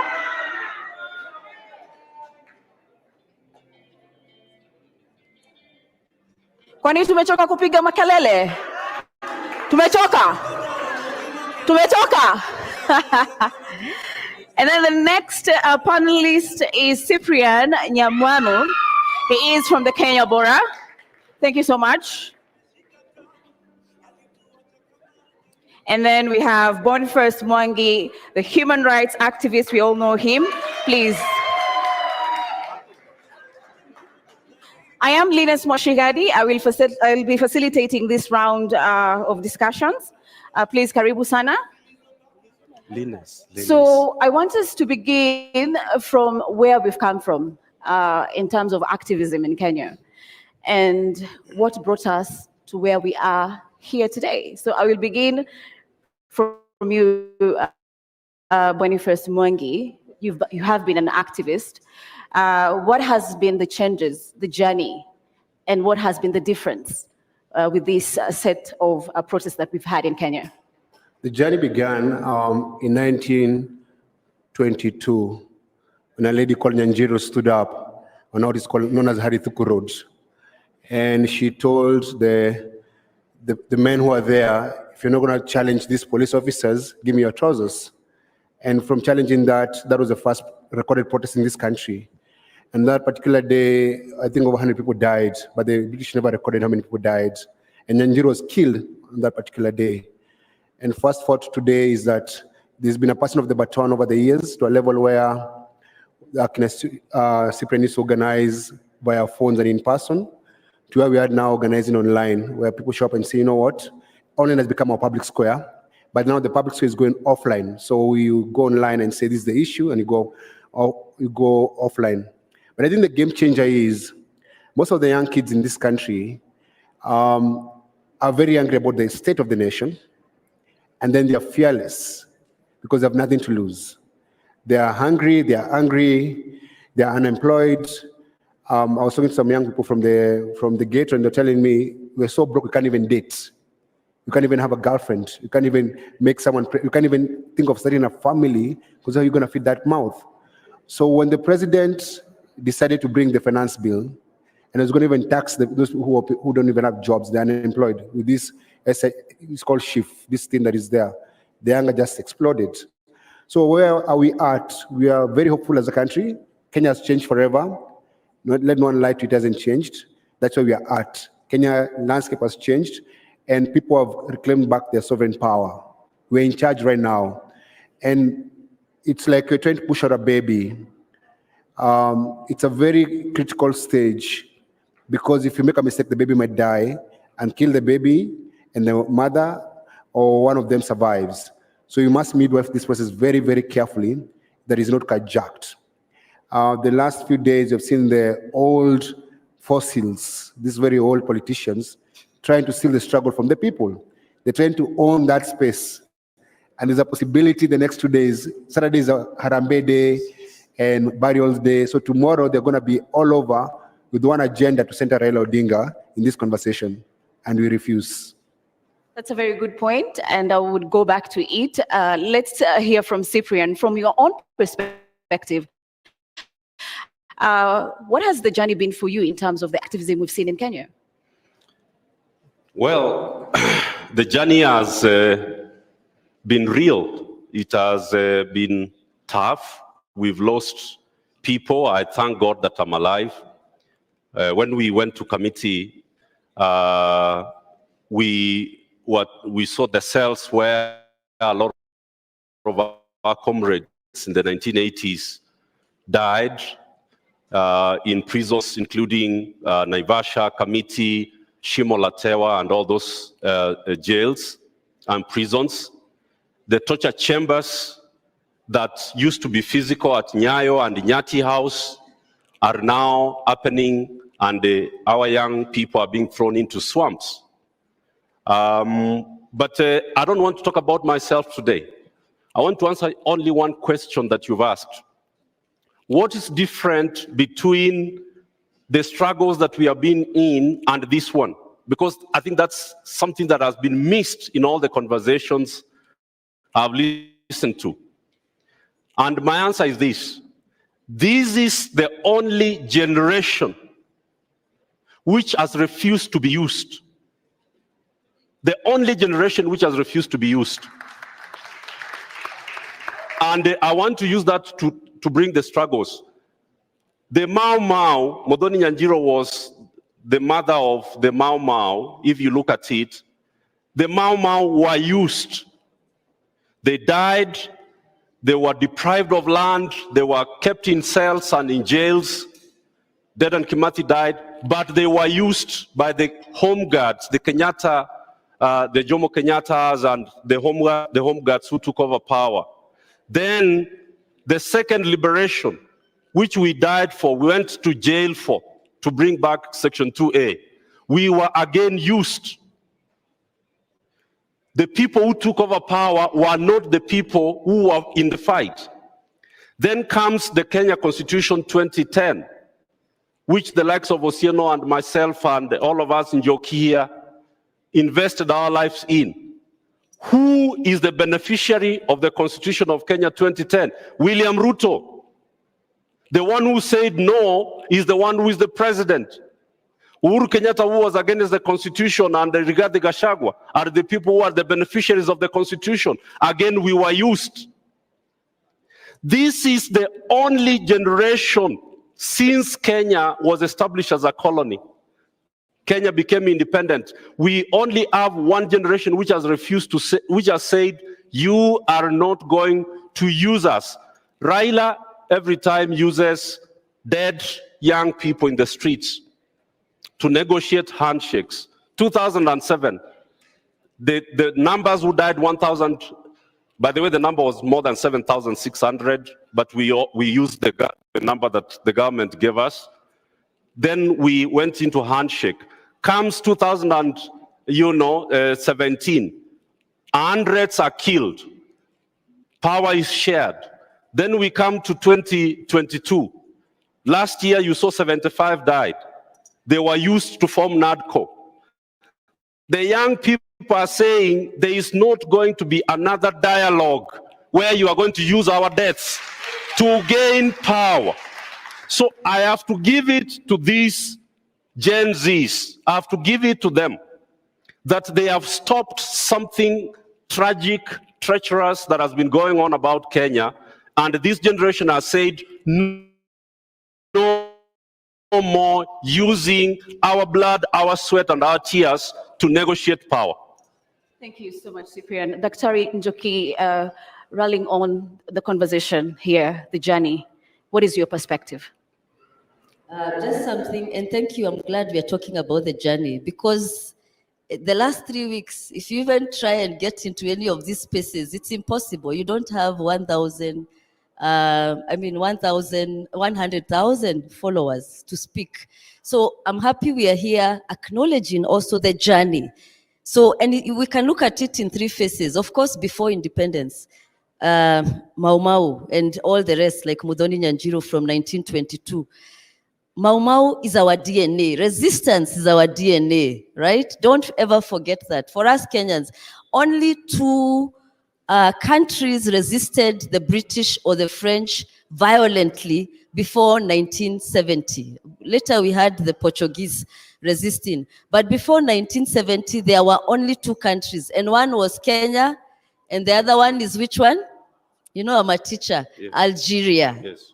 The liberation front in Algeria. In Africa is only those two countries. So, and it's because of the Mau Mau. And you know the guerrilla warfare that they fought. So, resent the fascist state that Kenyatta, because many times we are just looking at this route. We are forgetting the mistake started from Jomo Kenyatta, because he instituted a very fascist state. You know the many deaths that are still unresolved. And this politics of let's forget and move on is what got us where we are. A country where impunity is our DNA now, right? And so we need to look at that past from Kenyatta, the mistakes he made, and especially in setting up the structures of Kenya. Look at Tanzania with all its problems. Tanzania is doing much, much better in terms of politics. Kenya, we keep bragging about our economy. So what? The economy, if you don't have your rights, those chapter 4, the Bill of Rights, not just the what do you call it, social and political rights, but also the economic rights. But the social and political rights are the foundation that offer you the space to demand for the others. And the social in chapter 4, they should be protected. We already have them. And that's why we are saying, for me, I'm saying, let's not get excited with his changing ministers, because they'll still come back. We should be looking at chapter 4 and chapter 6. Chapter 4, our rights. Our people have been killed. Young people have been killed. These universities where I also teach, they're quiet. You know, so till we have justice, till we have the killer cops arrested, till Koome is gone, you know, and those are some of the things we are saying must change. Then we can deal with, as we deal with the rest of everything. But having said that, it's a good moment. I think Gen Z is probably now what we can call the third liberation. This is I think we've now entered the third liberation. And the second liberation, and I'm glad we are here in this hall. Those of us who don't know, this hall is a very important hall, Ufungamano. And Cyprian is here. I've seen many other comrades who are there those days during the IPPG reforms and NCC especially, and the National Convention on National Convention Assembly Executive. Exactly. That's where the Constitution of Kenya was changed, and Section 2A was repealed, and that's where we can tell off Zakayo and anybody else about why, because we fought for that constitution. And it's really sad that we have to keep fighting. That's why we need to have the right people in power, so that we are not fighting, so that it's people who also think like us, people who know human rights is part of state making. And I'm very glad, because that second liberation, first liberation was the Mau Mau and what they did, and the people who liberated Kenya. Remember, you need to also know who liberated Kenya, because the challenge is opportunities took over the real liberators like Dedan and Kimathi.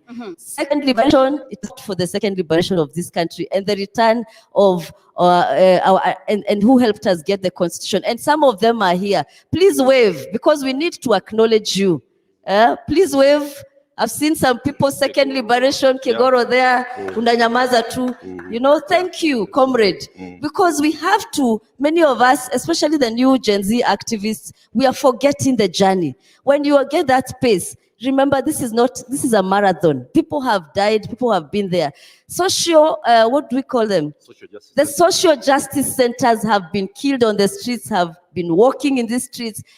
Kina Mama Rahma, please, let's wave also. Let's acknowledge these people, you know, and all the social justice activists, Olal, Viva comrades. These are the people who have brought us to this moment. So let's not look at it as it's 3 weeks. Oh, now we must always carry that journey. And when you're given to that opportunity, remember those people. Thank you. Thank you so much. So let's tweak the conversation a little bit, and let's talk about the journey when we look at police accountability and brutality. Of course, police have been there throughout the journey in terms of the first liberation, as Daktari talked about. But with the new constitution 2010, there was different expectation in terms of how they would engage the protesters. So Otsiero, take us through how the journey has been and how do we make police accountable? Thank you. My name, I'm called Otsieno Namwaya. I work with the Human Rights Watch, but I will also speak more broadly because I've been an activist since the 90s. First of all, I think last week or early this week, I had somebody say in Parliament, I think it was Danson Mugatana, that this is the third liberation. The second liberation there was in the 90s, and then there was the independence struggle.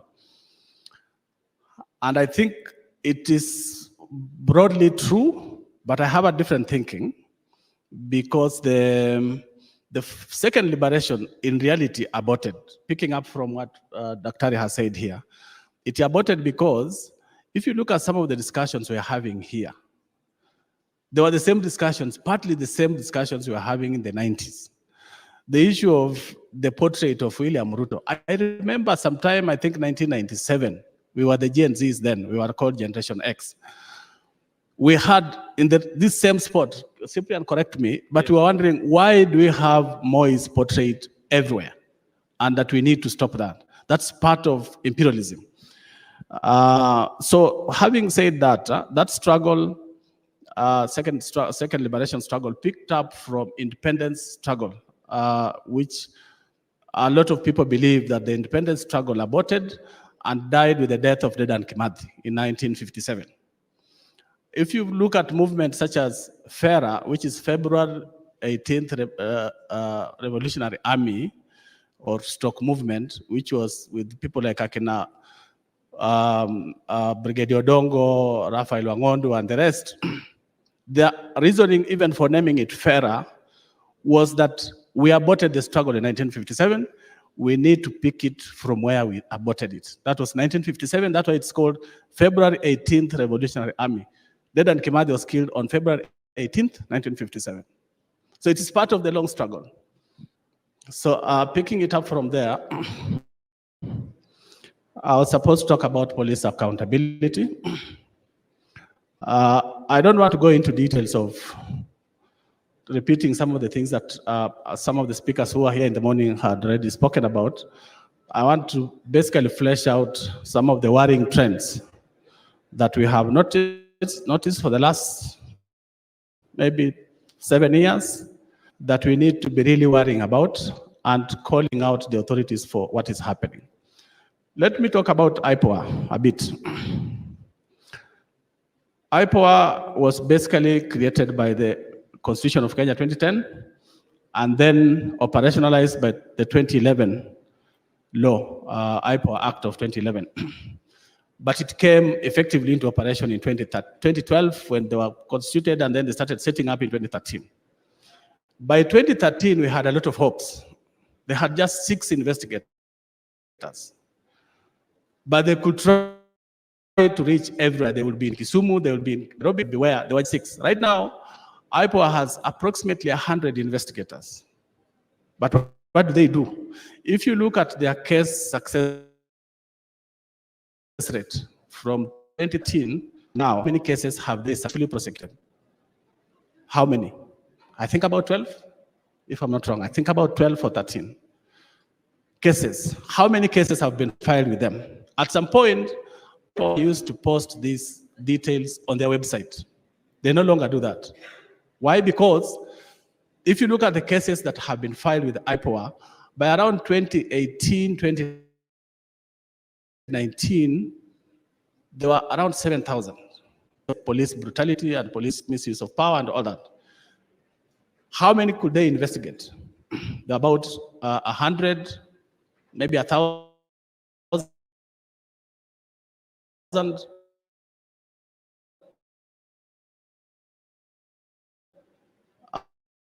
up to 2022. How many have they? Thinking of the 22nd, the issues we had, especially after the 2007 elections and the killings by police, was that we need a civilian institution where people can walk in and report police abuses, so that people don't have to go to a police station to report cases to be investigated by the same police officers who have committed the offenses. So it was created as a civilian institution. It's supposed to be friendly, welcoming, understanding, transparent. But what has happened today, if you look at IPOA, it has transformed itself. It has become more like a police institution. So it's no longer transparent. Those cases they used to on their website showing, they are no longer acting like they are civilian.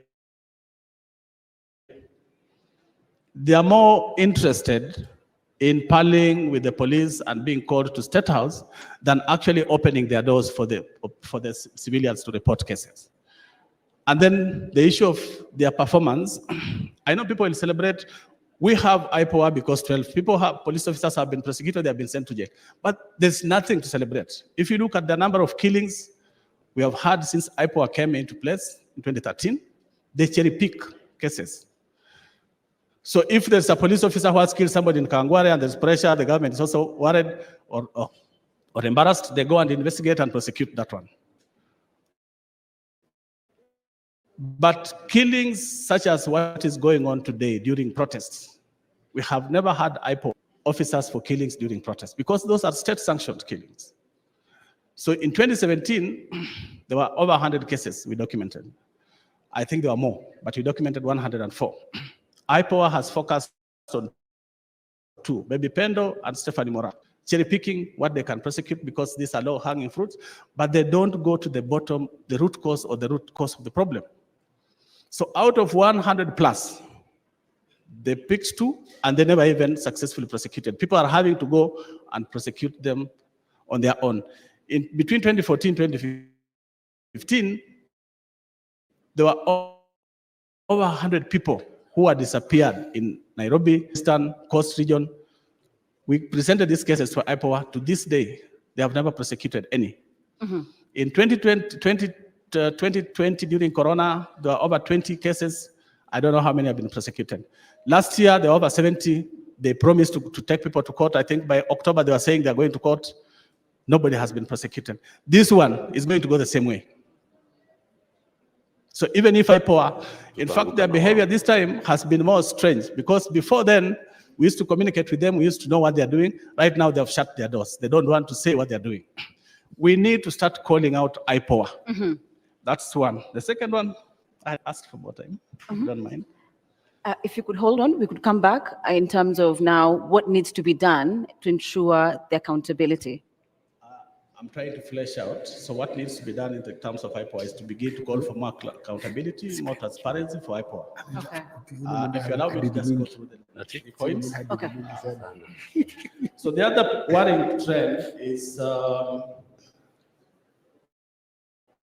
when it comes to accountability, especially where there are killings, like what we have now, police are refusing to do their bit.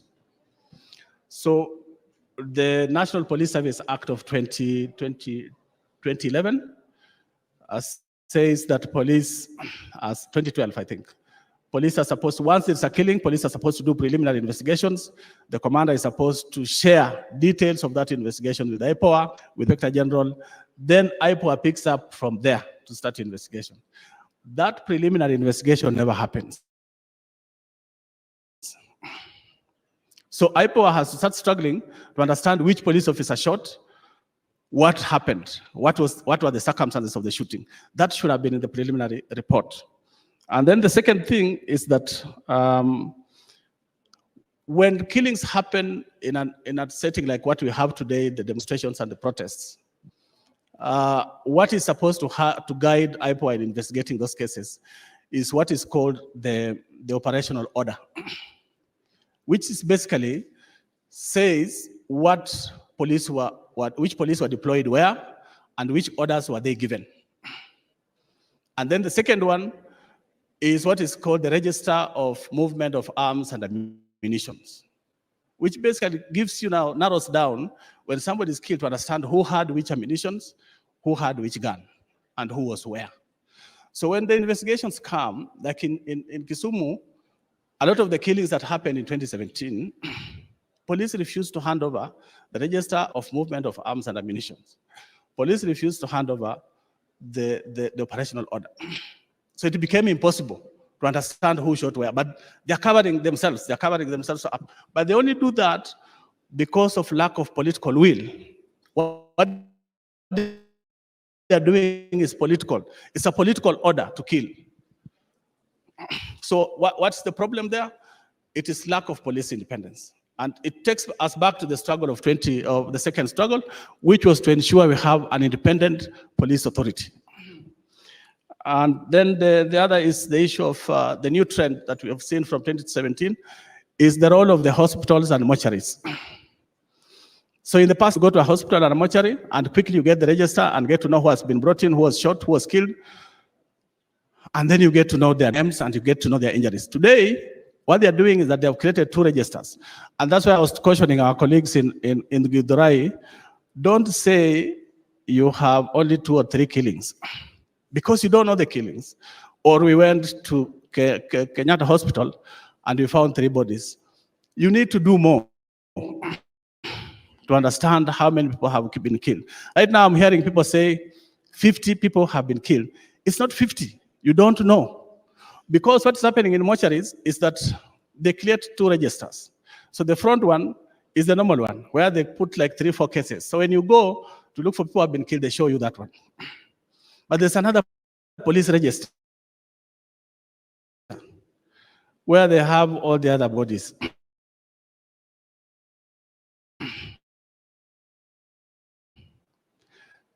So after 2015, we know that, and they refused. They just said 6. Later on, we came back and talked to the staff, and we realized there were other bodies being hidden elsewhere which were not in the register. And that is happening not just there. We saw it in Kisumu in 2017. They hide those bodies and they make sure you never get to know what exactly happened. We also know that sometimes they don't take those bodies to the mortuaries.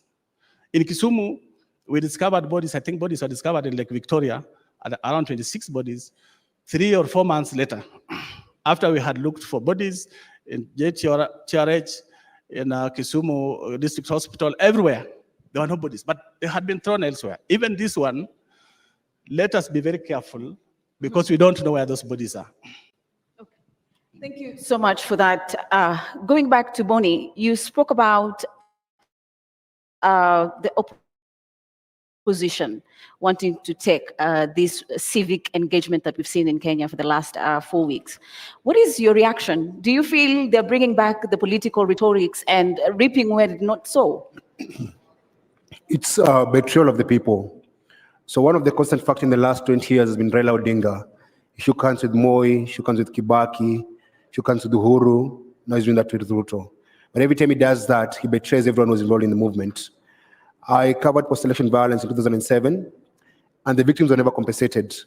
I heard Cyprian say the number was like 7,000 people died, but the government claims about 1,200 people died, but there was no compensation and there was no justice. And the difference between that time and this movement is that one of the things that people are saying in the streets is that we must have accountability, and we must have justice, and we must have reparations. So we must compensate the people who have been killed by the police, and we must get the killer cops to be arrested. On Tuesday, we're going back to the streets to demand Kome to resign. But if you look at Raila Odinga, he has never demanded for those things. Every time he shakes hands and gets a deal, he doesn't talk about compensation for lives or justice for the victims. He moves on. He's a mercenary, actually. Basically, that's what Raila has become over the years.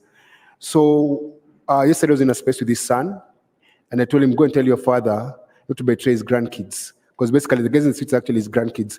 I can be Raila Odinga's son because I'm the same age with Raila Jr. But the people who are protesting and leading this protest are 18, 19-year-old, 20-year-old kids. And they're saying, we got this.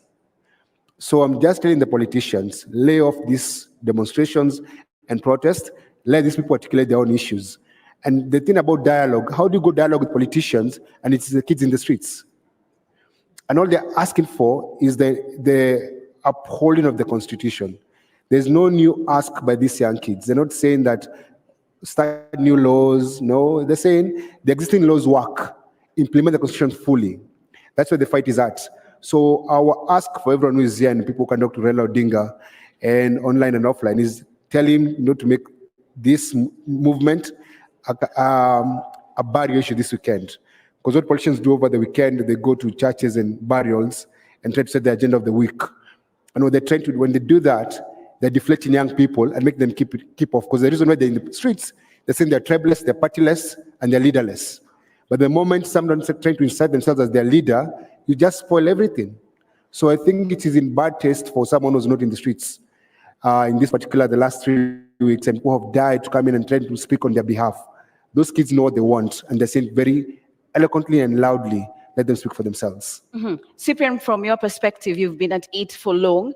Perhaps how does the protesters keep the momentum as it is and to ensure they're not divided by the politicians? Because that can be a mechanism in which now they separate this. 3 things very quickly. The first thing is what Bonnie has spoken to. Be united around the issues, set the agenda. And what the Gen Zs have done is that they have published their agenda. That's the first thing you do if you want to remain united. That's very, very important, that the agenda is clear, you publish it, and you own it. They have even said that the leader is the issues. The issues are their leader. The second thing you do to keep a movement together is that you hold everybody accountable who is involved in the process and in the struggle. And the young people have managed to do things we were unable to do. I don't want to give you details, but let me tell you one story. In In the year 2000, we were 1,500 of us here, and we only had 2 mobile phones, James Orengo and Munuve. And a priest, a reverend, I don't want to name him today, asked for Munuve's handset. He didn't know, don't name them. And he went out there to speak, but he did not know how to operate the mobile phone. But it was State House which was speaking to him. So when Munuve was given back his phone, he realized that it is State House which had been speaking to the convener of the meeting. That's why I didn't want to name him. And so you have to ensure that the infiltrators do not divide you. And that's why I'm really saying kudos to Gen Zs, because they have identified the infiltrators and they have ensured that they are flashing them out. That is extremely important. People should know, and what you've done, what they have done is really powerful, because they have even, moved out of people YouTube and whatever, so that they pay the price. Which some of these things, we didn't have these things in our days. Finally, which is what I want to really speak to, the Gen Zs do not know how to deal with it. You are never going to go to the streets and you are not infiltrated physically. So in NCEC, in our struggles in NCEC, we established the self-defense teams, the self-defense forces around active nonviolence as the principle. So you need to train 500 to 1,000 young people who are responsible for shielding and protecting and identifying and recording, to ensure that you are not infiltrated by people who are agent provocateurs, who break people's shops and burn people's vehicles, and then it is blamed on you. Thank you so much, Cyprian. Before I come to you, Dr. Njoki, I'm told we have Professor Kivutha Kibwana, former governor from... Yes, correct. So if we could have him, please, Professor, the floor is yours.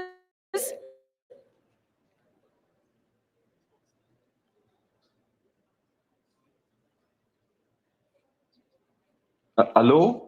Thank you so much, Prof. Please carry on. Okay. First of all, I really want to, put my hat off for these young people, the Gen Zs, who have done something one can equal to the Mau Mau of the 50s, not even the NCA, NCC struggle of the 90s, and this is huge. And following mambo wanafanya kidogo kama mtafiti, I can see that they have realized that hii system ya ukoloni na ukoloni mamboleo mpaka ichenjiwe kutoka kwa roots.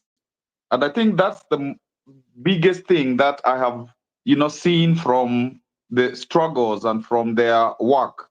Ndio tuwe na system mpya, which is an identical twin to the 2010 constitution.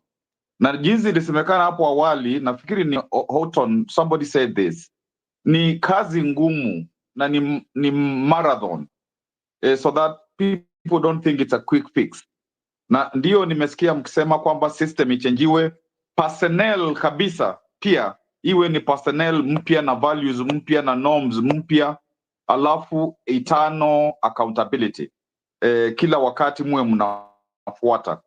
Na ndipo ninaweza kuuliza Law Society na wale wahusika wengine pamoja na Gen Zs wenyewe, ikiwa katiba inaweza kutranslatiwa hata even in those brief ways, kila lugha ya Kenya, na ndio najua kuna moja imetranslatiwa kwa Kiswahili, ndio iwe kwamba people now will learn the constitution.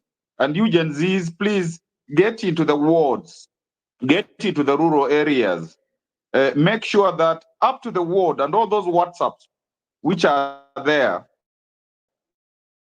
in the rural areas, make sure that the message that you have gets there. And of course, this concretization of your demands, so that nobody, will be able to say, we don't know what they want, because no public decision without Gen Zs. So that those who are calling for dialogue, whatever it is, to be known that there should be no public decision without Gen Zs.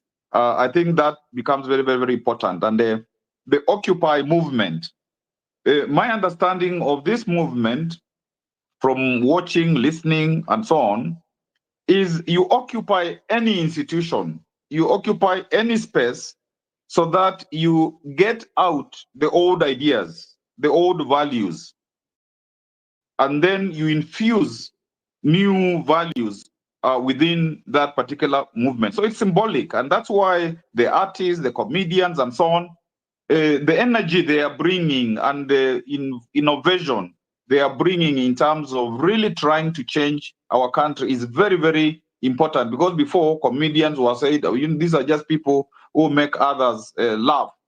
But this is like the beauty of the Gen Z movement is it is functional leadership. If there is a job to be done, people are told do that, and they do that. It is not the hierarchical thing that the system wants, so that they can pinpoint who are the leaders that we can buy, or who can we actually replace their leadership with the functional leadership, with our own leadership, people that we ask to be leaders, so that they can derail the movement. And so please continue with that complexity. I don't know, and also like the social justice centers, they should go to the informal settlements and make sure that these people are being confused to be goons, to be told that the fight is bigger than being given 500 bob or 1,000 bob every day to do things that are not correct. If I was there was 2 minutes, I could read a poem I wrote in 2021 for young people of Africa, but I don't know whether there is that time, because I know that many people want to speak. But Law Society, please continue with this Citizens Assembly, because this is important. And all those ex-space bunges, they are very, very, very important for the future of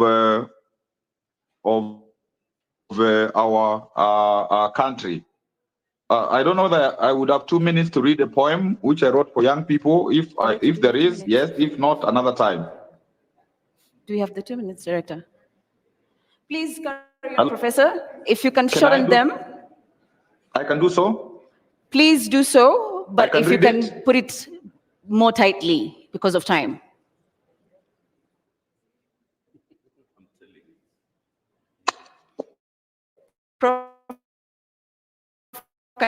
Can you hear me? Okay, then let me read it.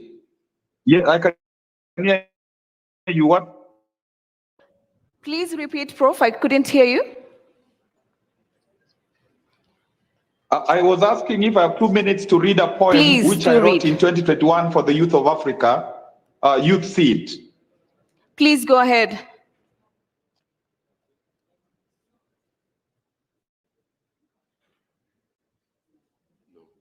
Prof, can you hear me? Can I do so? Maybe somebody else? Yeah, yes, I can hear you now. Yes? Yes, you can do so, please, kindly. Okay. Youth Seed for the youth of Africa. If Africa is eclipsed by a dark continent, the sun to beam humankind's oasis of civilization is a swarming rays of youth. Some say Africa's youth is unschooled, restless, boisterous, uncouth, high voltage. However, young people are the eternal reservoir for nourishing Africa's modernity. If the continent and our youth fail to enact a symbiotically binding social contract, we have entombed Africa alive. How many generations must we miscarry before we can procreate seminal life? In traditional Africa, when fire died from the earth, a child was sent to her neighbors to borrow fire. Mother Africa, you must dispatch your youth corps to retrieve fire from society's ashes so as to illuminate and warm Azania. The youth's essence are energy, inspiration, vitality, creativity, resilience must never again be hijacked. Young persons must renounce the culture of youth for hire. Instead of degrading itself in wild orgies, youth must turn healer. Its spirit must soak Africa, become the miracle remedy of our cancers, union of Africa's body and soul. Youth must gather its talents. Youth must conserve its latent force. Youth must own itself. Youth must purify itself. Youth must organize. Youth must mobilize. The world is the youth to subdue. Youth must command the world. The tremor of young people's power, which will smash Africa's barren past, which will reassemble Africa's majesty, is rumbling. Listen, prepare, give way. Victory is as certain as sunshine. Africa must endearingly embrace our youth. Youth must draw Africa to its loving heart. Africa must palaver with our youth. Youth must make conversation with youth. Youth must dialogue with Africa and the world. Africa must befriend our youth. Youth must reinvent love. Youth must proclaim we must live love. Youth must transform itself worthy heir of Africa's struggle tradition during its pilgrimage to Africa's bosom. Africa's youth must open its eyes to survey the panorama of opportunity as it prepares to awaken the snoring, lethargic proverbial giant. Africa's renaissance is youth renaissance. Africa's youth, the future is here. The future is the present. The future is now. Just to finalize, because it's long, youth must birth our Africa. Always remember, sacrifice, pleasure, pain, blood, and joy are companions of every noble birth. Youth of Africa, your Africa is waiting. Don't keep our people slaves any longer. Unchain their mind. Let them be truly free at last. Africa and your youth, where is your redemption anthem? Thank you. Thank you so much, Professor. Let's give him a round of applause. Thank you so much for your perspectives there. Before we round up, I'd like to get closing remarks from Dr. Njoki, and then from Boni, and then Cyprian, and then Namwaya, correct. Do you think what the president has done is good enough in terms of ensuring there is accountability, even as he forms the next cabinet? For me, as somebody who researches politics, and I have researched Kenyan politics for long, I do not think there's so much more that can be done. Remember, these are politicians, people, and now that's what I was telling people on Twitter. It's nice, yes, we all wanted, of course, they get rid of the cabinet, but where are they going? Have you checked how much money they're still going home with? Has anybody even, no, if it was serious, they would have been told tomorrow morning report to the commission that researches corrupt. I mean, what do you mean, the corruption? EACC, right? Nobody has been told to go to EACC and be investigated. So police reforms have not been done. For me, the first person to have been sacked should have been IG Kome and Adamson Bungei. Because, and police reforms, if there's a country that is desperate for police reforms, is Kenya. You know, and not just police reforms, the whole security sector reforms. In 2000 and after now, the new constitution, a lot of money was invested. Even the British, I know they were leading in security sector reforms. What did security sector reforms do in Kenya? They were bought new uniform. Those days they never used to have those swanky knee pads and I don't know, all those maroon things they're wearing to protect themselves. They never had them. They used to show up in just wearing their uniform. So police reforms just bought them more equipment to harass citizens, right? So till police reform is done, And until we get an IG who believes in human rights. Remember the police training. Many of you, if you've ever talked to any police officer, they'll tell you the first thing they are told, Raia ni adui yako. Can you imagine? Raia ni adui. And then when they are being trained there in Keganjo or in GSU, Embakasi or wherever, they are given very also torturous and inhumane treatment in the training. And they are told, tunafanya hivi ili tutoe uraia ndani yako. Can you imagine? So how do you expect such a person to protect your rights? Right? That's why even the other day I was in a government building and I had to talk to the police officer. And I'm so, these days I'm just so pissed off even seeing them. And one of them, I asked them, but why did you people kill our young people? He said, tutaua hata zaidi. That the arrogance. So it is, and I was asking them, were you trained like that? Where does this thinking come from? So till we get a security sector that is reformed, and security sector is a long path, but the most visible is the police. IPOA, you can hear we have problems. Inside the police, there's usually also an internal unit for investigating police human rights violations, police course. And according to sources, because I've met some of those people, they'll tell you the current IG doesn't like human rights at all. So if there's a unit that has been frustrated, and maybe even that's why IPOA is behaving that way, is because of the frustration of the person at the top. Remember also we are dealing with a president who has never been on the right side of human rights, ever.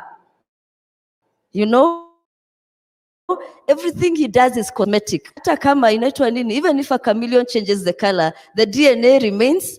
So till we get a president who respects human rights, because as I said, if chapter 4 of the Constitution, which is a Bill of Rights, is not respected, we cannot enjoy any other right. Those are the first degree human rights. And that's, what we are saying, the freedom of assembly, freedom of speech. And that's why young people are all trying to go to Europe, because there, I can protest every day.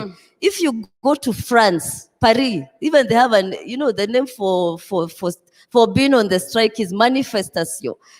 French people in Paris, even every day there's a strike. Every day they are on the road. They are what do you call it? They are protesting. How many French people have been killed? Or have you heard about the killings? Only one, which was like 3 years ago. If you check even now on the internet, the French are always on the street. That's the country we want, a human rights state, a country where everybody's rights are respected, that you can wake up, you can go and protest like Rex Masai did, like Bisley Kogi, like David Shege, and you still go home and you feel that that's what we want. So for me, 3 things have to happen. Police reform. And so even now, if that hashtag of, what do you call it, Kome must go, Bungei must go, has to join Ruto must go.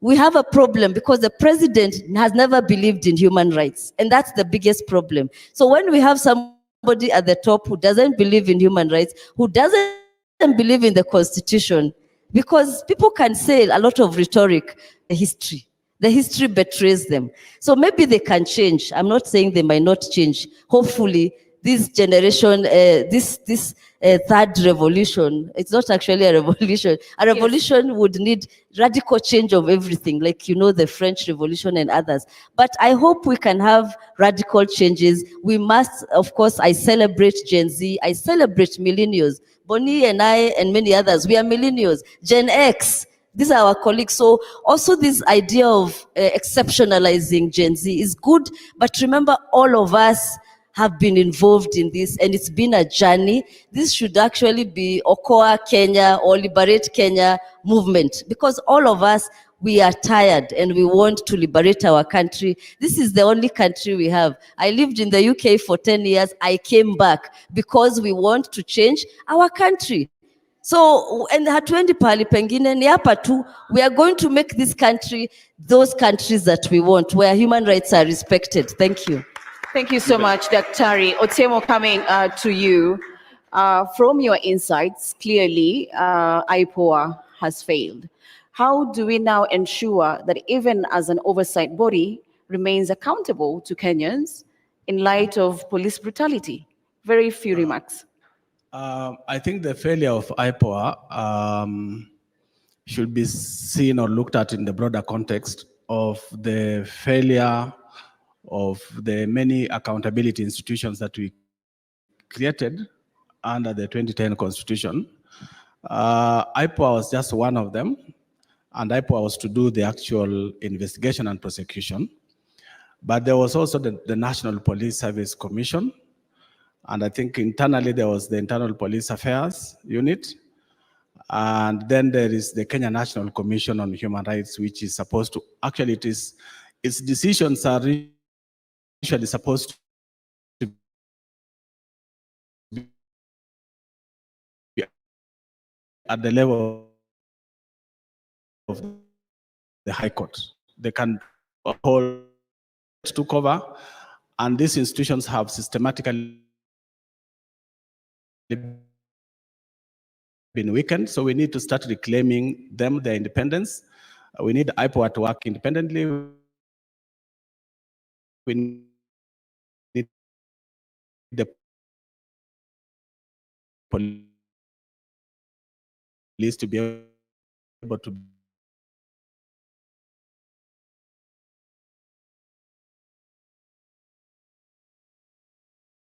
attempt to weaken the institutions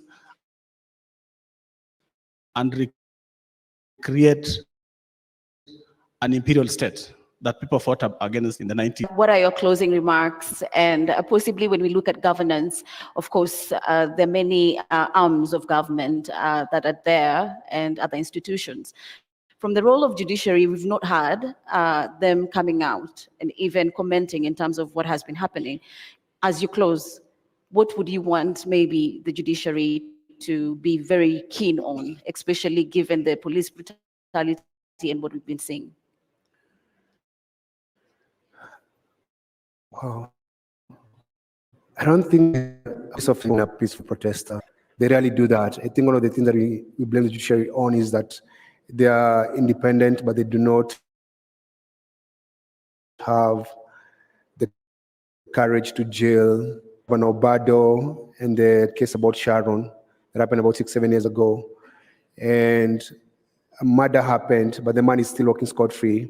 And the same man has another case in court about corruption. So if the man is actually a repeat offender, shouldn't even have bail.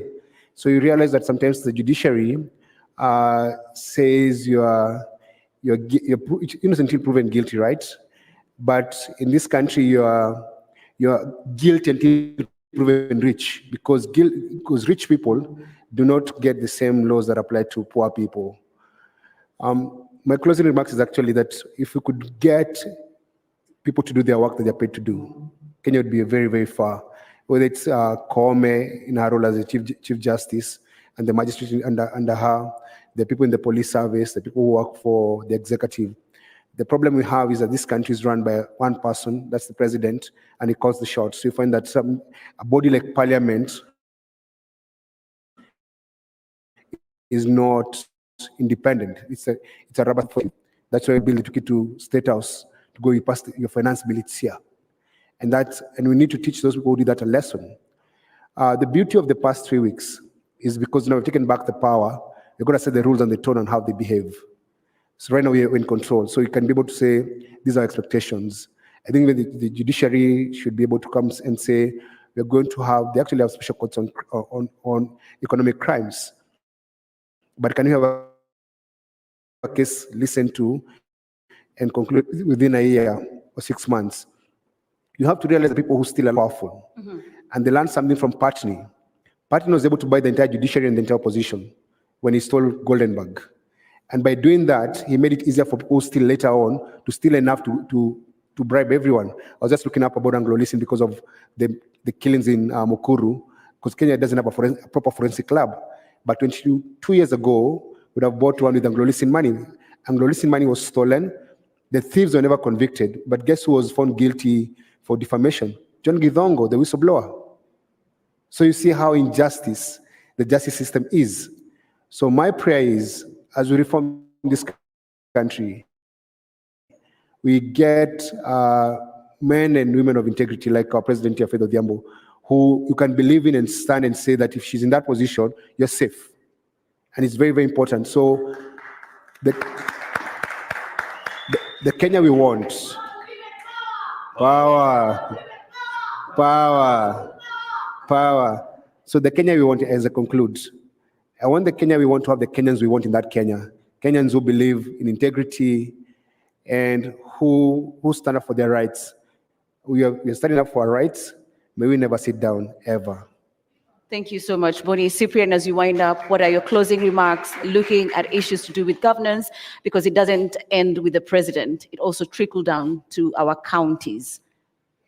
Thank you very much. I want to say that there are 4 things that the Gen Z Occupy movement wants changed in Kenya. They are saying that Kenya has lost trust in institutions, transparency has collapsed, and accountability. Number 3 is that discipline has gone, and finally respect has evaporated. Those are the 4 problems that the Gen Z movement and the Occupy movement has identified. They are not just about the presidency, but you've seen the occupation even of churches. Nobody's going to be spared. What do we do going forward? The sacking and the dissolution of the cabinet by President William Ruto is not enough. It is one of the 6 things that must be done. And just allow me to say what the 6 things are that Ruto must do before we can go back to the budget and the finance bill. The first thing was to sack cabinet. The second thing is that he must overhaul, change the leadership of parliament. There's even a court case I've seen to dissolve parliament because it is not constitutionally constituted.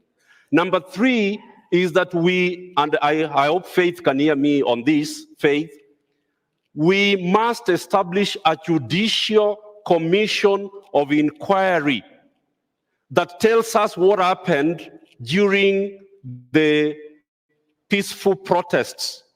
Who killed the protesters? Who burned police vehicles? Who torched the county government offices from Embu to Nairobi to Kikuyu assemblies all over the country? A judicial commission of inquiry is a must. Number 4 is that all the security chiefs, Koome, Bungei, but we are not talking about the Director General of DCI. That is the man who's killing our people. That's the man who is abducting our people, Amin. Why are people not talking about Amin? You were at Amin's office, he told you that he is not the one abducting, but he does not know who's abducting. So he must, that's number 4, and it's extremely important. Number 5 is that the military must be removed from the streets by going back to parliament and rescinding the instrument that brought them to the street. Number 6 is that we must be allowed to recall all the members of parliament who said yes. They must be recalled. They must be recalled. After we do those 6 things, the list of 14 irreducible minimums will kick in. Now, number 1 is that CDF must go. We are saying that we must close down all this act. The budget completely dissolved. We have rejected the finance bill,